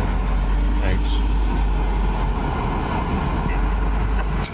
So for those of you just joining right now, I know the area. We're in Bakersfield, California right now. It's about 400 students marching, protesting on their way to Bakersfield City Hall. They're traveling right now westbound on Brundage, getting ready to pass MLK. Oh, correction. Fucking pants Madison. down.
Something on my thumb, she's really smelling. I'm just hoping it's not from... I washed my hands. Hopefully I washed them enough, dude. Why is she able to smell something? Maybe it's the soap. No, dude, she can smell something on me. Now she's smelling my pants a bunch. But I brushed on...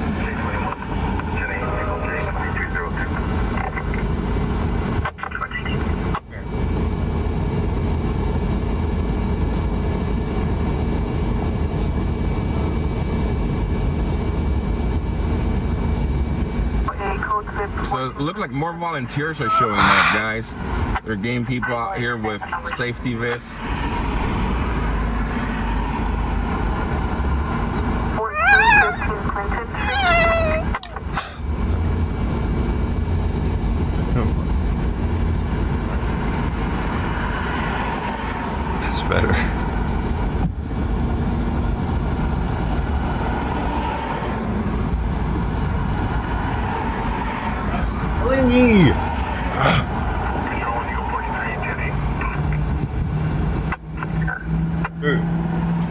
away. Go away. Go. 2004 model station wagon.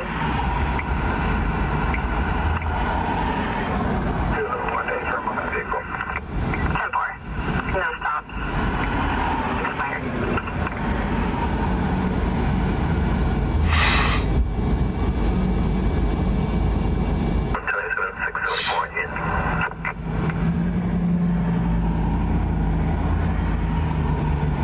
The last snow. Yeah, I'm over here pissed. I gotta deal with this rain. Protect the welfare. Subject did have a wood and metal stick. Rain on.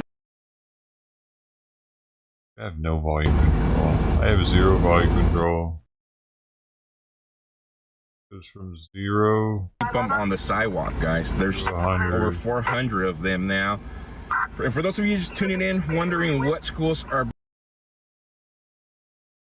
I literally have no volume control. Dead Auto, 35, if that's correct, East just returning those up Bakersfield High School. to Cattle Creek Way in Bakersfield.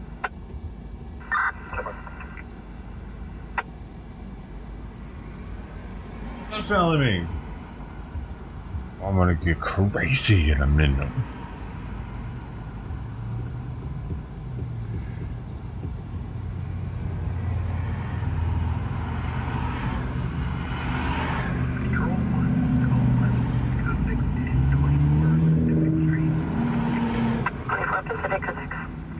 North High Schools, and yeah, other schools did walk out. There are reports of many other schools that had walkouts, but the students we're seeing right now belong to those 3 schools.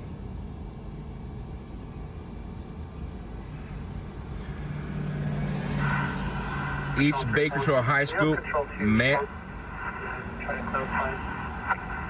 with Miramonte on Mount Vernon and Brundage, and then their order was waiting for them here at the Cottonwood and Brundage A&P. Contact Control 2, should have them respond.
Everything, get out of here.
Eventually, once they start making their way to City Hall, they're gonna have to get some officers out here to do a little traffic control as it gets bigger and bigger.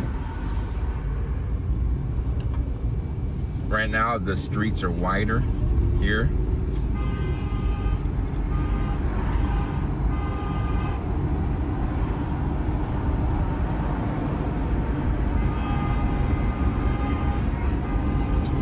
So they're making their way up to Union Avenue, guys. Union Avenue.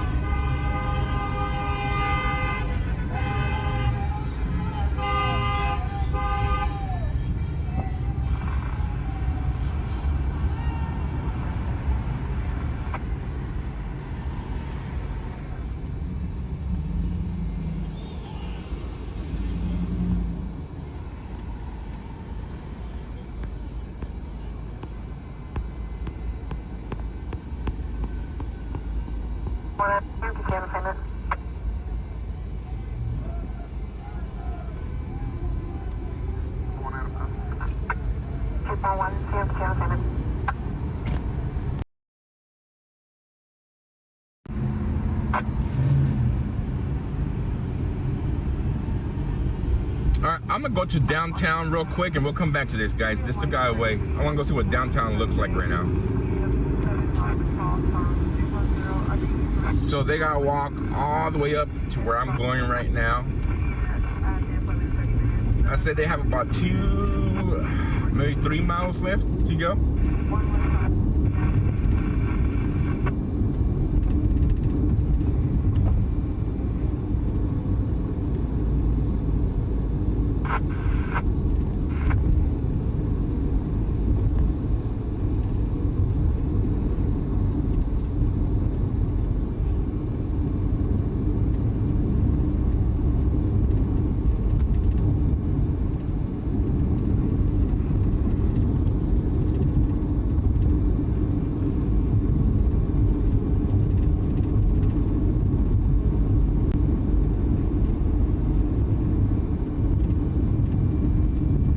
There's only one.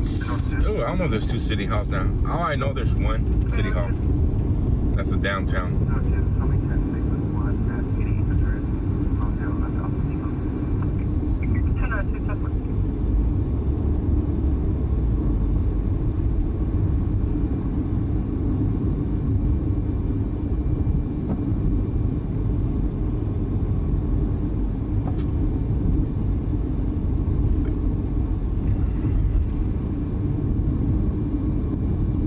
So they gotta come up here and make it right here.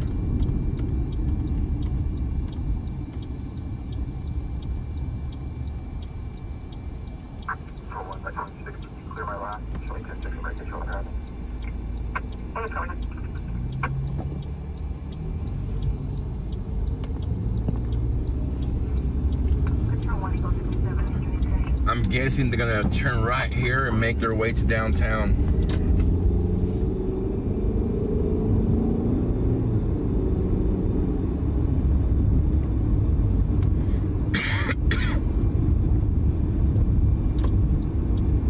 Which would probably put them at City Hall in the next hour.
mods just ban that spammer, please? Probably to come in with like 30 different accounts.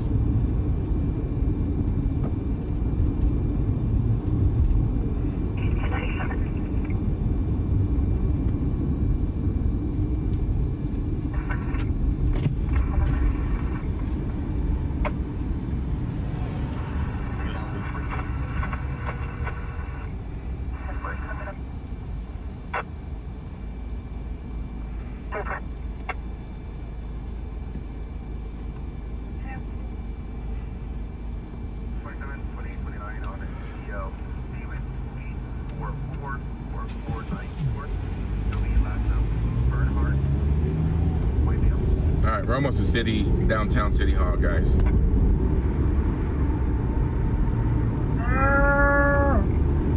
Meow, meow, meow. Extension progress at Taylor Hotel, 1908 Henry. Damage to office space and the number of persons in. Oh, it feels good to have the trash things in at least. I have to deal with that. Yeah.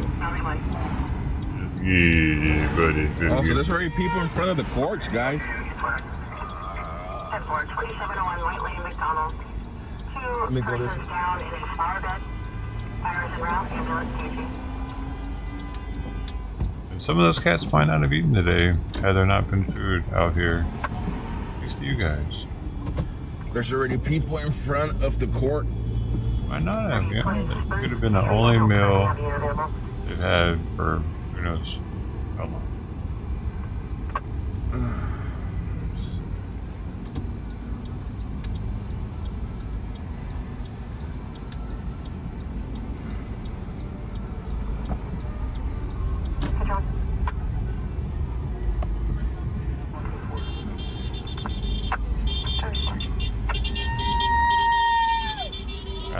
Heck yeah, Mexico American.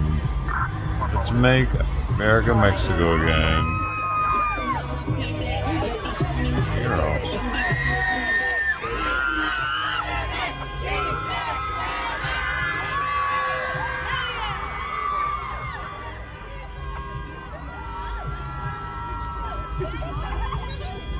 So, once the other group makes it here, guys, there's gonna be a lot of people here.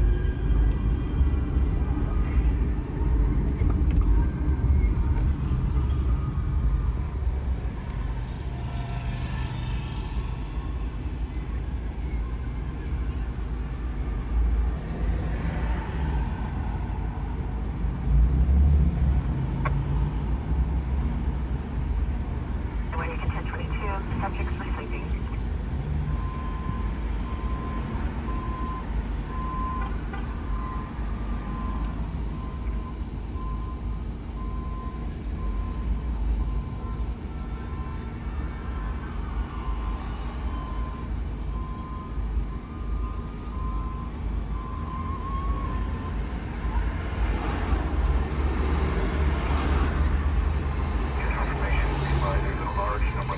Protesters on Union and Stockville Correction Wreckage.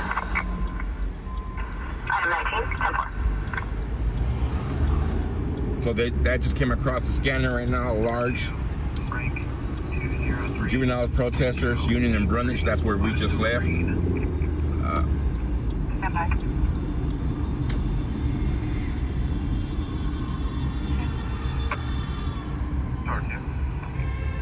Your 5 minutes break down that area.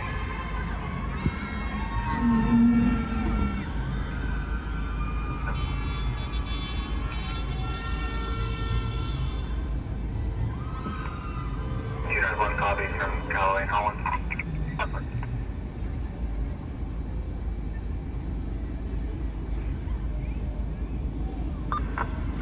When you can 1022, the subjects were sleeping.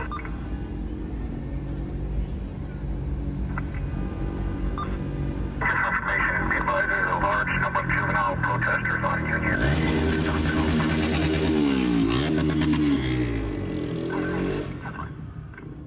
Where are these people sleeping they keep talking about? Valley 1. Stand by.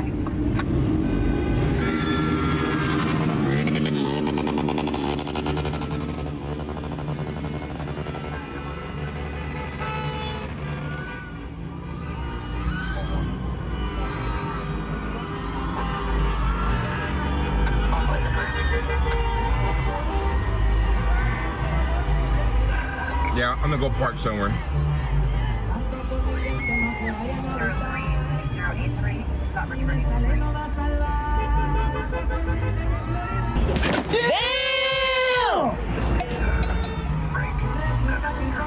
Is that too loud?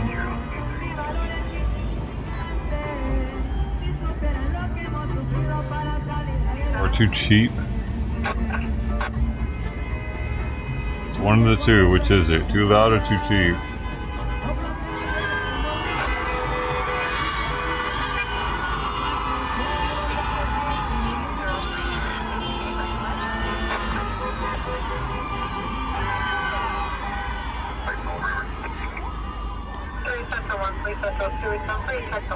Loud or too cheap?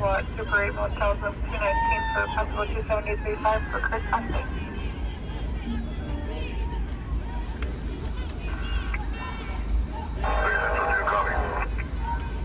Which is it? The insolence in here. Banish all of you. That's too cheap. To ignore our chief was surface of Timothy. Who is not going to be 7 when our vehicle. Lots, if that's what? Deep lots. I mean, I forgot to bring my other safety vest. I like to carry my safety vest because it has all those extra pockets to put everything in my pockets. Have LA protests calmed down? There was a small protest yesterday. There's supposed to be a big one on Monday for President's Day. what was the pair? Why did you damn all of a sudden out of nowhere? No, you know, traffic on channel 2. It's too loud.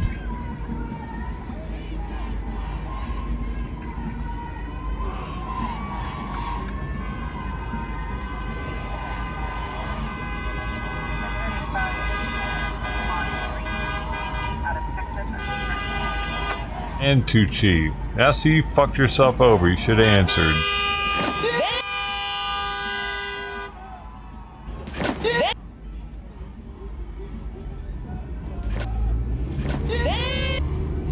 A little bit better now. Let's go see where they're at. 1,000 though. Back in park.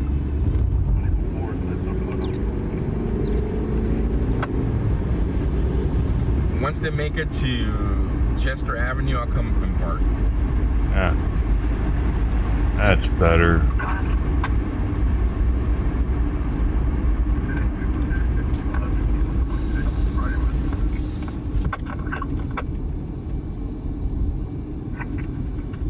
Inflation. Sorry. It's located macing the subject being uncooperative with tech units. David 61 and unit 10-8.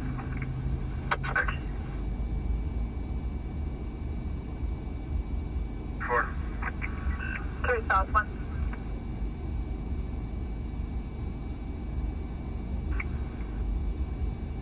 Camera 75.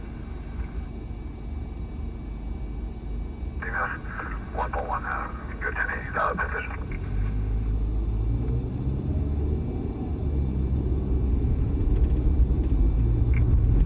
And for an additional unit, you're recovered. Tag 12. Can you guys any further on your situation?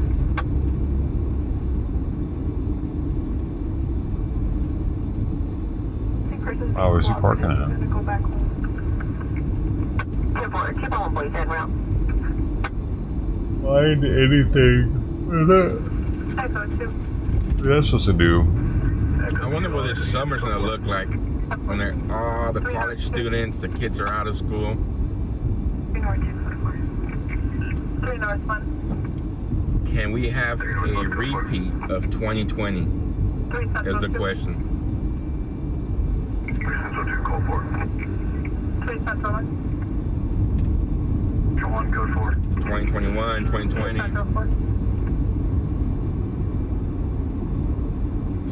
Summer Love 2.0.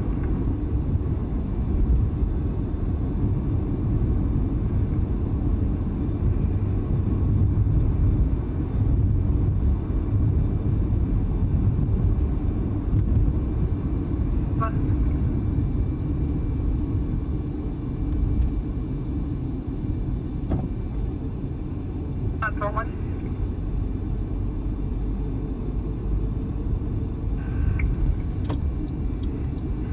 Cut up 31. 37. Cut up 31. They're on Union? Yeah, we just left them a little while ago. I went to go check out downtown real quick, and I'm on my way down. Control 1, Eagle Data 61. They're walking down Union. Code 6, 286 Industrial Street.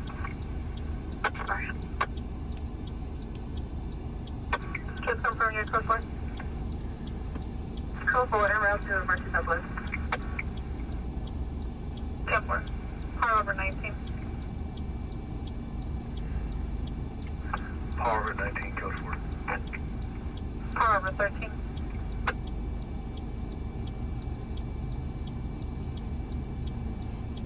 Contact code 1.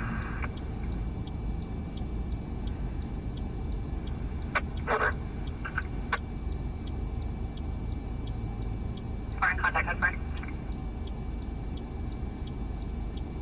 I'm on Zossville landline with 2 Southwest. 10-4. 7 code 6, 3300 Gosford Road, apartment Ida 67. That's fine.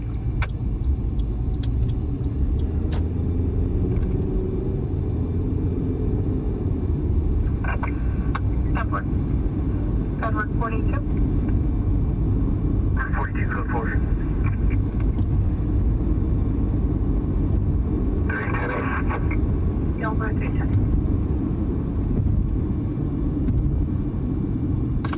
Minutes 5, minutes 120.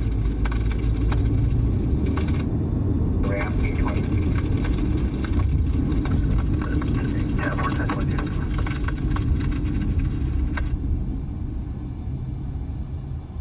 Code 4. 51. Code 4. Paul Albert 13. Advise code 4 as well.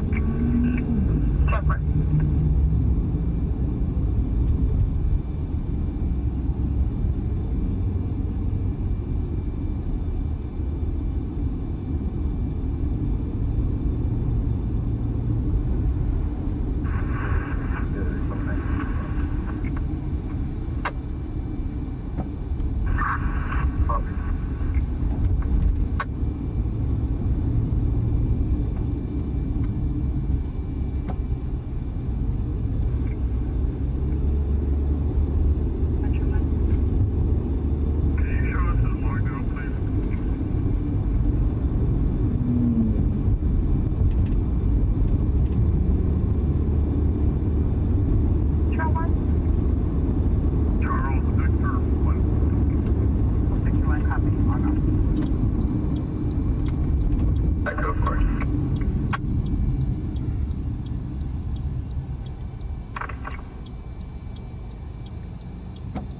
What's happening?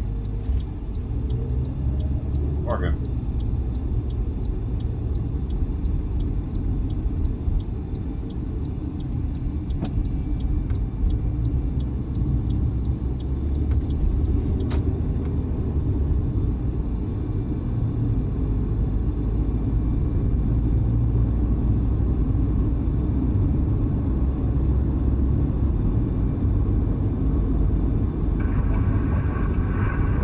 Code 4.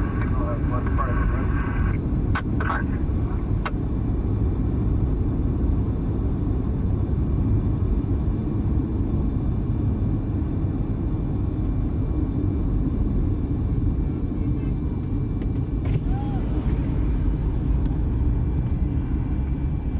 Everybody's at any liquor store, guys, at the moment.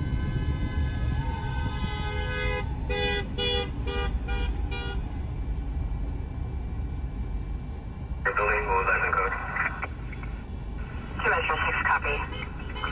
Clearing 1908, 10 Rainbow by zone code.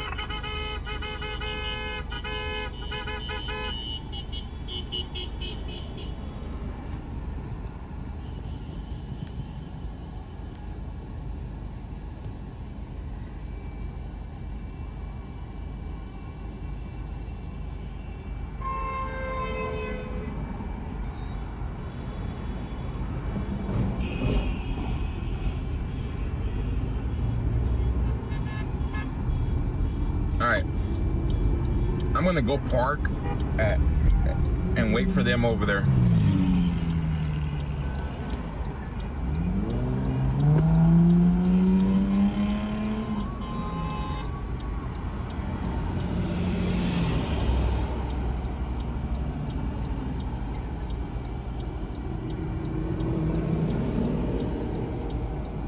They're probably gonna go up to California and go down.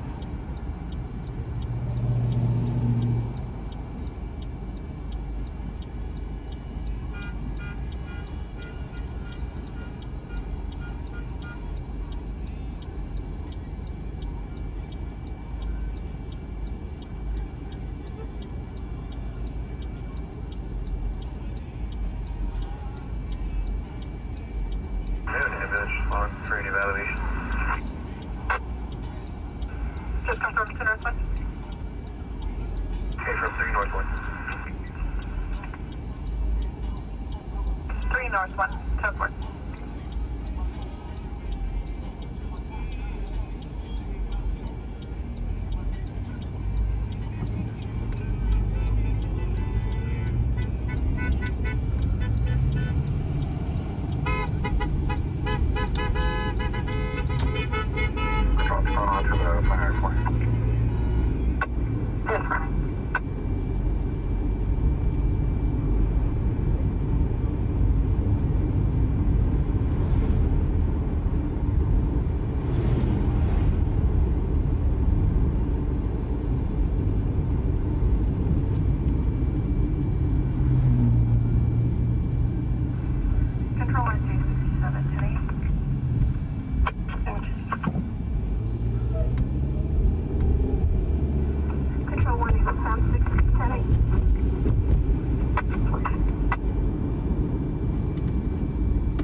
Oh, I know what it is too. I'll never get it. Control 1, 241, Adam, code 4. 241, Adam, code 4. That'll be 214 with one from 1841 Golden State to the address on Elk Condo. That's fine.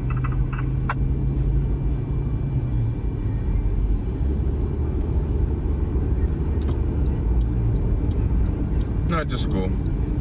School's about to. What's today? Yeah, today's Wednesday. Early odds. Yeah.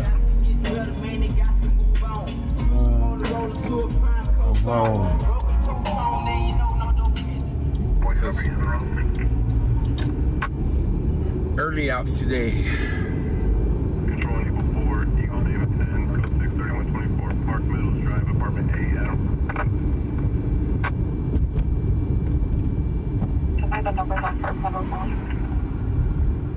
Alright, let's go park and head over to the protest in front of the courthouse.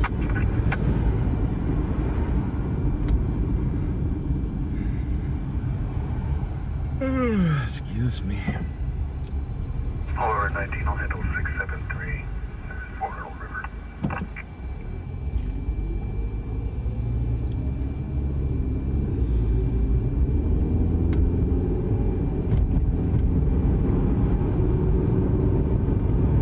Just confirm Polaroid 19.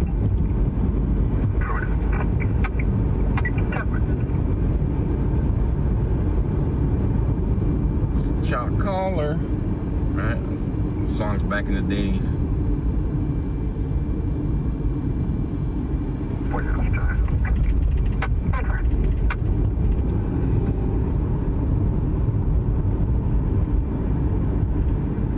They should be here in like 40 minutes or so. 2709 California, exit in progress. Central 1229 on one white female, last of Brian, boy Robert, Ida, Adam, Nora, first of Adela, Adam, David, Edward, Lincoln, Adam, birth year 89. Stand by.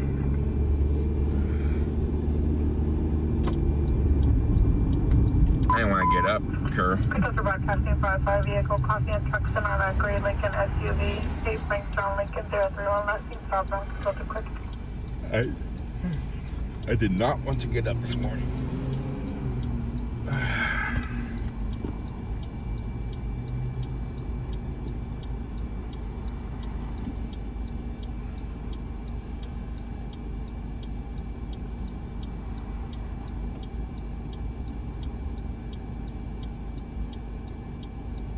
Control 1J67, code 6, 2909, Parkside Drive, Unit C, Charles.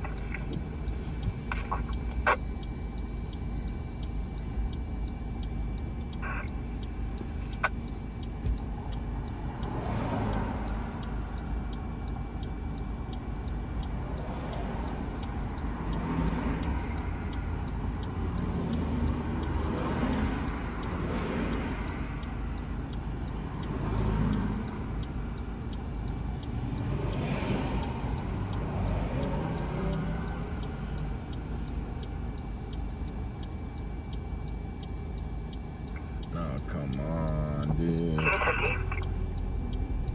Give information is about a group of 1,000 protesters headed northbound on Union from about 6. Brief for officer safety, group of protesters is headed northbound Union from 6. Numbers at 1,000. There you guys go. They're coming around across the scanner now. For officer safety, a group of protesters walking northbound passing 6th Street on Union. It rained last night and this morning.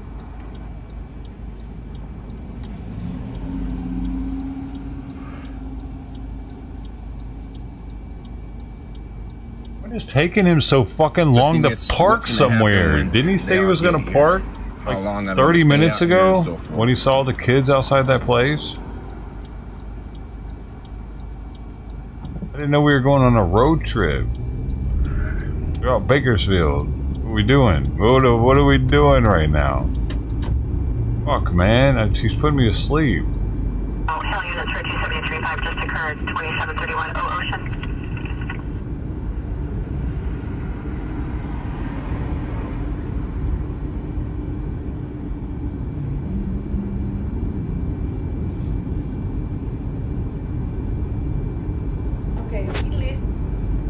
Bye, Joe. We have fucking more entertaining shit to watch than that. Holy shit, man. What is he doing? Okay, we listen and we don't judge. Yes, I have 7 kids and I am currently pregnant right now. 7 baby daddies. Hey guys, my name is Madi and you are welcome to Madi Speaks. In today's video, we're going to be looking at the issue of food stamps because recently I have been coming across several videos where the recipients of these food stamps are complaining of how the money they are getting is so little. From what I can see and understand in these videos, it sounds as though these people have made a career out of receiving food stamps. Actually, I wasn't even aware that something like food stamps exists, okay? I didn't even know about it. But from my research, I came to learn that this program started back in, I think, 1939. This was a period when America was emerging from the Great Depression and poor people were going hungry, but there was, food surplus because the farmers and the producers had too much food going to waste because majority of the population had no money to purchase this food. So the government decided to introduce the food stamp program to help farmers and businesses to sell their surplus food and also to help low-income families, hungry people, elderly people, disabled individuals, etc.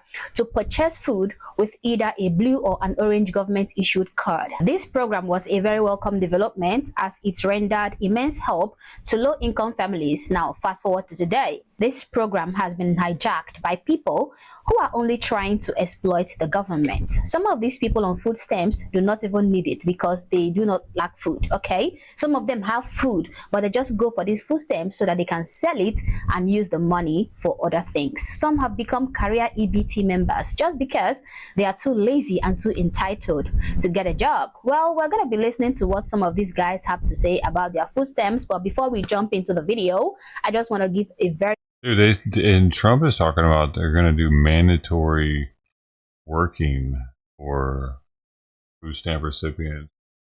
And a lot of people are for it. A lot of minorities are for it. A lot of minority women are actually for it. And they voice their opinion about it on social media about it. They're like, heck yeah, make them do some work for that money.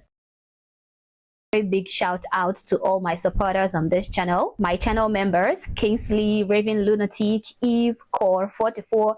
I think I have a total of 4 members now, so you guys are the best. Thank you so much. I also want to give a big shout out to all my supporters who have supported me and as you supported me on my Buy Me a Coffee. Honestly, I see all 22 of you guys. I am greatly overwhelmed. Okay, thanks for the love, thanks for the encouragement. I truly appreciate it. I promise to keep saying it like it is without missing words. Thank you guys. Now, without further ado, let's jump right into the video. Now, the caption says $500 worth of food stamps per month for myself and a 1-year-old child is not enough. Let's watch. I just called my mom to tell her, because I just went to the grocery store and I ended up having to pay $50 out of pocket. So I'm telling her like that I have to call the food stamp people and tell them that they're not giving me enough money. So she asked me how much are they giving me. I said $500. And she gonna hang up on me talking about they ain't giving you shit else because you got an infant. I don't care if I have an infant. $500 is not enough. I'm running out of food stamps within 2 weeks of me getting it. $500 is not enough. They have to go up because the cost of food has went up. The cost of groceries has went up. So sis gonna hang up on me like, girl, you know I call you for everything. Don't do that to me like that. They need to give me at least $1,000. Honestly, it was really difficult for me to understand properly what she's saying, but from the little details I can comprehend, I have to just admit that she is. I think I was getting like $200 in food stamps or somewhere around there, and like $200 in cash if I didn't take their hotel voucher. This is California though, but that was like over a decade ago they were doing that. So I mean, yeah, 5 kids, if all she's getting is the stamps and not any cash assistance, seems like it's enough for a person and 5 kids with the increased cost of it nowadays. 1 kid? Oh, I don't know. Even then, though, 1 kid with inflation and her, 1 kid and her. I don't know how much it is. Is just a horrible person. There's no getting around it, okay? She's despicable. Like, have they really not increased the food stamp? When I mentioned EBT recipients who are only exploiting the system. This woman is young and able-bodied, okay? She even has a car, and here she is complaining that $500 worth of food stamps is not enough for her and a 1-year-old. And I'm guessing she's getting the food stamps because she is a single mother. But what a hell of a mother she is if she cannot utilize $500 for herself and a 1-year-old. That's not taking care of. To meal planning? Did nobody teach her nothing about budgeting? She is demanding $1,000. Please, what does these people eat? Okay, $1,000 in 1 month just for a lady. and a tiny 1-year-old. This is very Okay, this one uneconomical and extremely wasteful. But anyway, we all know that Yeah, 1-year-olds she doesn't probably really don't eat use that those much. food stamps to get food. So, yeah. People like her That's only not- request that seems for like food a lot. stamps so that they can sell it to purchase other types of commodities. Yes, tell everyone I said that, okay? Some of these people, especially people like this young single woman here, who only needs to feed herself and a little 1-year-old, but still complain about receiving only $500 every month. They actually do not use these cards for food. They use it for something else. And you know what? People are fed up with these acts of entitlement, okay? The taxpayers who are paying for these people to... Dude, it is true though, man. A lot of food stamps are sold to people. They're sold to, like, they got friends that they'll sell them half of their food stamps or all of them for half of what they're worth. That's the going rate for food stamps. 200 per 100, 50 for 25. You know,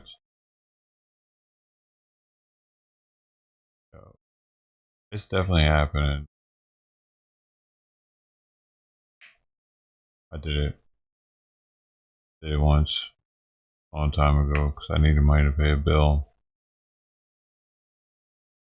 I remember walking around the grocery store with these people. Weird. I knew them, like it was a friend of a friend type thing. Come online and whine every day about not getting enough food stamps. Honestly, people are tired of these guys. The taxpayers are tired. They are fed up. But the next video we're about to look at will get you totally disgusted with these people. It says 3K in food stamps and 7 kids, 7 baby daddies. My goodness. But let's 3K. watch. Okay, we listen and we don't judge. Yes, I have 7 kids. And I am currently pregnant right now with... See, the camera's off. my 8th child. 7 baby daddies and another one.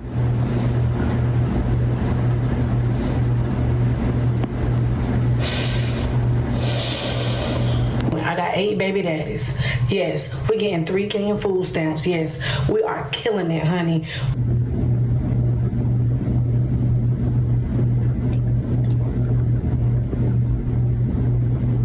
Now, if I say something, I'm a bully.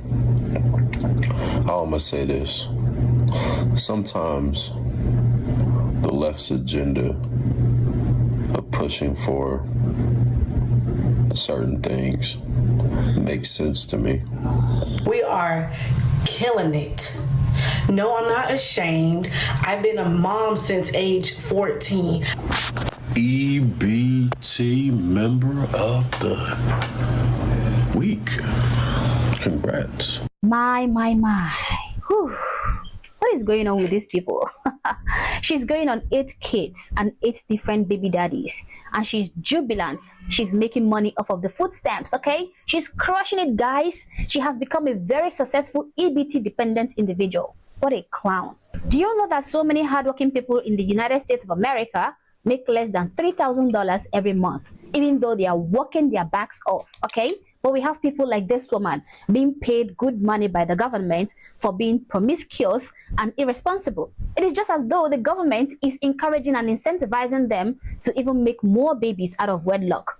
What is really going on here? And that also makes me wonder, are there no limit to this EBT thing? How can the government keep increasing your food stamps simply because you keep having more and more babies? Almost 8 babies, and still the government haven't said enough is enough. Is that how things work in America? No wonder everyone is trying to get into the country, because part of the system is broken. There should be a limit to the number of kids you would have as a single mother and still be allowed to be eligible for food stamps. If you ask me, I would say 2 kids is the maximum number if you get pregnant out of wedlock, okay? The first kid, I would say you didn't know any better. But the second kid outside of wedlock is going to be the final warning. And for the stay-at-home mom who lost their husbands, I would accept the current number of kids you had with your late husband. Any new kid you create with a new man who is unwilling to step up as the father will not be getting any food stamps, okay? We have turned these food stamps into something else. Imagine having 7 kids from 7 different men, currently pregnant with another one from a different man. Are you competing for the Guinness World Records for the position of the highest number of babies had out of wedlock? What What is wrong with you, woman? Also, why can't these men take care of their kids? 8 different men. 8 different men. And this woman says she's crushing it. Of course, you're crushing your reputation. You are completely destroying your integrity. But I can see that she's not even in any way ashamed of this. She seems to even be proud of herself. The fact that she posted this embarrassing video on the internet tells me that, okay? She's gloating that she's able to work the system. She has 7 kids from 7 different men and still counting. That way, she can suck out up to $3,000 from the government. And she's encouraging more people to join her because if she can do it, others can too. But this is really wrong. There's no reason to destroy yourself as a human being. Allow several men to run through you so you can have multiple kids and become dependent on the government. That would be the saddest life ever. Instead, strive to work hard. Provide for yourself instead of depending on the government. Do not be lazy. Go and get a job. And if you really need to be on food stamps for genuine reasons, please try to manage what you're receiving properly. You can check food banks around your neighborhoods or the neighborhoods closest to yours and utilize these places. Plan your meals, budget your food spending, and most importantly, do not purchase junk food. It is high time we stop seeing all these horrible videos on the internet because honestly, the society is already tired of these people. But anyway, guys, these are my opinions, these are my thoughts. But do not forget to drop yours in the comment section below, but do so respectfully. Also, if you're not yet subscribed to the channel, honestly, I don't know what you're waiting for. Subscribe to the channel. Like and share this video to keep you informed, and consider joining my membership or buying me a copy if you like, as a way of supporting the channel. Thank you for watching this video, and I hope to catch you on the next one. For now, peace. Let me see your chest. Oh, nice and flat. Everybody gets here. This would be a big gathering out here.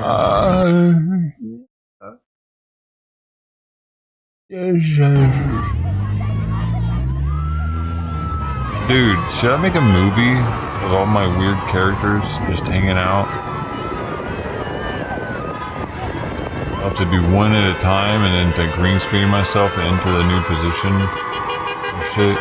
I'll be all the different characters just talking to each other, having a grand old time.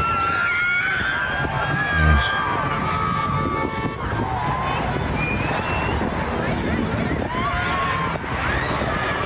Mexican kids would love that, I bet. Yes. Eating their little spicy candies.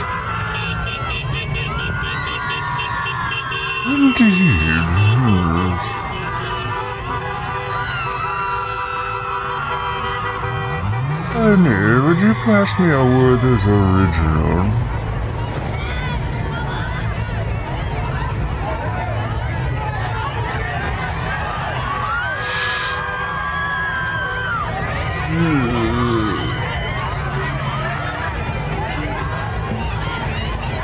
Don't you kind of do that now?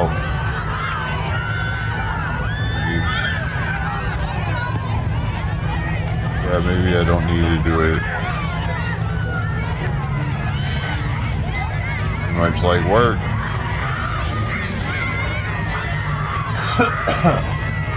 Simon, one thing I am a little, he's been laying down a lot lately though, so that could be a sign of a little like, maybe I am giving a little too much fish oil and it's causing his heart to slow down a little too much. Not doing much running around.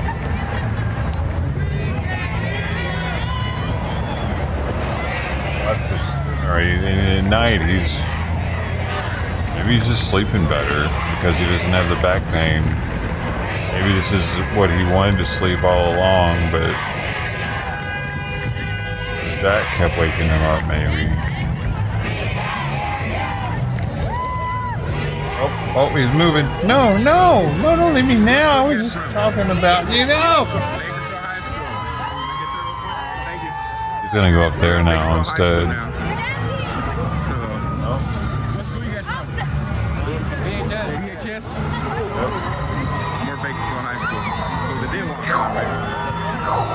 All the way to the second one. All the way to the second one. Good job, Simon. What is the deal with fucking Mexicans and doing this dance everywhere they go?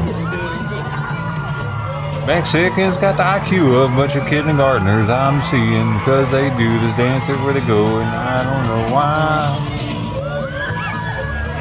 Seriously, some low IQ shit, I feel. They're really just hopping around. They look like a bunch of fucking elementary school kids. But the adults do it too, though, is the thing. It's not just a kid thing. They're actually imitating adults right now.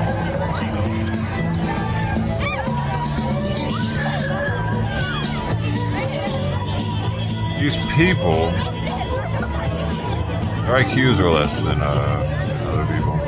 It's a proven fact. So, this is what low IQ people do when they want to have a good time. Same thing goes for rednecks. Hillbillies. Kind of known for being not the brightest of our nation. Line dancing from the 70s, yeah. Idiots. Or they were idiots then too. That's why I made sure to include the fucking cowboys. I knew y'all motherfuckers would be like, well, look at, yeah, motherfucking doing square dances aren't known for being the smartest people in the country. They're known for being bumfuck dumb fucks up in the mountains and shit. Well, they sure do know how to steal some whiskey though. Look, fucking, they good at that, boy. They fucking can grow them some corn. Huh? No, what about that? They can shoot a gun, can't they? Yeah, they're known for being stupid, though. Let's keep talking about it. Stereotypes happen for a reason.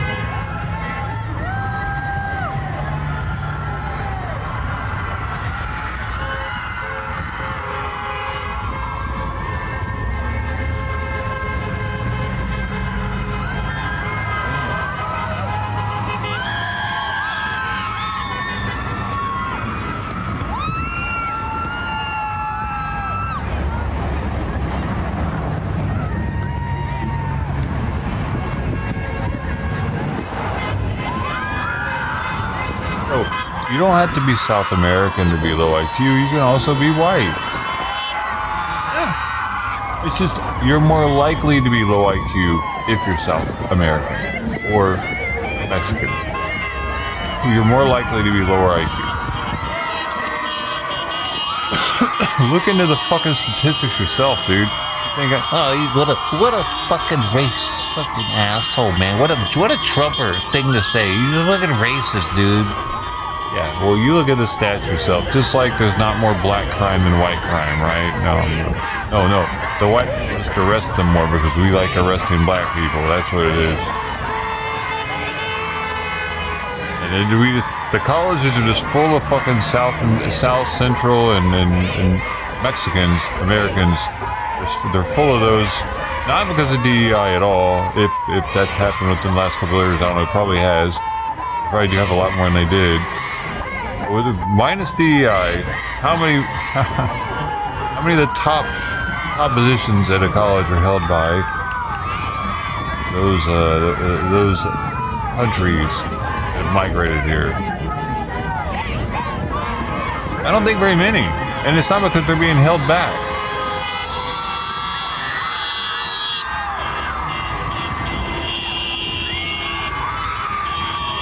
Partially because they want to do shit like this rather than be in school. You see any white people in that crowd? Oh, the BLM riots and shit. Was it mostly black people that were looting? Yes, it was. Was it mostly black kids that were out there in the streets? Probably. I don't know. I wasn't getting their IDs. But that's something. You didn't see a bunch of white kids wasting their time over political shit when Biden got in office. They were still in school dealing with that. They were just doing their thing, being kids. But the left will almost incentivize their kids to get out and do this shit, sacrificing their education for their political agenda. It's pretty sad that they do this. They use their children. These kids need to be in school right now, learning something. They're using this as an excuse to not be in school, because what kid wants to be in school, really?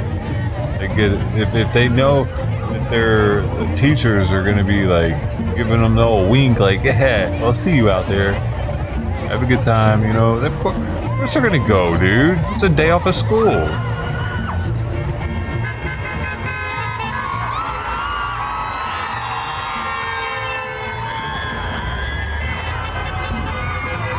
And what it's for is just wild, dude. It's for illegal immigration. They're cheering on illegal immigration.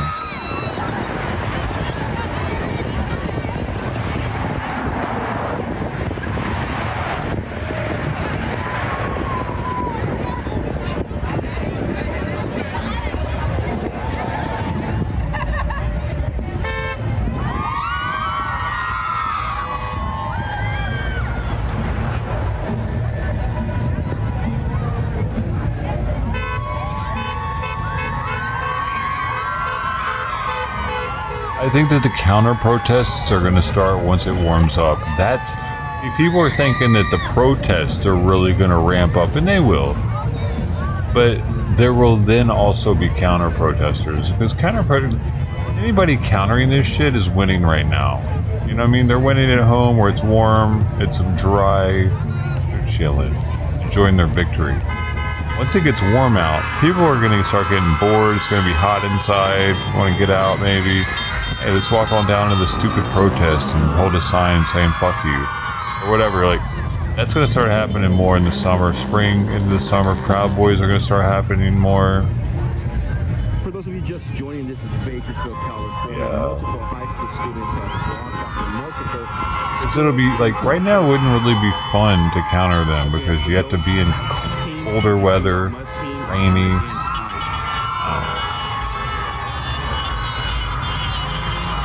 Yeah, show off your summer bod.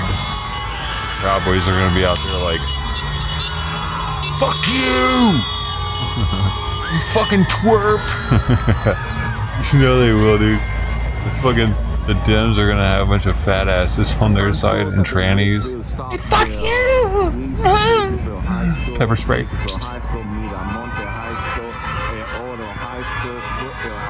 And several other high schools that have had students walked out today.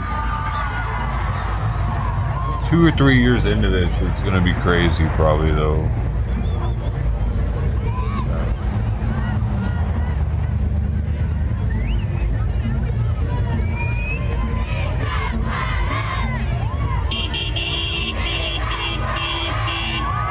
Whoa!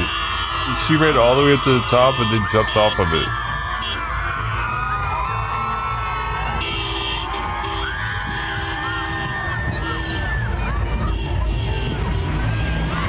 Got the zoomies.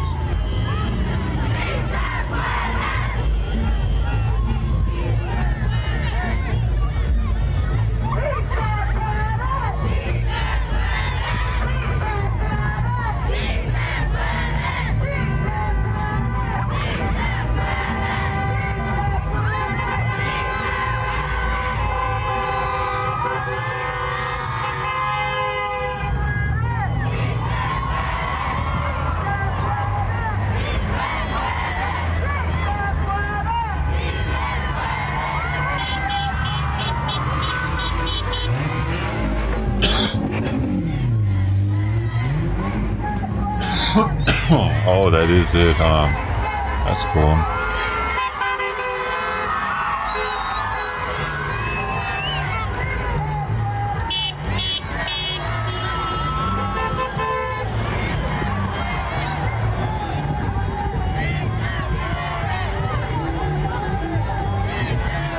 Chanting, yes we can. You can't hide it. You know. Why do you keep putting this 81 Nomad shit? What are you doing? Who are you talking to?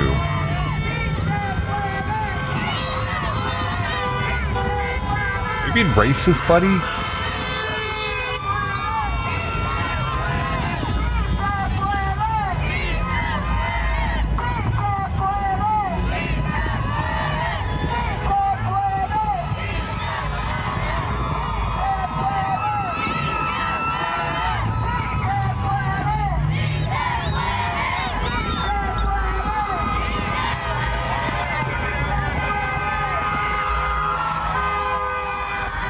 It's interesting though, is that a teacher that's leading them with the megaphone?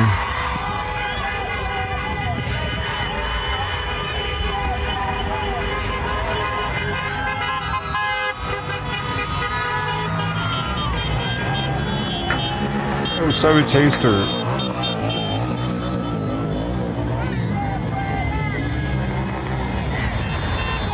Oh shit. Damn, that was a crazy attack. You see that, what she did? She like jumped on his neck. That's what she ain't ready for. Oh, I was about to get her. Oh, is she about to attack him again? No, she's thinking about it. He must have gotten her because she's not trying to get him again. I love Harley life. What does that mean?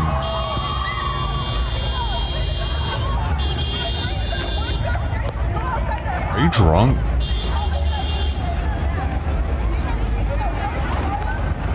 Having someone a little more in there. Let's go check what they're saying.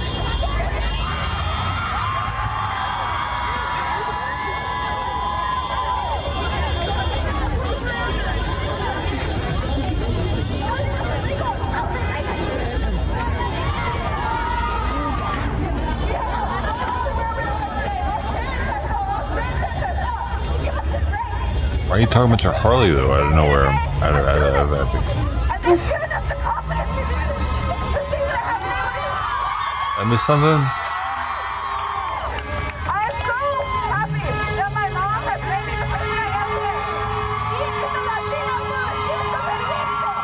Did you see a motorcycle drive by or something?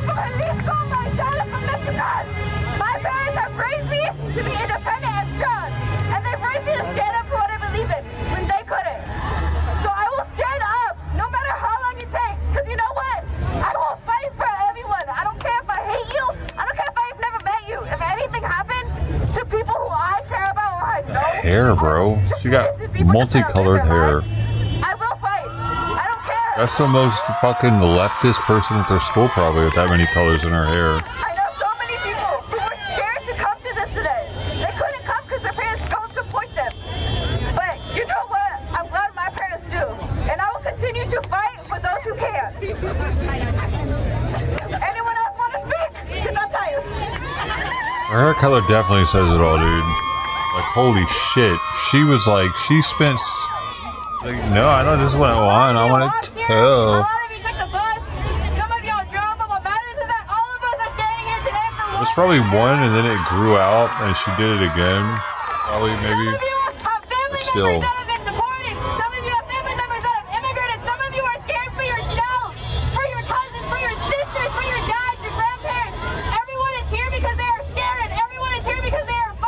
Oh, it's food time. Gotta feed these food.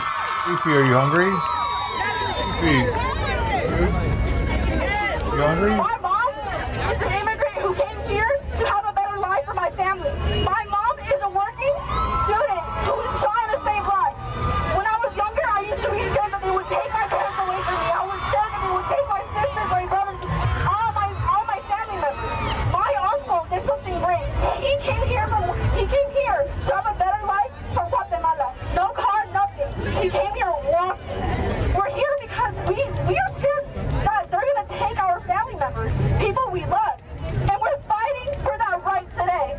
So fuck guys, fuck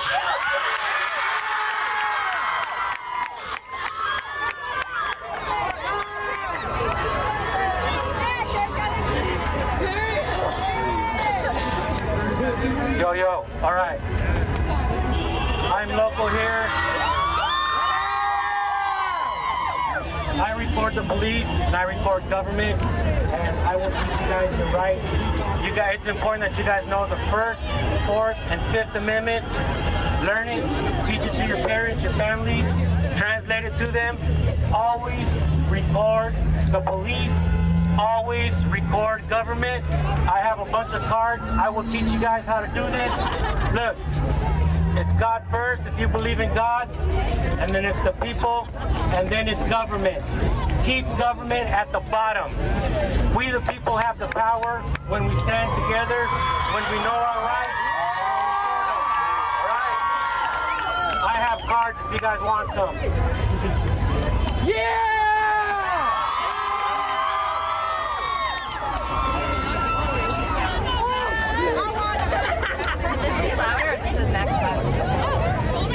Alright, everybody listen up. There's multiple high schools walking on their way, so we need to make room for them and make sure that they can cross the street safely, that they don't get pushed into the street where they can get ran over. We do not want any pancake children. Okay? So we gotta make room for more students coming. They're on their way. Frontier. On their way. Would anybody else like to speak?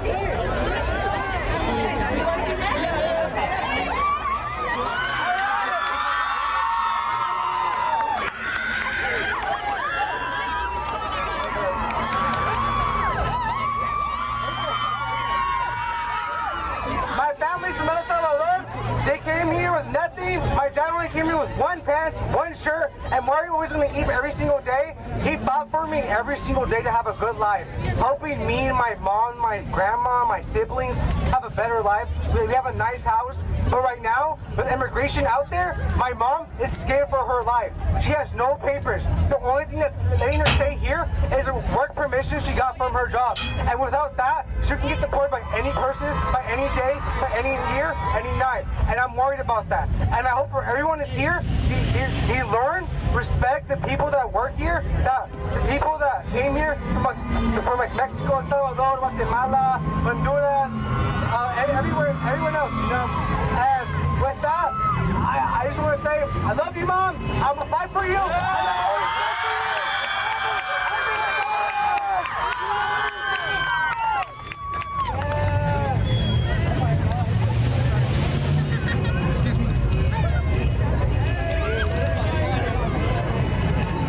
Another group's joining.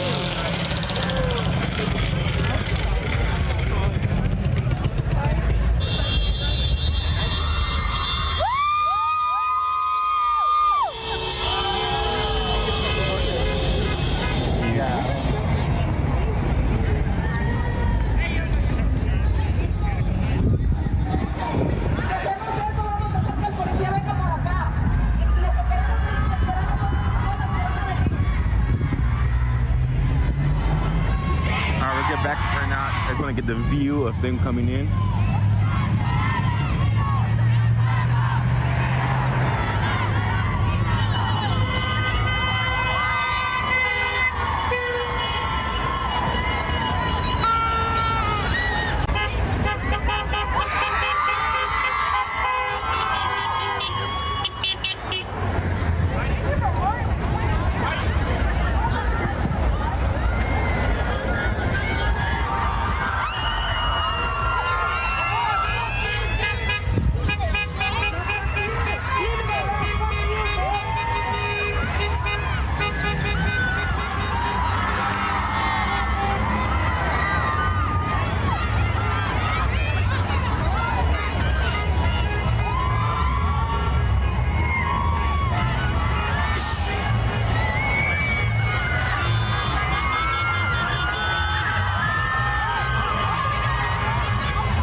I'm gonna start giving them just a little bit, just a bite of each other's food. If it works out after doing it today, I just gave her a bite of his and him like just a little nibble, just a little taste.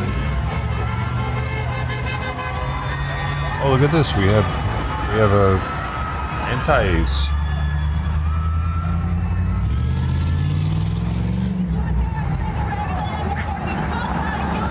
I'm not gonna say nothing, LA speed check, but you caught it. Road rage going on.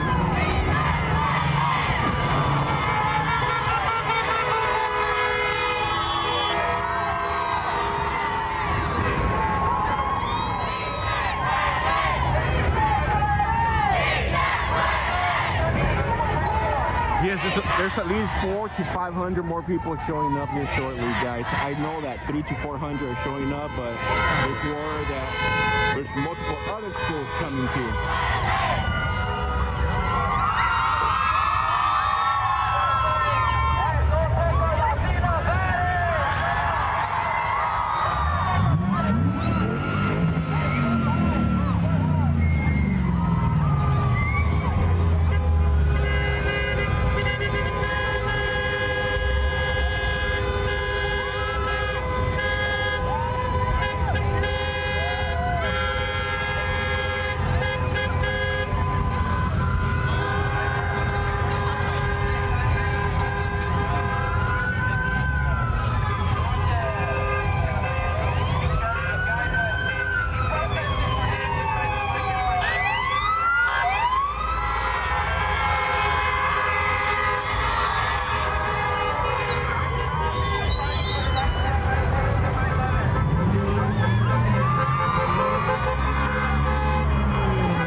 Just laying the bullhorn is telling them if they come by and try to agitate them or provoke them to stand down, don't do nothing.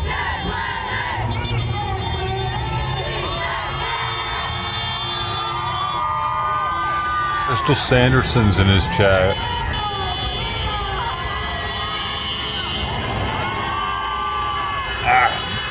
Wasn't that the chick that had the kid? It was a YouTuber. Oh, on the People's Convoy. People's Convoy. Hey man, you coming on the People's Convoy with us this year? Yeah man, heard they're gonna have lots of meat and Pepsi. Can I make my way over there? They're coming on this side.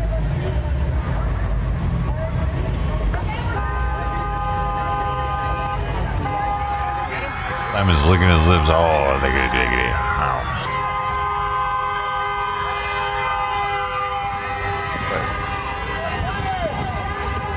Just a nibble for your thoughts. Hey, it's 12:34 here on the West Coast. 1, 2, 3, 4. It's about to be 1, 2, 3, 4, 5, 6. It's at that moment. We must all thrust. All mine West Coasters. So here comes the students that walk. Almost time.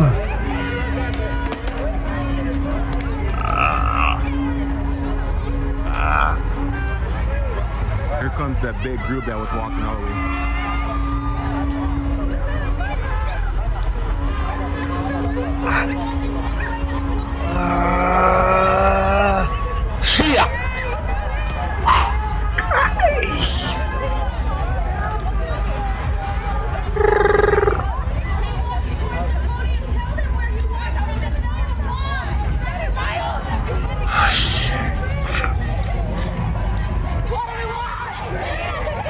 Energy has been released and recaptured.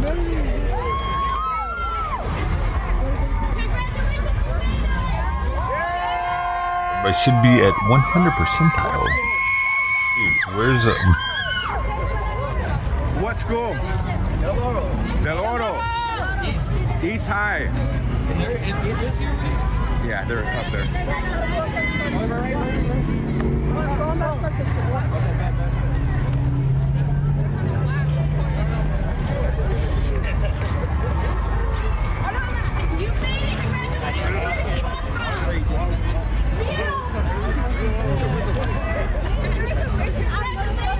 That kid looks like Mexican Andy.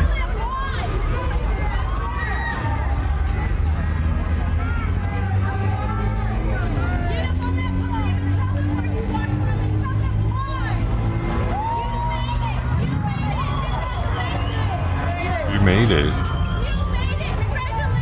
Oh, they did something. They walked. You did it.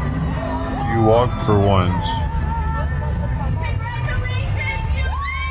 Look at your little legs. You did that yourself. This fucking blue vest people.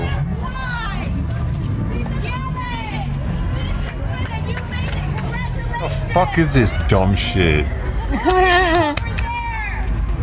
Look at your participation. You've been over there.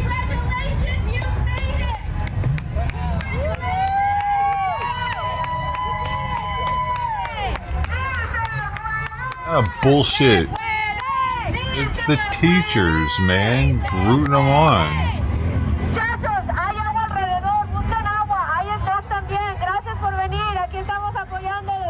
Oh, it's adults regardless.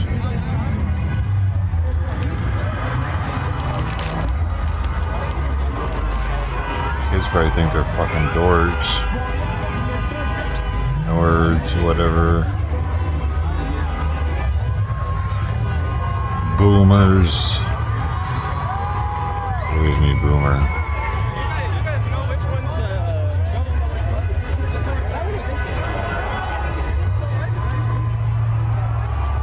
Last credit, extra credit. Yeah. If you go to the protest, you get extra credit. Automatic A+.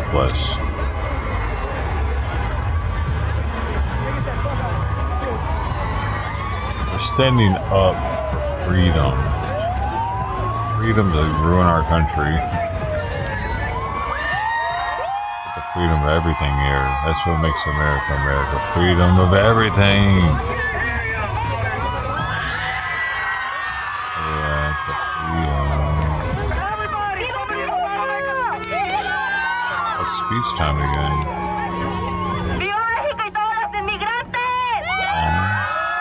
Is it going to be in English?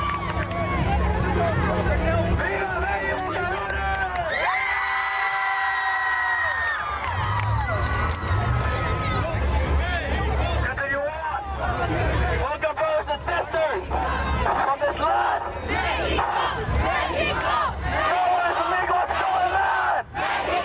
With the Palestinian bullshit on.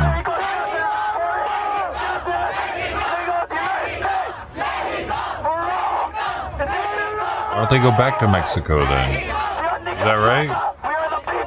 Are we thinking the same thing here? I'm just trying to imagine myself in Mexico being like, USA, USA, USA, when I'm protesting their government currently and I live there. None of that computes with me. You live here and you're pretty much saying you prefer Mexican government than our government. From the U.S. as an imperialist entity. I'd like to thank everyone here today. And may we can unite together. No more division. Smash division. Viva México. Viva México Tenochtitlan. Viva nuestros ancestros. Viva la raza. Remember, we are the voice for those who cannot scream.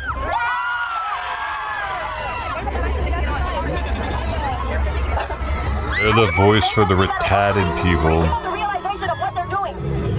These people, they treat us like shit. They treat us like we're bugs. They look at us disgusting. They don't look at anybody else like that. They don't look at rapists like that. They don't look at thieves like that. They don't look at any rapists like that. They don't look at thieves like that. They don't look at anybody like that except us, the Hispanic community. What? People walking on the side of the road, they're over here like, it's fucking disgusting. There's people doing, we're literally doing nothing. We're just living our life. There's people getting raped. There's people getting mugged. There's people getting jumped. And they look at us like we're the cockroaches, like we're the fucking idiots. Fuck ICE, fuck them.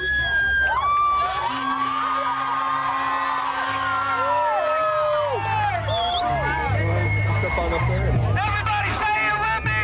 Mexico. Mexico. Mexico. Mexico. Mexico. Mexico. Mexico. Mexico. Mexico. Mexico. Mexico.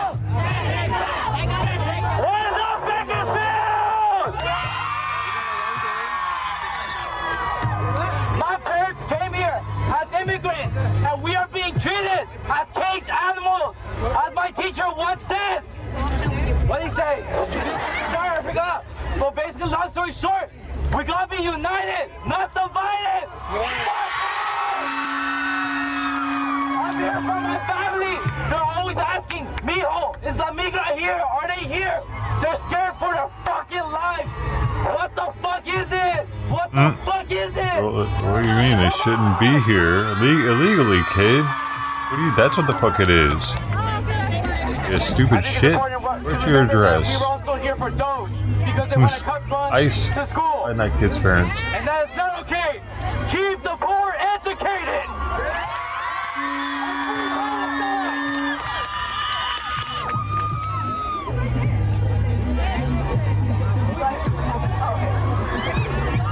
We are children, and we should not have to sit here and beg for our education.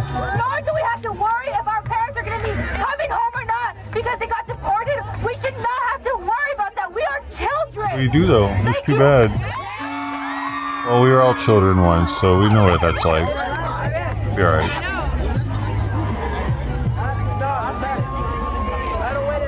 just want to say thank you to literally all of you for coming. My family, they spent days and weeks trying to get here just so I could have a better education. And all of your families did the same. And what they're doing right now is not okay. Because now it starts with us. And then it's going to start with other minorities. And that's just not right. Did they all do it?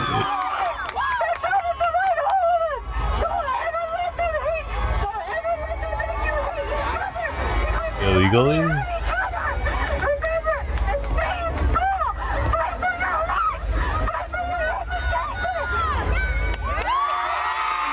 I mean, if they all did it illegally, that's fucked up, man. Hello again. Okay. But what I want to say is for Trump out there sitting in his nice house, playing golf while everyone here struggling to buy eggs. He's literally an immigrant. His wife is an immigrant, but he's not gonna deport them. He's looking for us. The people that feed him, the people that bathe him, the people that give him everything he wants. When you look outside of the American flag, you are supposed to see a dream where you can have everything you want, where your family can live a nice house, a nice living for general. You can have anything you want. No, anything is possible. You can have anything you want. That's not the dream. That's not the American dream. You can have anything you want. I think there's a loss of translation here. Where's all my food stamps, SA? I want this.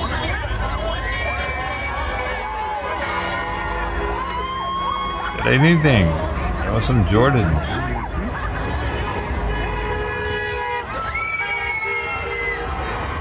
They kind of are. I feel like ICE definitely needs to go to Bakersfield. Look at this dumbass kid. Wants to get ran over. Actually, kids that do that shit, Darwin Awarders. Or awardees.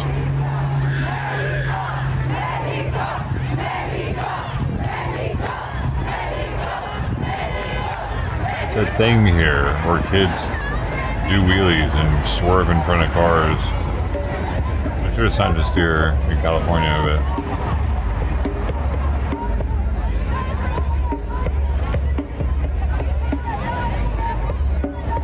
lots of fields, lots of bakers.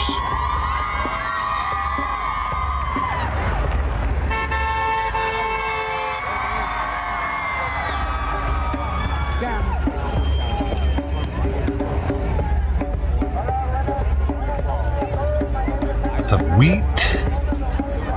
Is that why it's called Bakersfield? Because the fields are full of baking products that they will grow. Sassafras.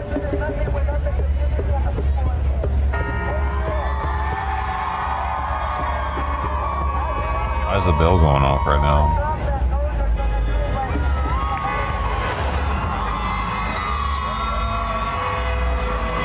Odd bell time.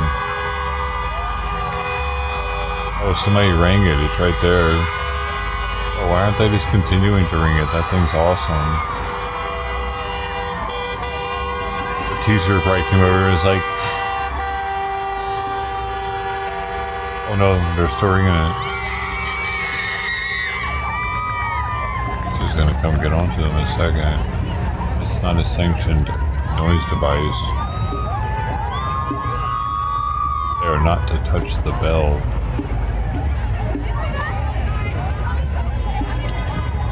Yeah, one of them has told them already, or they would have been over there. Bong, bong, bong, bong, bong.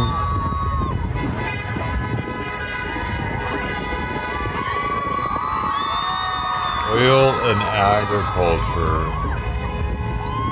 How about the opportunity, not guaranteed result? Yes. Anything is possible.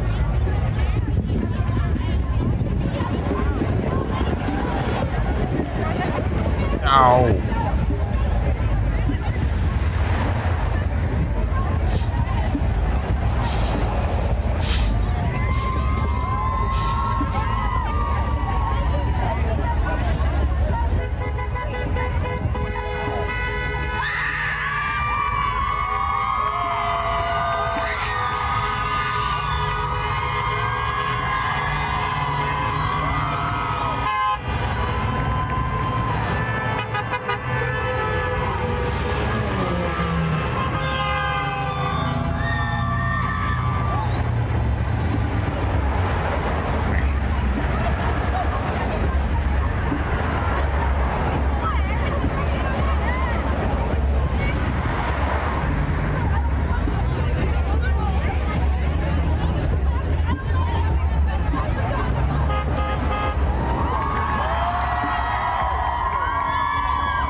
Trump is going to sign more executive orders today. So for those of you just joining right now, we're in front of the Kern County Court, where at least 400 to 500, maybe 600 kids, students, fucking shit, after they walked out from their high schools. Breaking news at this hour out of San Diego, California, and you're taking a live look right here from San Diego as emergency crews are responding to reports of a military plane that crashed into the San Diego Bay near Shelter Island. That is according to San Diego Fire Rescue Department officials. Now, from our Fox 5 affiliate in San Diego, according to the fire department, the incident happened at around 10:16 6:15 a.m. local time near 1561 Shelter Island Drive. If you're familiar with the area, that is close to the Kona Kai San Diego Resort, on land, as well as other neighboring businesses. Military personnel have confirmed only 2 pilots were on the plane at the time. Oh, no. Authorities say both pilots on the plane have been rescued, and they both were transported to UC San Diego Medical Center in Hillcrest, although the conditions at this time have not been made public. Why are they going to a gay we are area? continuing to follow all of the developments from this Where are they breaking going? news story. Oh, they as just we took have him to the learned closest that hospital, emergency probably. crews Maybe in they're not San doing that Diego good. are responding to a military plane that crashed into the San Diego Bay near Shelter Island late Wednesday morning. 2 people were on board the aircraft at the time. That is according to Fox 5 San Diego reporting per military personnel. Both individuals rushed to the hospital at UC San Diego Medical Center, and their conditions are not known. And you can see the live conditions there, the weather conditions, overcast skies. This crash did happen on a rainy day in Southern California. There is a storm system that is moving through the area. It is expected to create a lot of rainfall tomorrow. So could weather conditions have been a factor? That is still unknown. But right into our newsroom, I do believe we have another live look right here from the ground, and I wanted to share that with you here. And you can see that this is a live look from San Diego right there, as we have learned that a military plane has crashed in San Diego. You can see some of the boats right there in the water. They appear connected to this recovery effort. We also see what appears to be a red line around a portion of this bay. It is unclear as to whether that is the location of where that plane crashed. Yeah, it definitely is. What that is, it's a oil, like an oil barrier. It keeps oil from seeping out of the location so that they can scoop it up off the top of the. They also put those around ships when they're in port, our Navy ships. So if it's leaking any kind of shit, they can get it before the ship takes off again. But we did want to share this live look. It just came in. She's got to know what that is, right? Everybody knows what those are, right? To our live now from Fox Studios. Again, you can see on the camera lens some of the rain droplets that continue to collect. There has been a storm system moving through the area.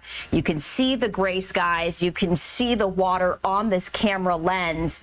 And that is something that investigators are going to be taking a look at. As of now, the reason for this plane crash still unknown. The conditions of the 2 people on board still unknown. We have not yet heard as to whether there is going to be a press briefing. You can actually see the photographer's gloved hand trying to wipe away some of that rain on the camera lens to get us a clearer picture.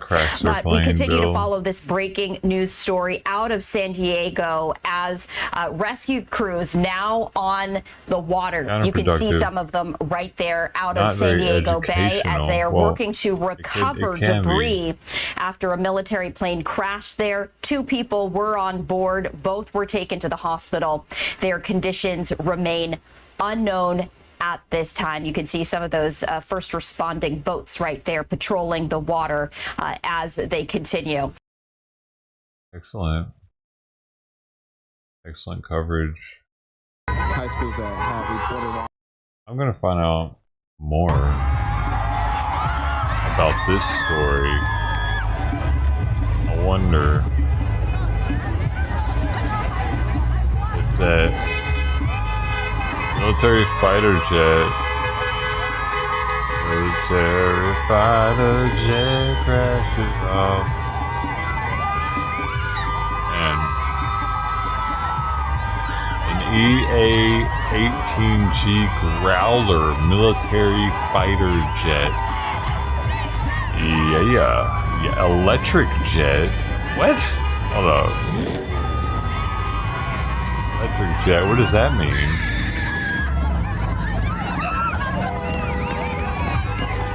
BA Grouter is a carrier-based jet aircraft used by the U.S. Navy and Royal Australian Air Force. It's an electronic warfare aircraft that can jam enemy radar and communication systems.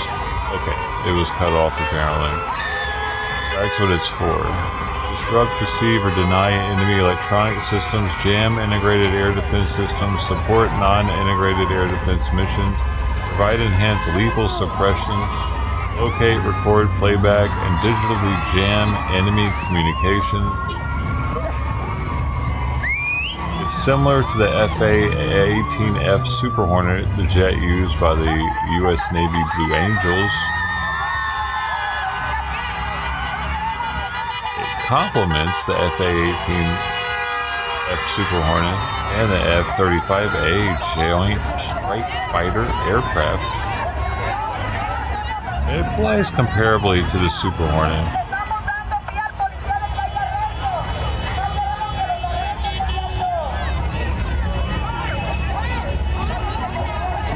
Saying that they can't be over here, please return over to the sidewalk, keep it peaceful, that way the police officers will not come intervening with what they're doing.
Wait a second.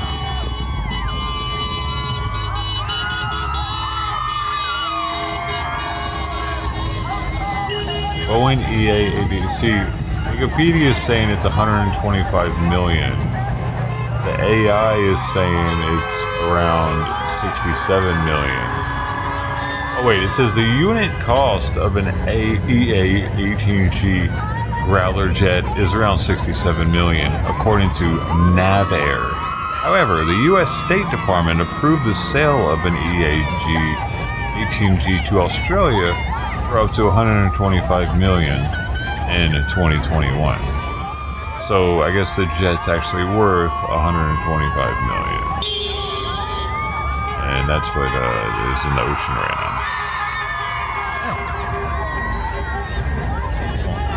Hopefully the pilots are safe, though.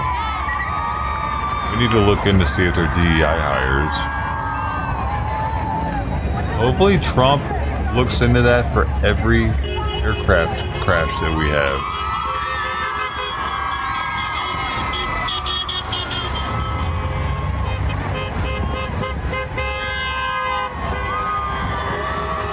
Yeah, he should put somebody on that. Oh, did you see that Tesla truck, dude? That paint job was pretty crazy. Where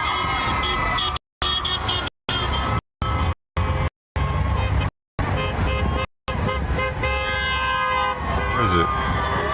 I didn't go back far enough. There it is. Multicolor. It's got the. It's changing colors as he goes by.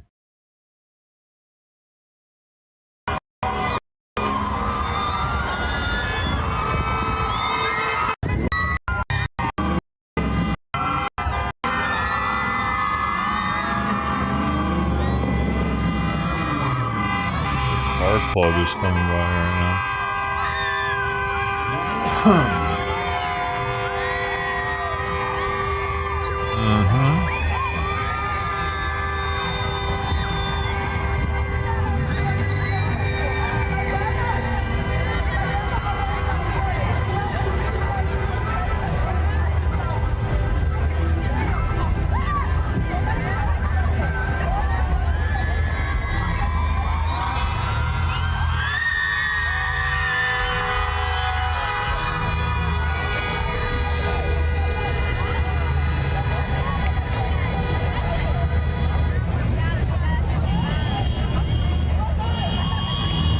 Boom, boom, boom, boom, boom, boom, boom, boom, boom, boom, boom.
It's taking so long with RFK been confirmed already, you know what I mean? It's gonna happen, just let it happen.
Dude likes kids.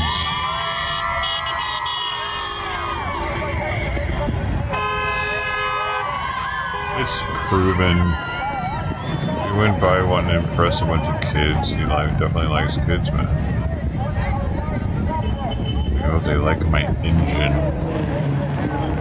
Those girls like my rumbly engine.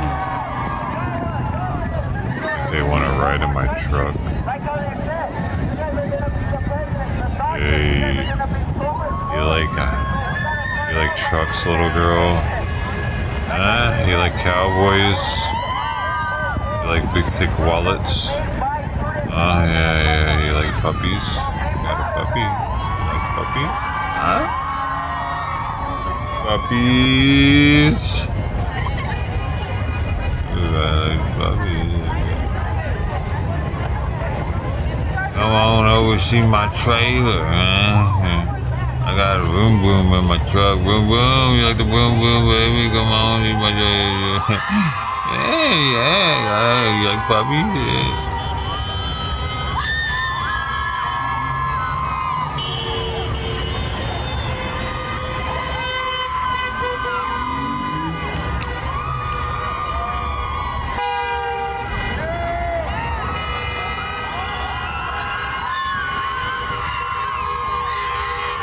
puppies.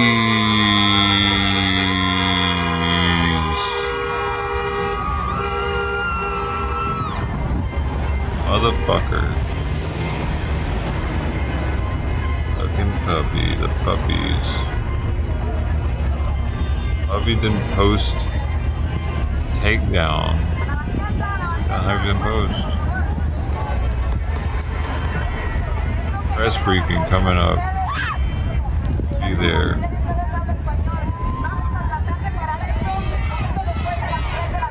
These teenagers are making me fucking bored.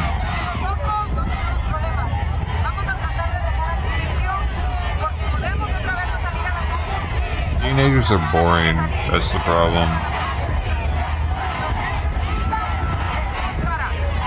Teenagers are the most boring people on the planet. So this lady right here is telling them that at 3 p.m. local time, she's gonna ask everybody to go home and clean up after their name. Yeah, they probably will, because this is organized by the teachers and shit.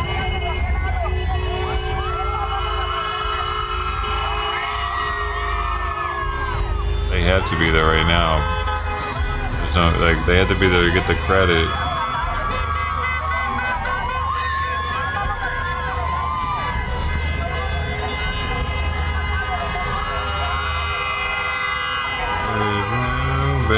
Baby, Trump's tariff forced Coca-Cola to consider more plastic packaging and price hikes.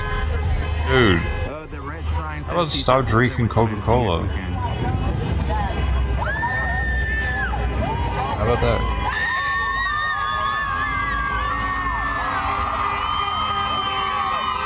Coca-Cola, unless you start putting the original ingredients in your Coca-Cola, I think you should just die out as a company.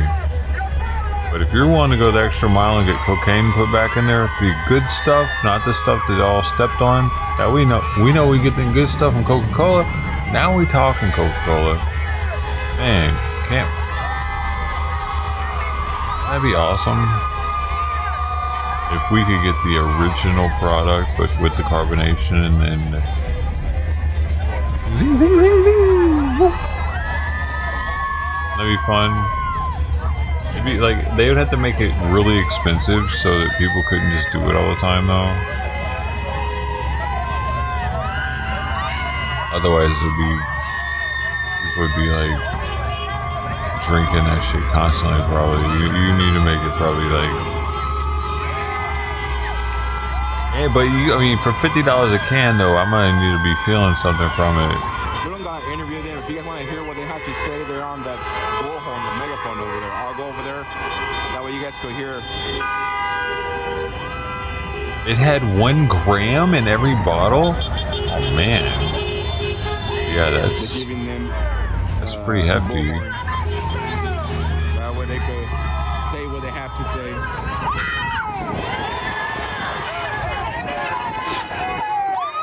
Why'd they take it out, man? I mean, it's different than snorting it. It would hit slower.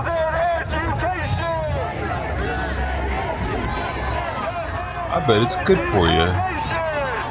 As long as you don't abuse it.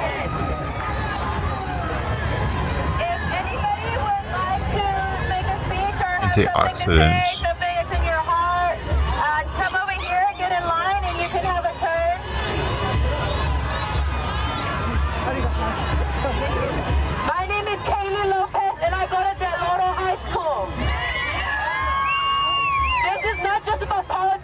She skips gym class. We did not vote for Musk to be in office. Our money should not be going to deporting our people.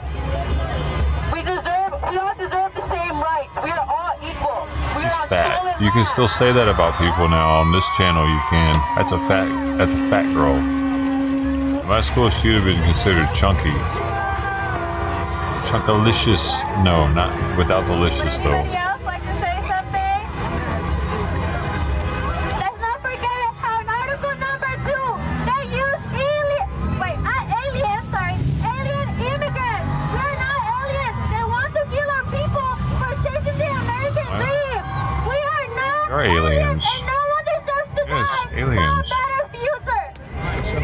what we call you. You're an alien.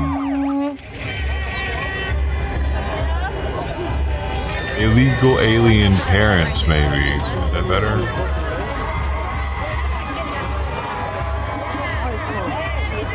No, they're not homeless. They're unhoused.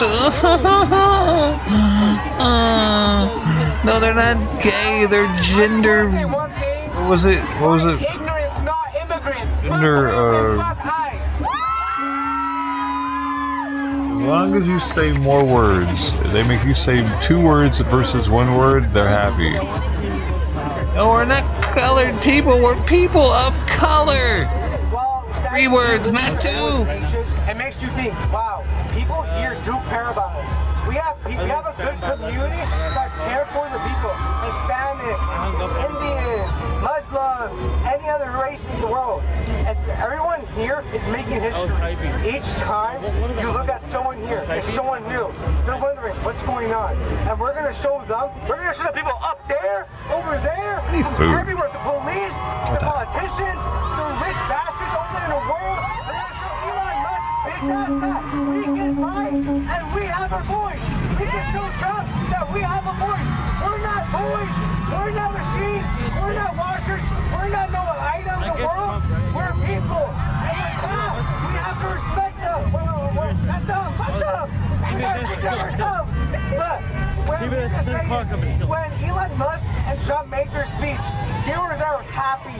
They were happy. They're sitting there in their greedy chairs saying, oh, we're going to deport as much people as we want. They spent over $900,000 on deportation on police. They're going to open, what's that place called? That big jail that he shut down a long time ago. Yeah, that one jail. They're going to reopen it for immigrants. That place is known. That place is known for a lawless place where they treat prisoners like items and toys. They're going to sit immigrants there like they're just nothing. When you look at people that are getting deported, yeah. When you look at people getting deported, you have to know that they have no voice. That we're here speaking, looking at all the people that are here, the lawyers, the politicians, the mayor, if they see this, and if they look at this, and we spread this around, making it known for every single county in the world to protest against immigration, Trump, Elon Musk. Elon Musk is a Nazi. Why are we letting someone that's a Nazi in a department of I don't know. That's so stuff. Yeah, just fuck Elon Musk and fuck Trump. And let's all respect that in the world.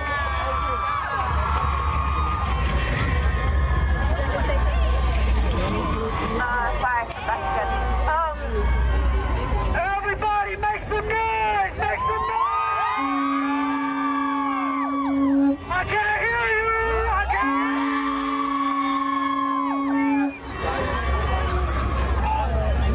Remember to stay in school and to learn your native tongue, because that is something that they have taken from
over here said, we are our ancestors, we are a mosaic of our ancestors, no matter where you come from.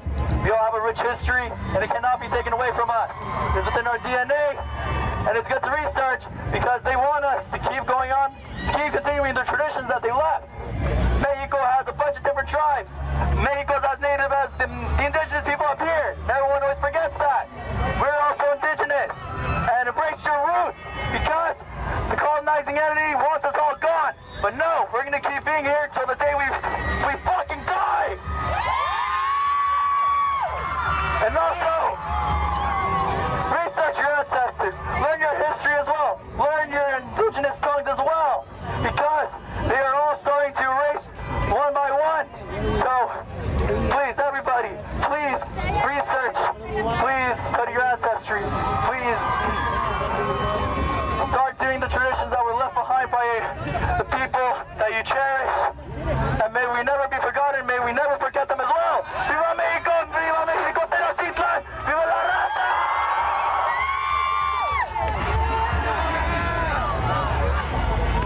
Hey, say this chant with me. I'm gonna say, what do we want? You guys say free education, less deportation. What do we want? Free education, less deportation. When do we want it? Now. What do we want? Free education, less deportation. When do we want it? Now. What do we want? Free education, less deportation. When do we want it? Now. What do we want? Free education, less deportation. What do we want? Free education, less deportation. What do we want? Free education, less deportation. What do we want? Free education, less deportation. What do we want? Free education, less deportation. Free education, less deportation. What do we want? Free education, less deportation. What do we want? Free education, less deportation. Free education, less deportation. When do we want it? Now. Free education, less deportation. What do we want? Free education, less deportation. What do we want? Free education, less deportation. Say it louder. Free education, less deportation. Walk out! Walk out! Walk out! Walk out! Walk out! Walk out! Walk out! Walk out! Walk out! Walk out! Walk out! Walk out! Hey, this is another chat. We're gonna say, se ve, se siente, Kirk County está presente. Se ve, se siente, Kirk County está presente. Se ve, se siente, Kirk County está presente. Se ve, se siente, Kirk County está presente. Gracias a todos que vinieron. Maybe. Thank you. It's happening.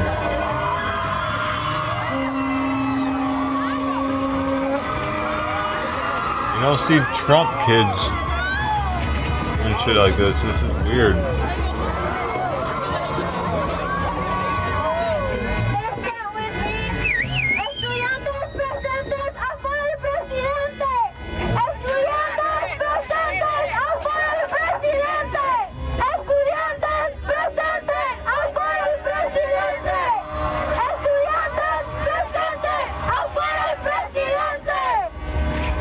The Dems knew this was going to happen.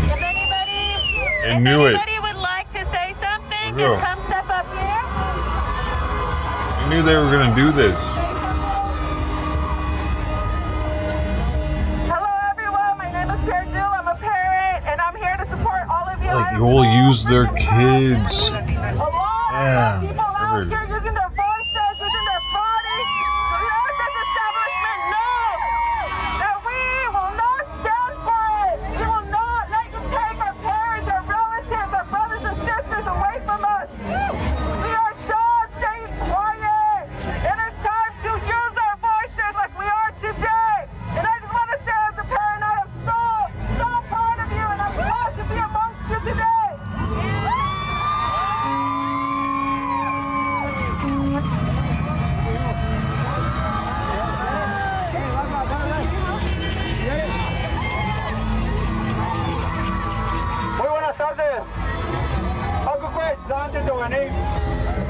is Teco. I'm the father of Hector, and I'm here to support. You guys are the future. You guys are the future voters of this country. You guys can make a change. Illegal? Nosotros vamos de salida.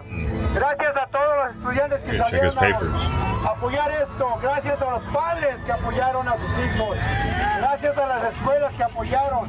Estamos aquí para apoyar a las siguientes generaciones.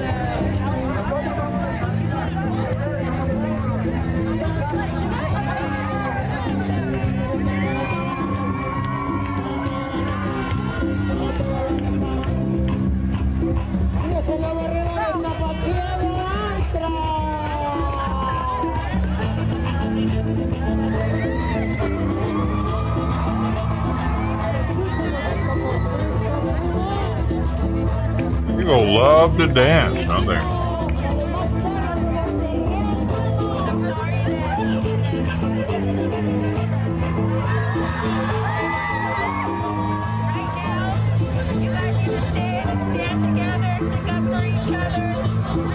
They dance at every get-together. I don't really understand that part of it either.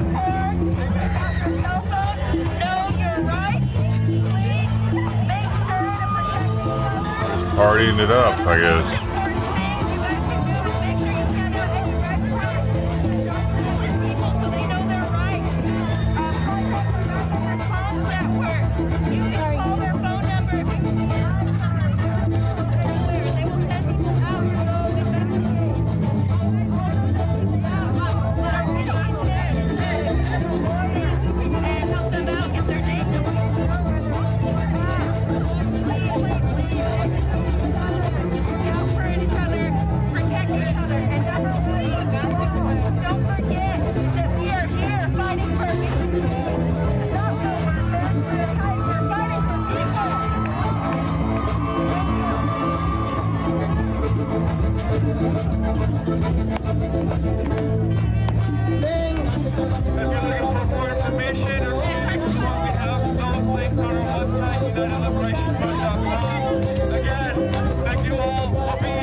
They really are hungry, probably.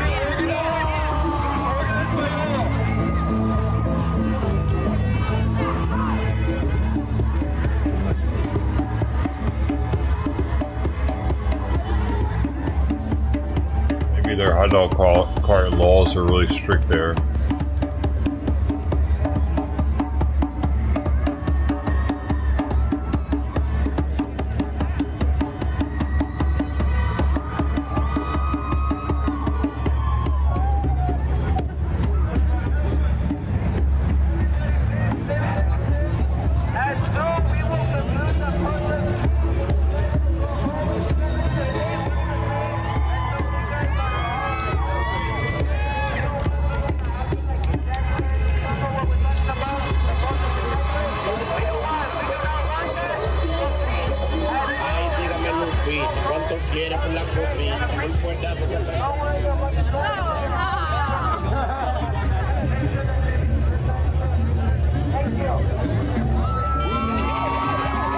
All the song streamers sound the same too.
This guy has a sign that says ICE has small peepees when Mexicans are actually statistically known for having small peepees.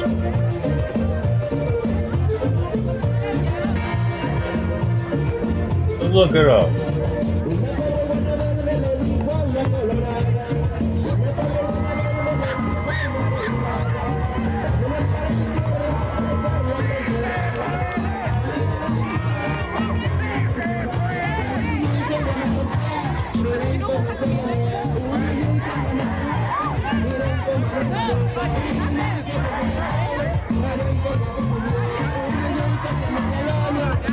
Never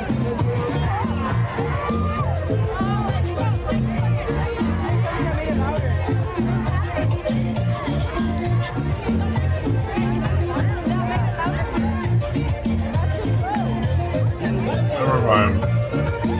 Being corrected.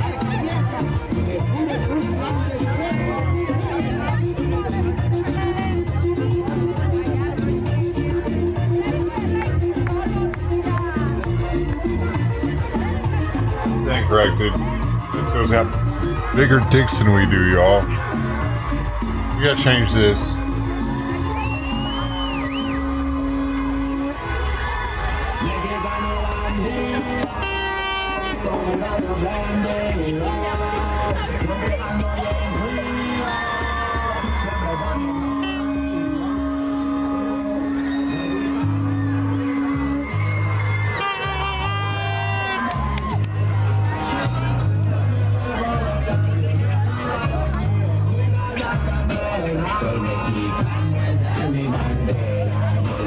Oh man, there's so many countries that have bigger dicks than America. We gotta do something about this, y'all. What do we need to eat? This stats for everybody to see, man.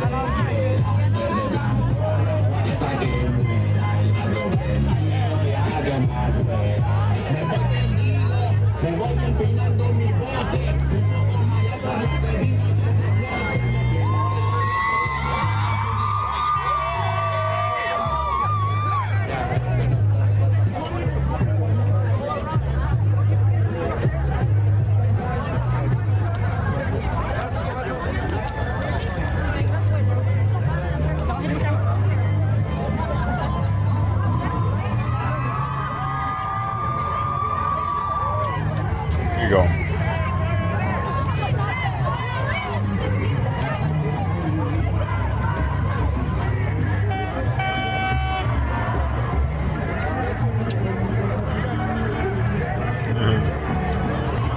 It is in this instance.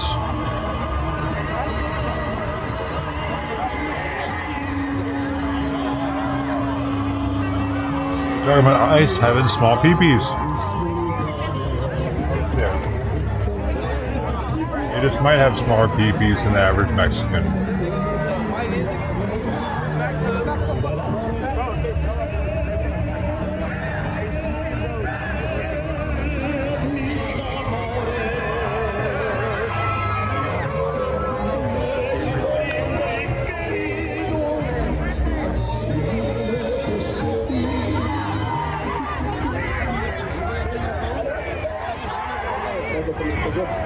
Aquí tiene las grabaciones.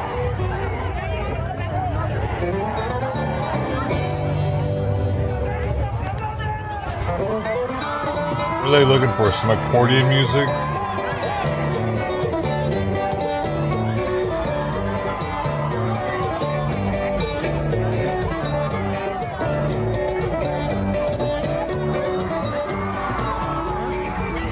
They've never told me that.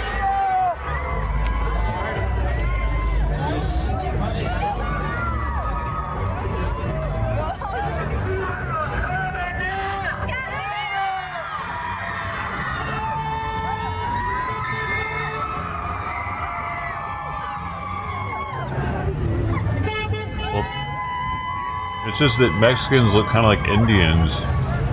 I thought maybe it was true that it is true about Indians, though.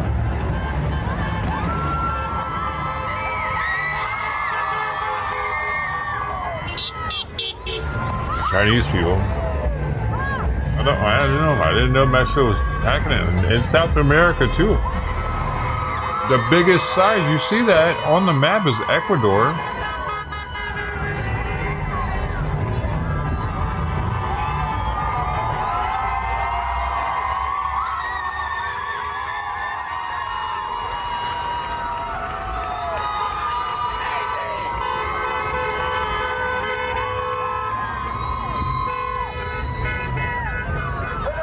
In Ecuador, because of their body size, their penis makes up 10.54% of their body.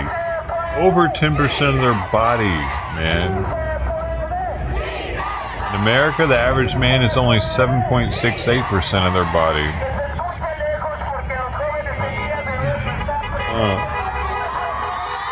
3 more percentile. What are they eating out there? What is it? What's going on? We need to figure it out. Start doing it for our youth. We need to be at the top of that chart.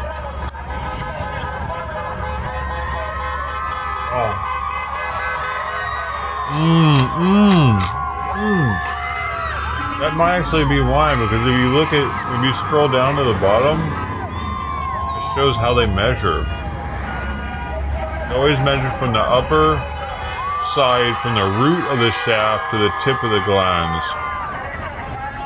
Wait, if there is a fat pad above the root, this might be slightly pressed in during measurement.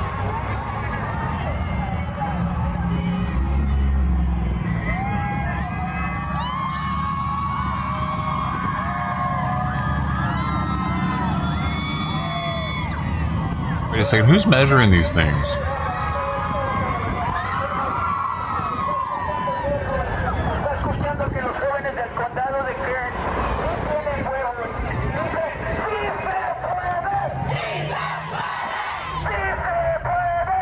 Does it say on here?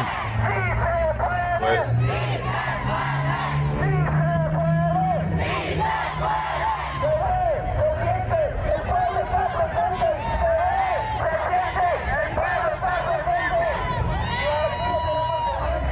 Oh, in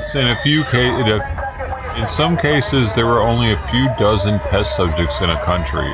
This doesn't allow for a representative survey.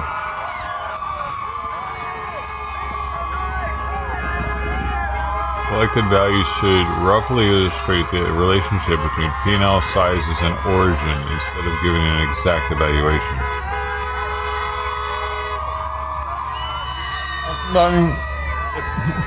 Did they put an ad in the paper and they're like, guys, you need to come in and be willing to let somebody look at your dick? Only the big dick dudes are going to be coming in probably for that one. Nobody with a fucking micro penis is going to be like, yeah, sure, I'll let them look at my penis. Look at it, isn't he cute? So, it makes sense that they would lean towards larger than smaller, than knowing.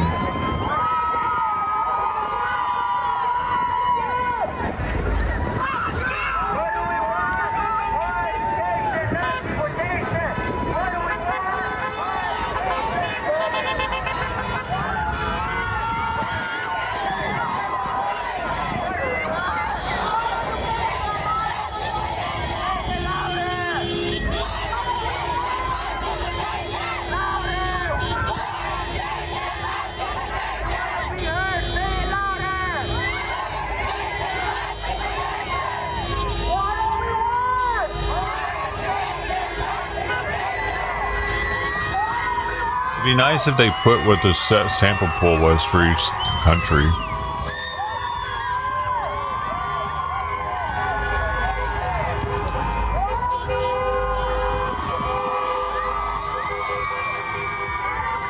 And whether or not it was a government ran.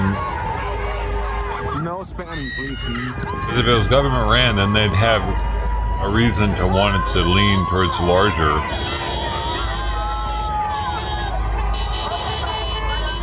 Big dick country over here.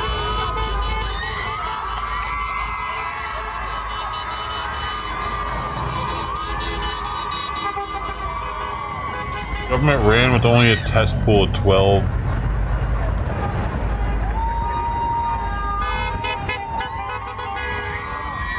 The 12 biggest dick dudes in the country.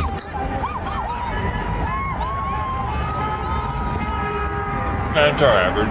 Ecuador. No. Yeah. What does that even... Oh, what does that come out to?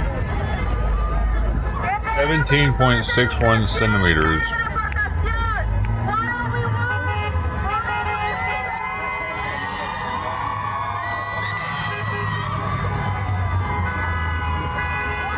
.93. Must be flaccid then. Oh, they don't get them hard to measure them? Whack.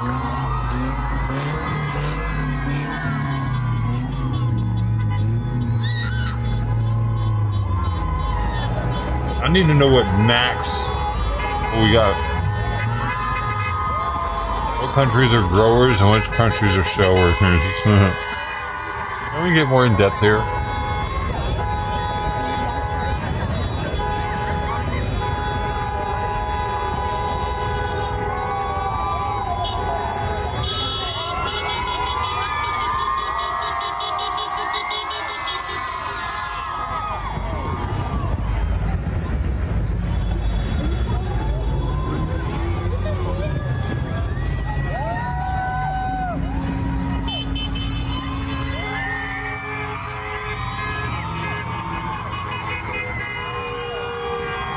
Look at all the water.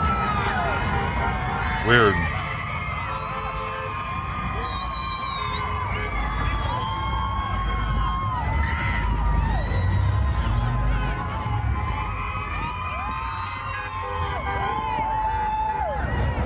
Don't they know that kids these days like buzz balls?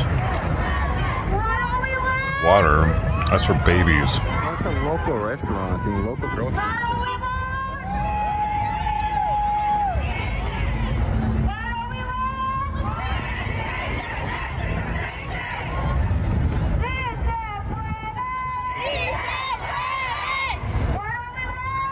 No, they probably do. I mean, somebody's probably thirsty out there, but... Like a catering business.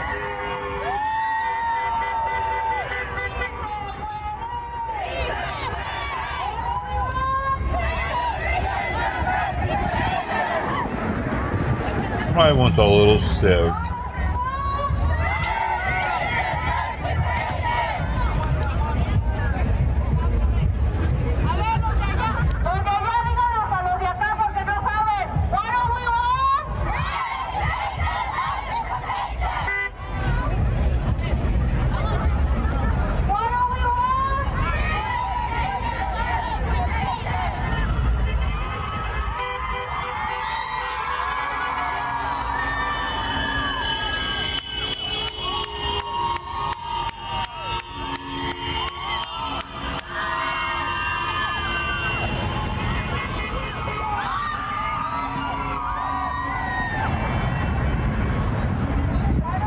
Kids are so brave, aren't they?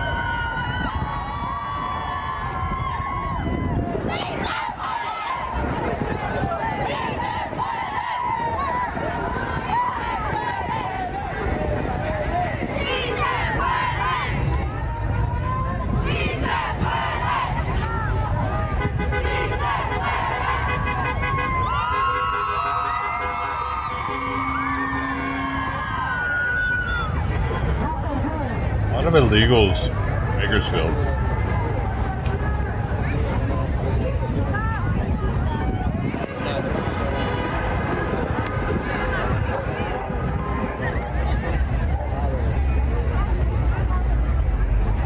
Could be because all the fields and all the bakers.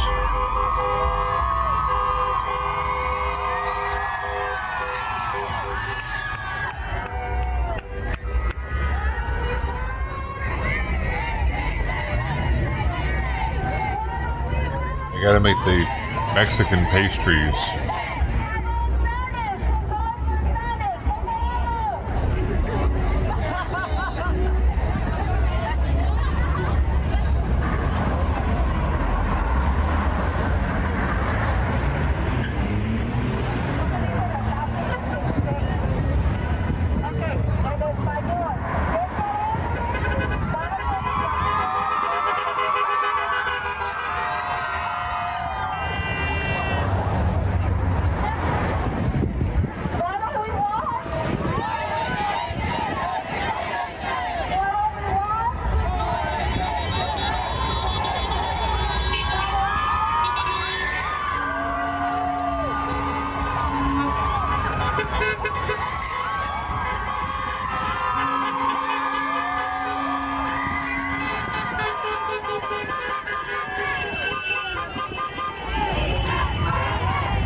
maybe they are traders.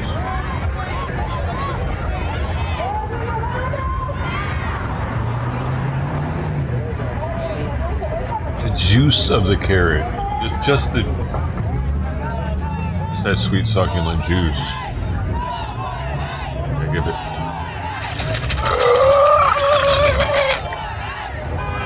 Gotta give it one of those, you know, make it just right.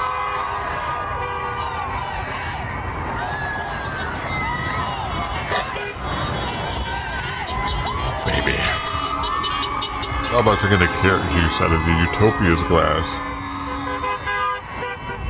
Because this is fancy juice.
Locals only. Long Beach, locals only, I think. I don't think it's actually for Long Beach, locals only. I think it's out of Long Beach. It doesn't say Long Beach on here anyway. It says handcrafted by locals, though. Oh, there it goes. Locals only LB. There it is. This is a collab. Apparently.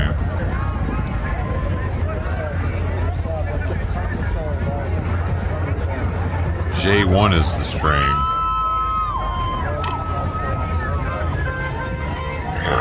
This is a cross between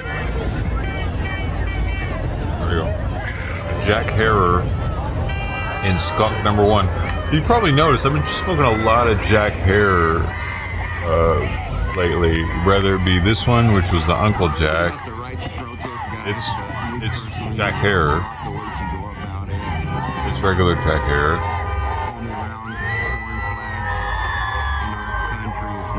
The Super Jack is an offshoot of Jack Herer. And this is an offshoot of Jack Herer. I understand what they're trying to do. I get what they're trying to do. It's a terpene profile.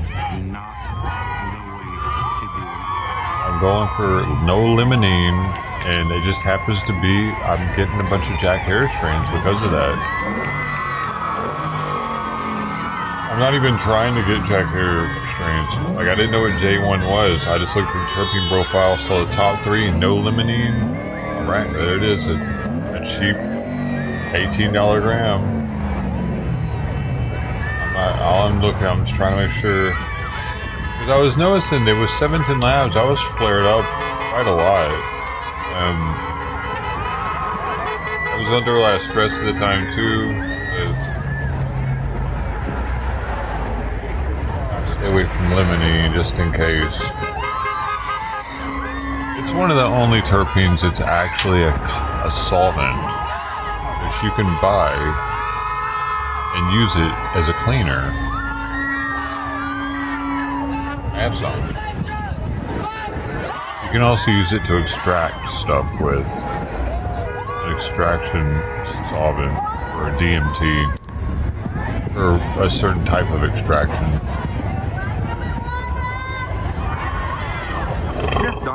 Which is why I had it. I know about it being what it is. It has nothing to do with our personal feelings. Everybody has the right to do it, as long as it stays peaceful. it's you use limonene and lime, I believe it is, when you're doing a much more natural. I mean, I say much more natural because they use lye in the food industry already. It's not like it's not used in the food industry.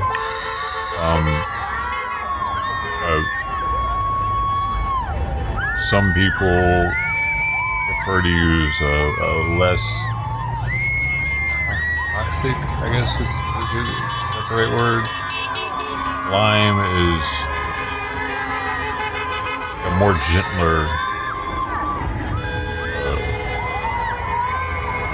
taste than lye is. It takes longer, a longer extraction process. You like have to let it sit and you stir it up and you have to sit stir it. And I think the DMT absorbs into the limonene, and then I forget how you make it crash out of the limonene.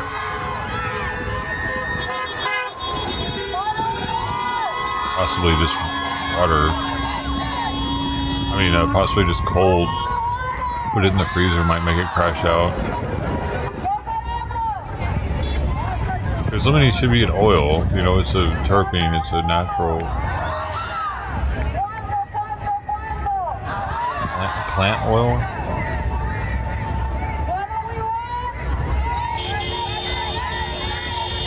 Is it? I'm looking. Is limonene a plant oil?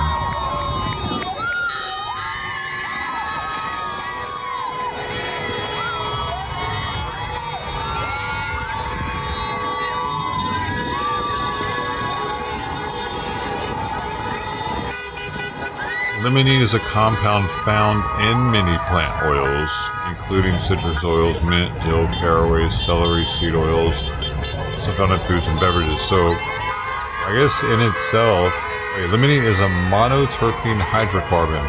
So it is a hydrocarbon though, so that would make it an oil, right? What does that make it? Is hydrocarbon an oil? You should be okay if you're right in front of the, yeah, right in front of it. Shouldn't be a problem. Usually the cameras are set up right here, so. Yes, hydrocarbon is considered oil.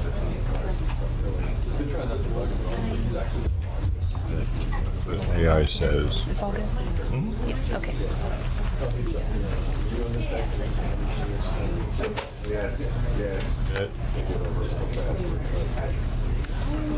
This is a Korean forum basis. Where did he go, man? I wonder what you were hearing. That was the Pam Bondi. She twisted. Be there eventually. Pam Bondi's talking.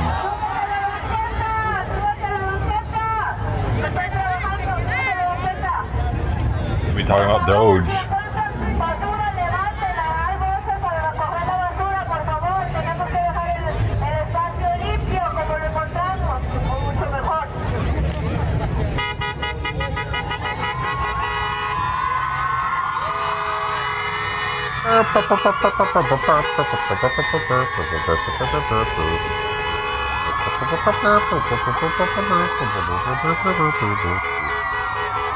J1 though is this strain, and all the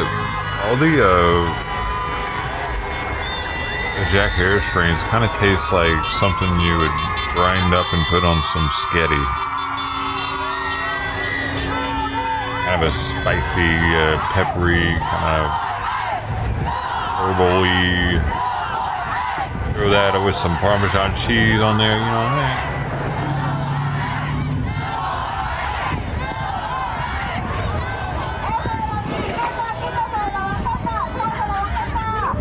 And historically, throughout my life, I wasn't a big fan of half the crop's gone now. Non-fruity indicas.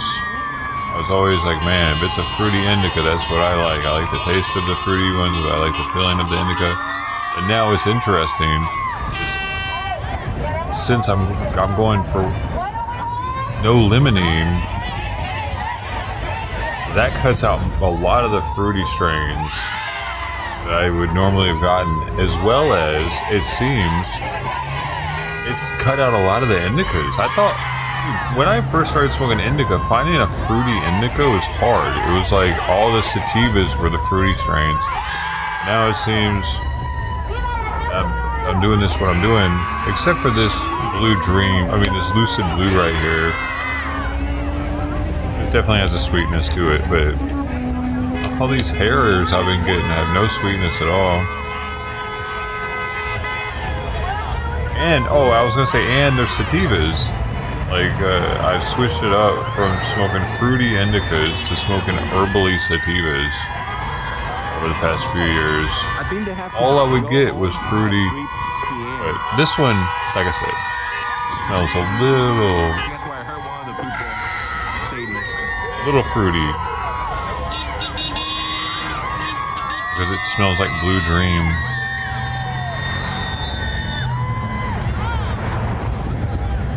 This is a good one here.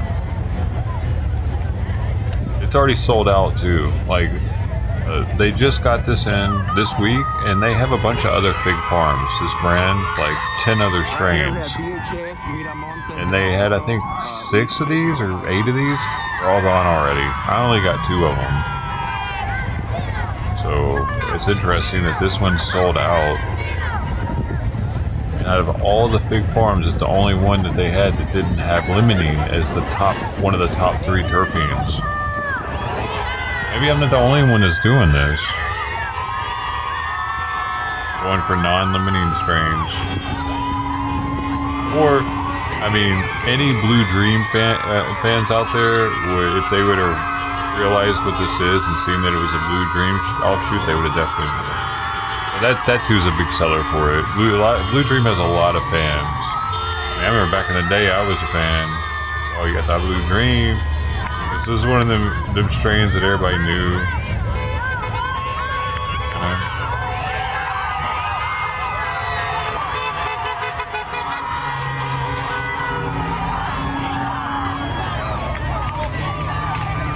There, Ted, take it easy, man. Wait, when do you leave? I didn't see it. Oh, later, 15. You're leaving. Yeah, shit. Hey, man, hope your appointment goes alright. Let us know, alright? Oh, you still like it? Oh, yeah, thanks for reminding me. I gotta fix that asshole. I'm gonna do that right now. Later, Steve. Hope to see you again real soon. Drive safe. Good. Good girl.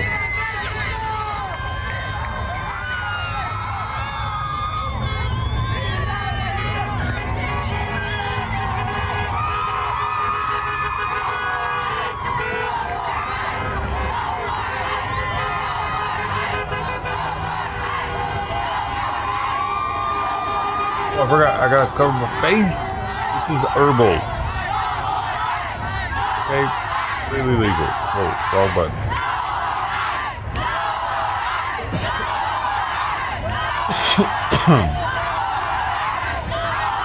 Tastes like I'm smoking on a freaking pine tree. I'm not a big fan of the flavor of the J1.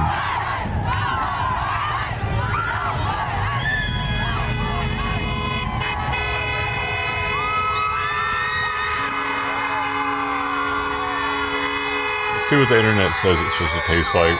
I think it tastes like, before I look at what it says, I think it tastes like pine trees and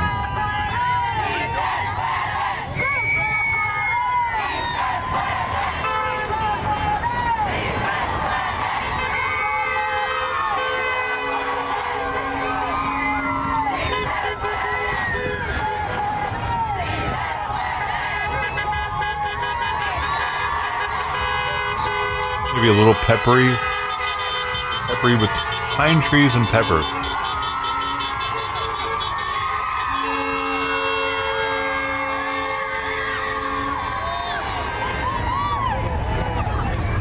All right, let's see.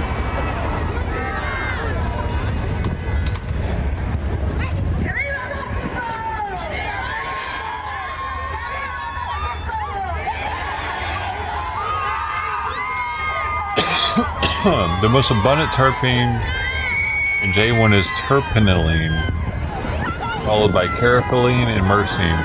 Herbal, floral, terpene that is also found in apples, lilacs, and nutmeg. Citrus forward and sweet? I don't think so. Considered spicy on the inhale and fresh and citrusy on the exhale. Okay, let me check that out again.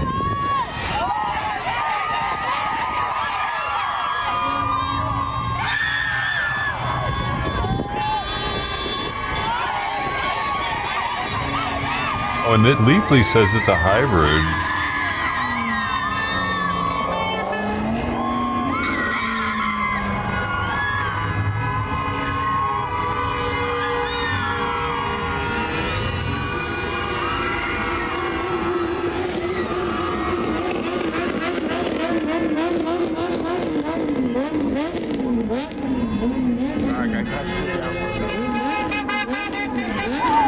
I think, wait, how is it a hybrid when it's a cross between two sativas?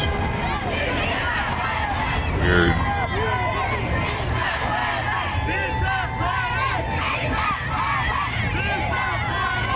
This strain's seemingly only flaw is the top shelf price.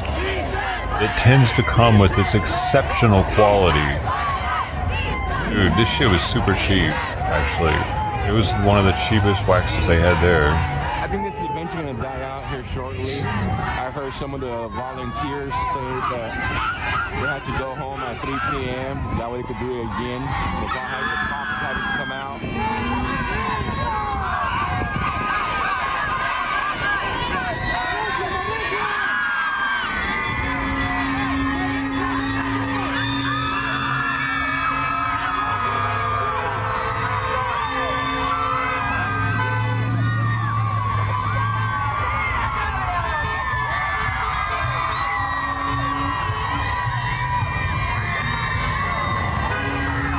President Trump is speaking. Oh shit.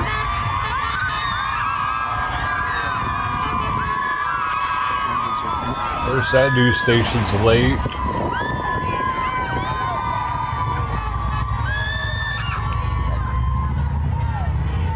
Why can't the news stations just be there on time? Is that too much to ask?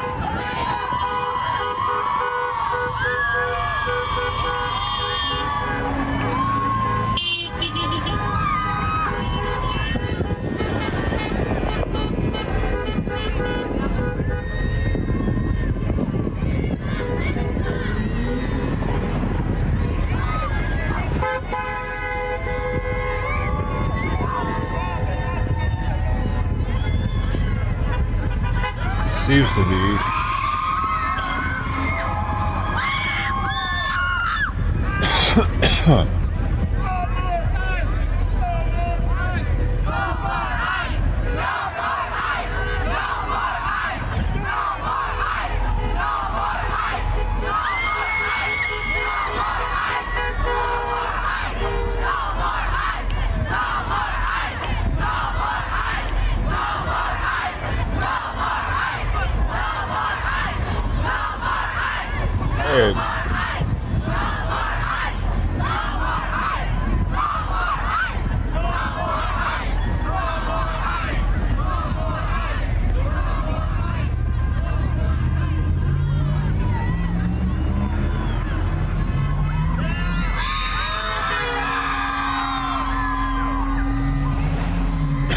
This is the only one I found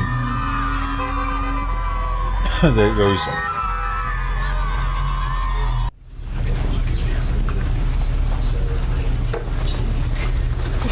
Yow, baby. Say yow, baby. Boom, boom, boom, boom. Boom, boom, boom. Come on, man. Start her up.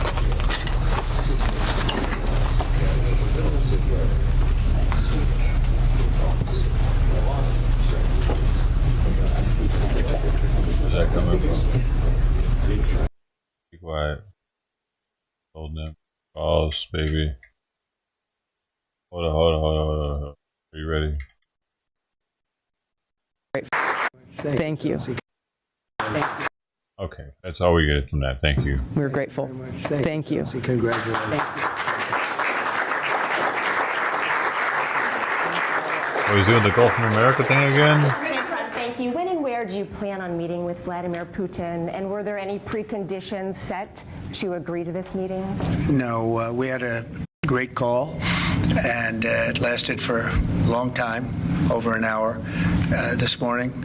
I also had with President Zelensky a very good call after that. And I think we're on the way to getting peace. I think President Putin wants peace, and President Zelensky wants peace, and I want peace. I just want to see people stop getting killed. We're very far away from that particular war, but that's a vicious war. Probably 1.5 million soldiers killed in a short period of time. I've never seen anything. I have pictures that are, you wouldn't believe it. You wouldn't believe what you have to look at.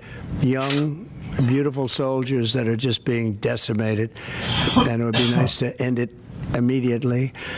But we had a very good talk with people didn't really know what President Putin's thoughts were, but I think I can say with great confidence he wants to see it ended also. That's good, and we're going to work toward getting it ended, and as fast as possible.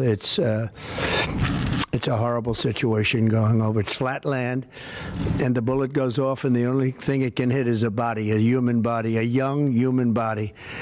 And they're losing just tremendous numbers of mostly soldiers. Just the cities and towns have been largely demolished.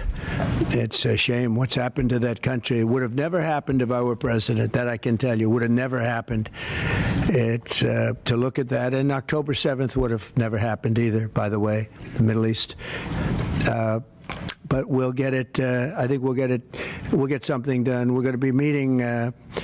Actually, tomorrow they're meeting in Munich, as you know, and we're going to have some other meetings, and I'll be dealing with President Putin largely on the phone, and we ultimately expect to meet. In fact, we expect that he'll come here, and I'll go there, and we're going to meet also probably in Saudi Arabia. The first time we'll meet in Saudi Arabia, see if we can get something done. But we want to end that war. That war is a disaster. It's a really bloody, horrible war. Did you Saudi Arabia, the first meeting will happen? I think so. We think we're going to probably meet in Saudi Arabia, the first meeting. Any idea when? Hasn't been set, but not too distant future. Did you also be part of that meeting? We both understand. You know, we know the Crown Prince, and I think it'd be a very good place to meet. So it sounds like that would just be a meeting between you and Putin and perhaps the Crown Prince, but not President Zelensky? Probably we'll have a first meeting, and then we'll see what we can do about the second meeting. Did you also commit to go to Ukraine? What about Ukraine? Did you commit to go to Ukraine? No, I haven't. I haven't committed to go to Ukraine. I would think about going. Yeah, I'd think about it. No problem. Why the fuck does she want him to go to? What is your plan to end this war? Don't go. Like today's Secretary. Well, I'm not going to tell you my plan. I can just tell you we've made a lot of progress. This should have been done by Biden, not by me, because this has been going on for now a long time, years, and it should have been done by Biden. Just like the young gentleman that I brought home yesterday after 2 weeks. We worked on it for 2 weeks. It was a fine man, and he was in there for 3.5, almost 4 years, and they weren't able to do a thing, and I got him out. And as you know, I didn't pay $6 billion. I didn't pay anything. We did a trade, and we did a good job. We got him out in 2 weeks. It should have been out years ago. It really should have been out years ago. Oppose NATO membership for Ukraine?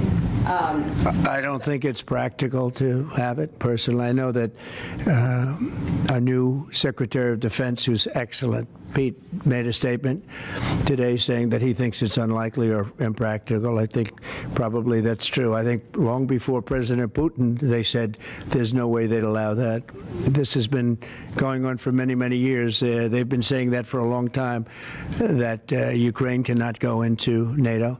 And I'm okay with that. I just want the war, whether they are or they're not. But it certainly would seem to be that most people have said that that is something that's not going to happen. Are you freezing out President Zelensky of this process a bit? Isn't there a danger of that? No, I don't think so, as long as he's there. But, you know, at some point you're going to have elections, too. You're going to have an election. If he wants security assurances, Mr. President, what does that look like? In terms of what? If the war were to end, He says he wants guarantees of security. We'll see what that means. I think when the war ends, one thing he was very strong about, he wants, if it ends, he wants it to end. And that's President Putin said that. He wants it to end. He doesn't want to end it and then go back to fighting 6 months later. We talked about the possibility, I mentioned it, of a ceasefire so we can stop the killing. And I think we'll probably end up at some point getting a ceasefire in the not too distant future. Do you expect Ukraine? Say it, what? Do you view Ukraine as an equal member of this peace process? It's an interesting question. I think they have to make peace. Their people are being killed, and I think they have to make peace. We will continue to provide. I said that was not a good war to go into, and I think they have to make peace. That's what I think. So why did you decide to provide support to Ukraine? Would you support Zelensky ceding territory or exchanging territory in any agreement to end the war? Well, he's going to have to do what he has to do, but, you know, his poll numbers aren't particularly great, to put it mildly. He's got a country where, you know, it's been savaged and attacked, and he's got an army that's been very, very brave, actually, despite the fact that, you know, we've given him, in my opinion, $350 billion. That's what the real number is. You don't hear that number. And Europe has given, in my opinion, $100 billion. And they've done it in the form of a loan. And I have a Secretary of Treasury right now who's actually quite brave. He's over in Ukraine on a train. And there's a lot of things happening around that train that aren't so good. And he's going there to get a document done where we're going to be assured that we're going to, in some form, get this money back, because we're putting up far more money than Europe, and Europe is in far more danger than we are. We have an ocean in between. Europe has nothing in between. You know what they have in between? They have Ukraine in between. So wait a minute. So, as you know, Europe is putting up money, and they're getting it in the form of a loan.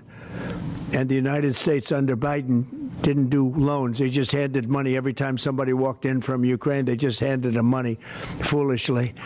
This should have never happened. It should have never started.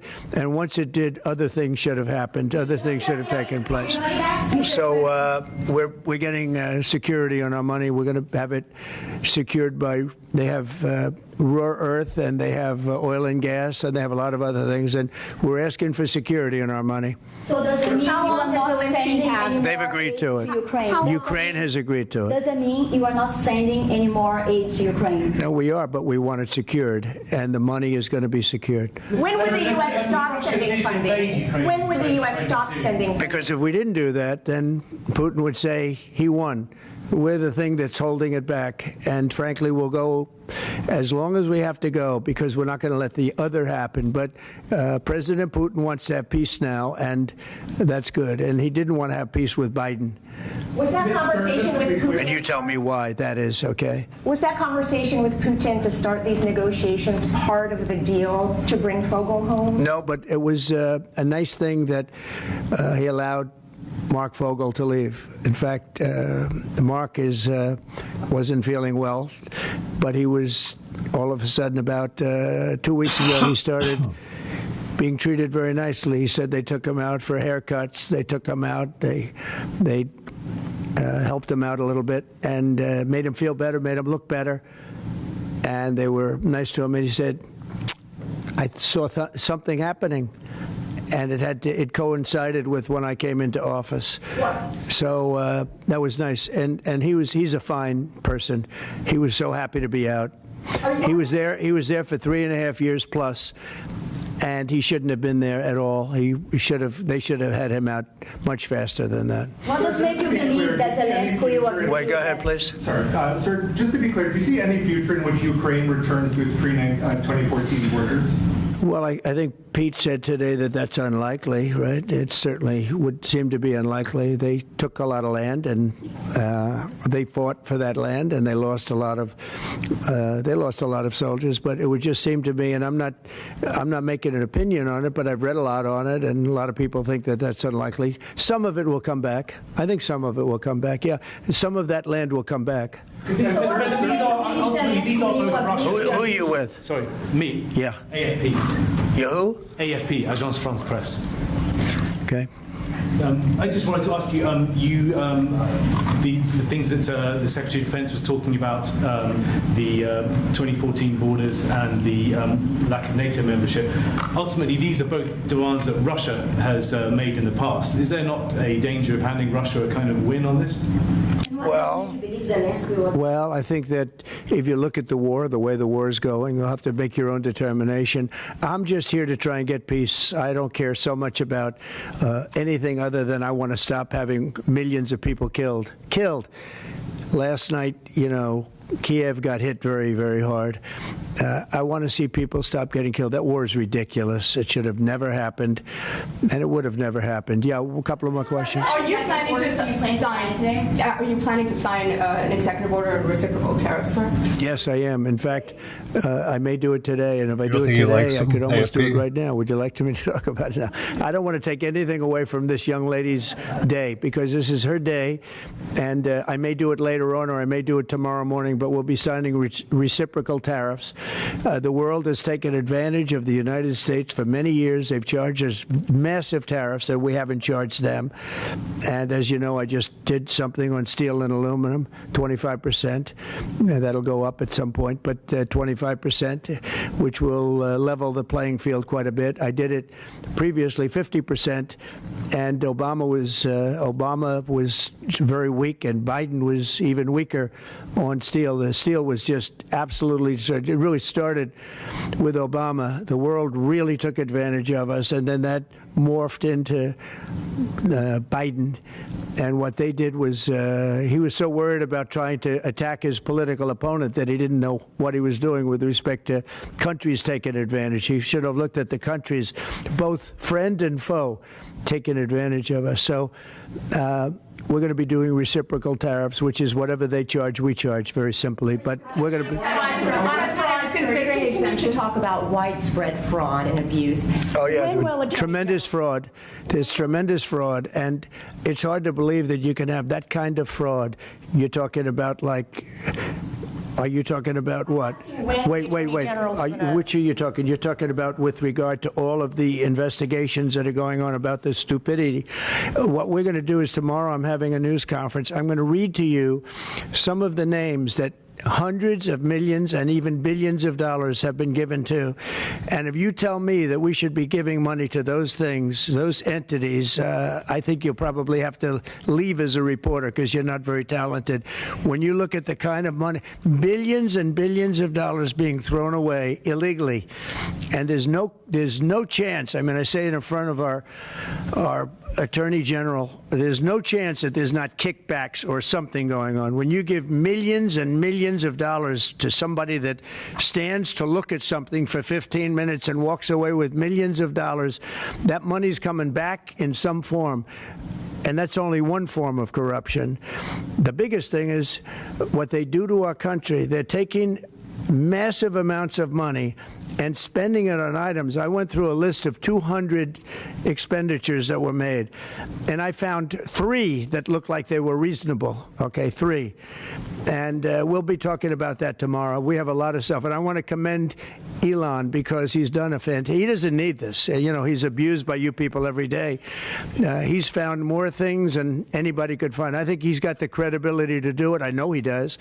And it's his group of people. You know, they started off with 12. I call them 12 geniuses. They started off with 12, and they went to 20 and 25, and now they're up to almost 100. People are joining to help them because there's a massive fraud that's taken place. And then you have judges that are activists, and they sit there and they say, oh, as an example, $59 million going to a little small group in New York City. You get nothing going to North Carolina to help nothing. They say, we don't have any money because they've given it away on the border. But you have nothing. What they did to North Carolina is a shame. And then they sent $59 million to New York City for a hotel for a little bit of nothing, what they've done.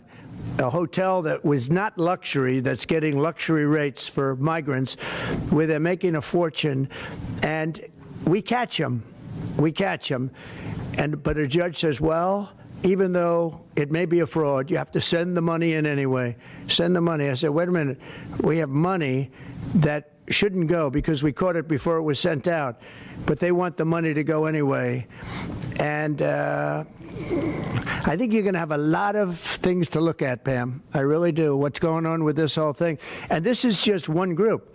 We haven't talked about Department of Education. We haven't talked about the military. We haven't talked about a lot of things that are very big. And what's happened is, as an example, you'll have cases where you have a 3-month contract, and maybe the guy that signs the contract leaves. Maybe he gets rich. All of a sudden he leaves for that reason. But you have a 3-month contract, and maybe he leaves. So the contract is sitting there, and the people signing the checks don't know it's 3 months, and it goes on for years. The 3 months turns out to be 3 years, 5 years, 10 years. Just goes on forever. And the guy on the other side of the contract just keeps getting check after check after check, because Elon had an expression yesterday, because nobody cares.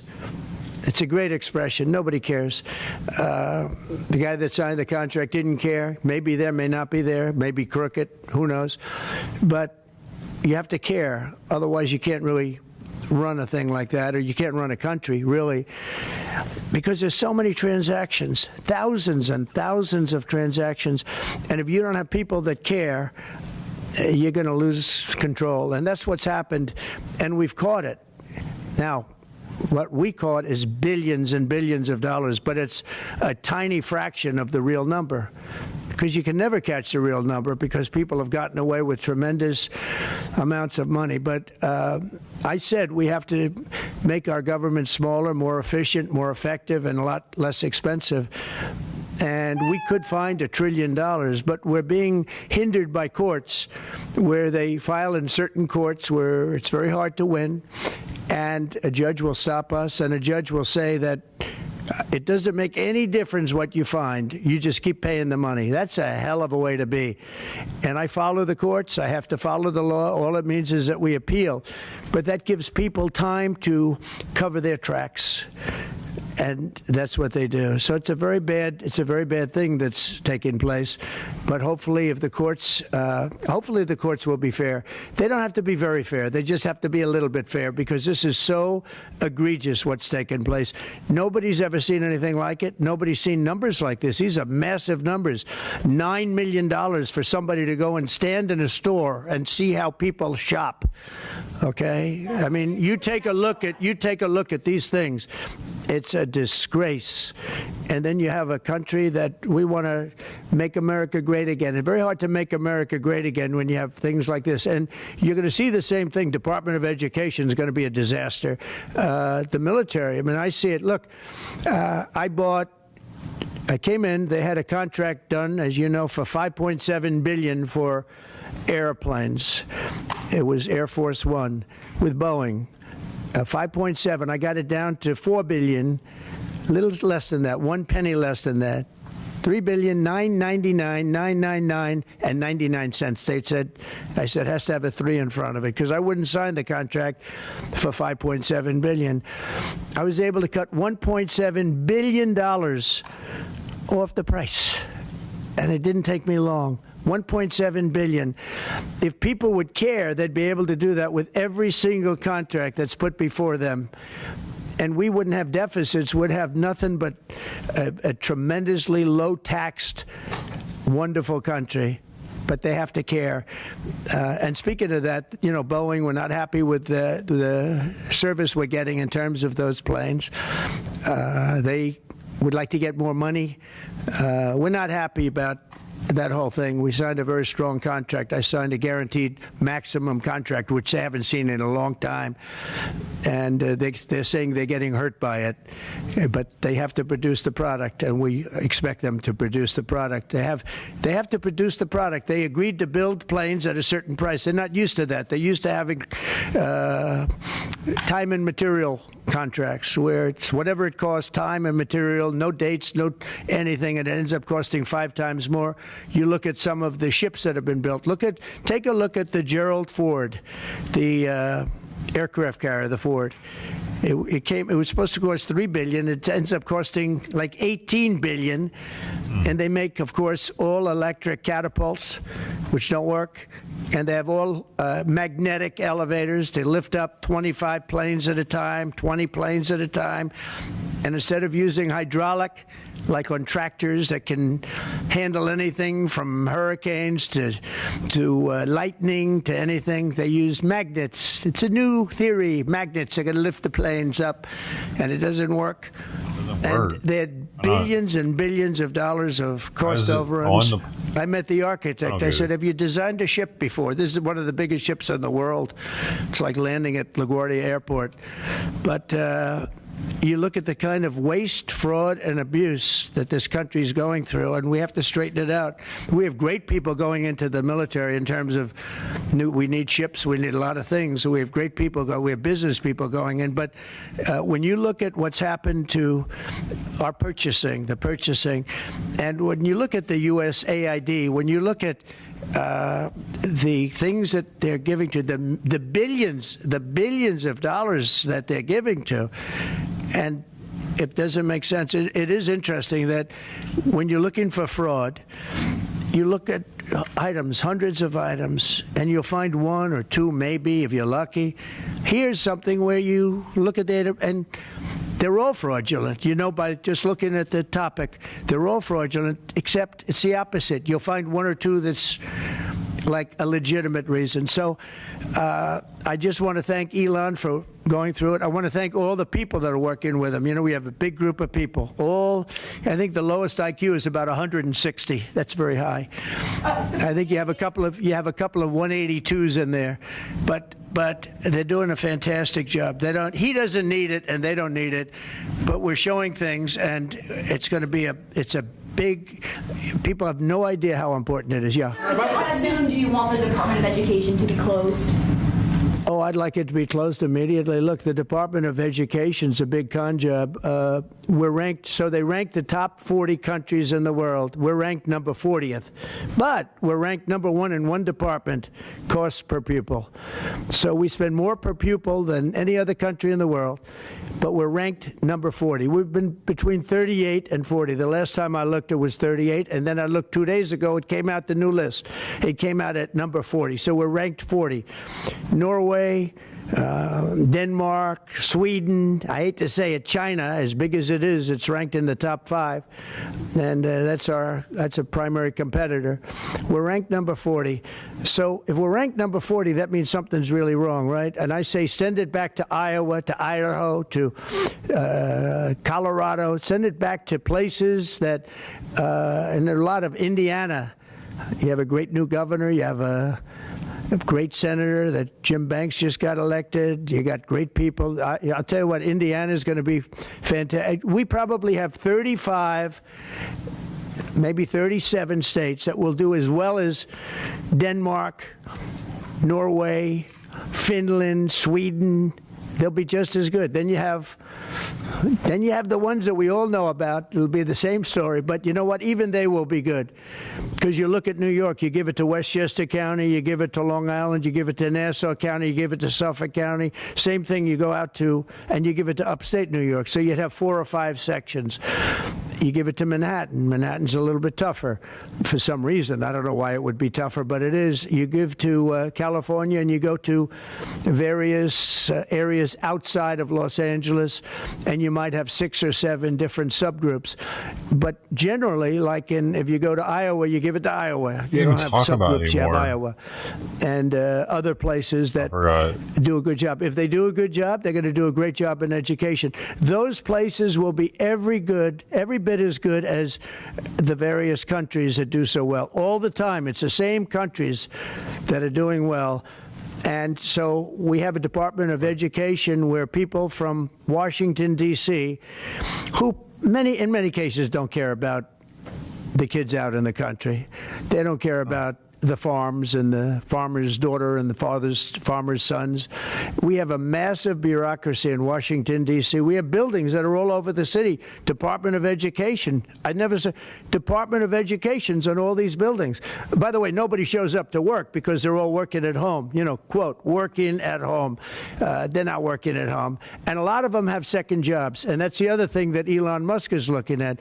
How many of these people are getting checks, working at home, but they're not working because they have second jobs and even third jobs? You're going to find a lot of them, and those people are going to be fired because we have to make our government smaller. All right, one more question. Yeah, Jennifer, go ahead. Nice to see you. Oh, thank you, sir. Two questions, one on Ukraine again, and then another one on the Kennedy Center. Do you think that as far as your negotiating tactics go, did Pete Hegseth take away some of your negotiating abilities with Putin by taking Ukraine's sovereign integrity off the table, by taking... No, I haven't done that. I'm backing Ukraine. I'm backing Ukraine. Don't say that. I'm approving, but I do want security for our money. You know, Europe is getting security. You know that, right? They're giving their money in the form of a loan. Nobody knows that. And why are we at $350 billion and Europe, which doesn't separate with an ocean like we do, we have a little thing called an ocean in between. Why is it that Europe is paying $200 billion less than us to help Ukraine? Very similar size. If you add up all the European countries, it's a little bit smaller than the U.S. in terms of the economy. Why is it that they're not paying the kind of numbers that they should be paying? And then on top of it, and I've been saying this to Biden, I told Biden, I said, you ought to be asking for either a loan or some kind of a security, like their oil and gas or something for the money, because you're putting up much more money than Europe, and you have no security. Europe's putting up a much smaller amount, and it's in the form of a loan. Because we have people that were incompetent in the last administration, grossly incompetent. And we're changing it. But we change it, and all we do is we get hit by lawsuits from the radical left all the time. But here we are. We stand, and I guess we've done okay. Thank you very much, everybody. Thank you. Thank you. Quickly, let's go. Come on, guys. Hey, guys, let's move. Come on. Let's go, guys. Let's go, guys. Let's go, guys. You gotta go. If you don't have to go home, stay here.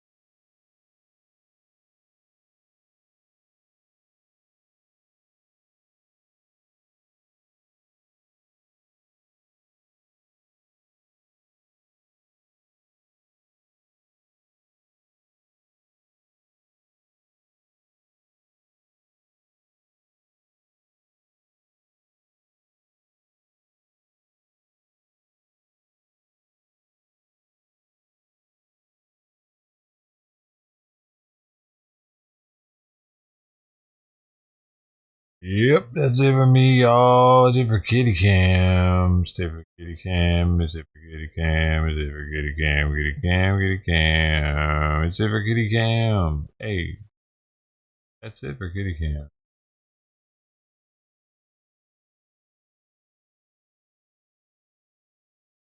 And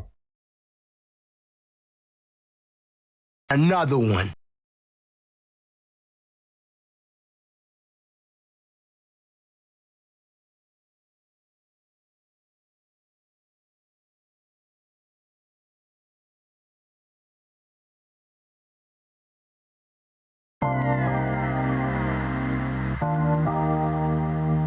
There you go, and thanks for hanging, man.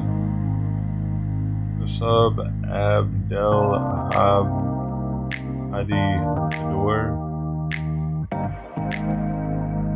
Follow on the live.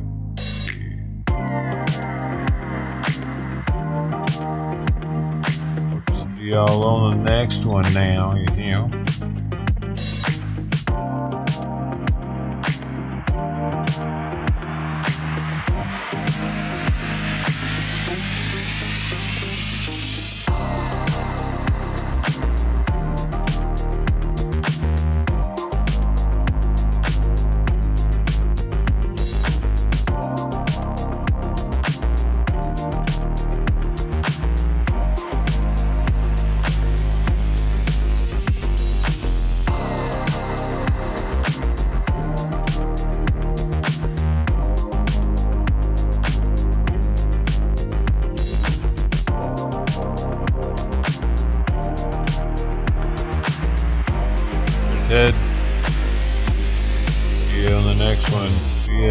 tomorrow. See you. Yeah, keep breathing though, dude, just in case.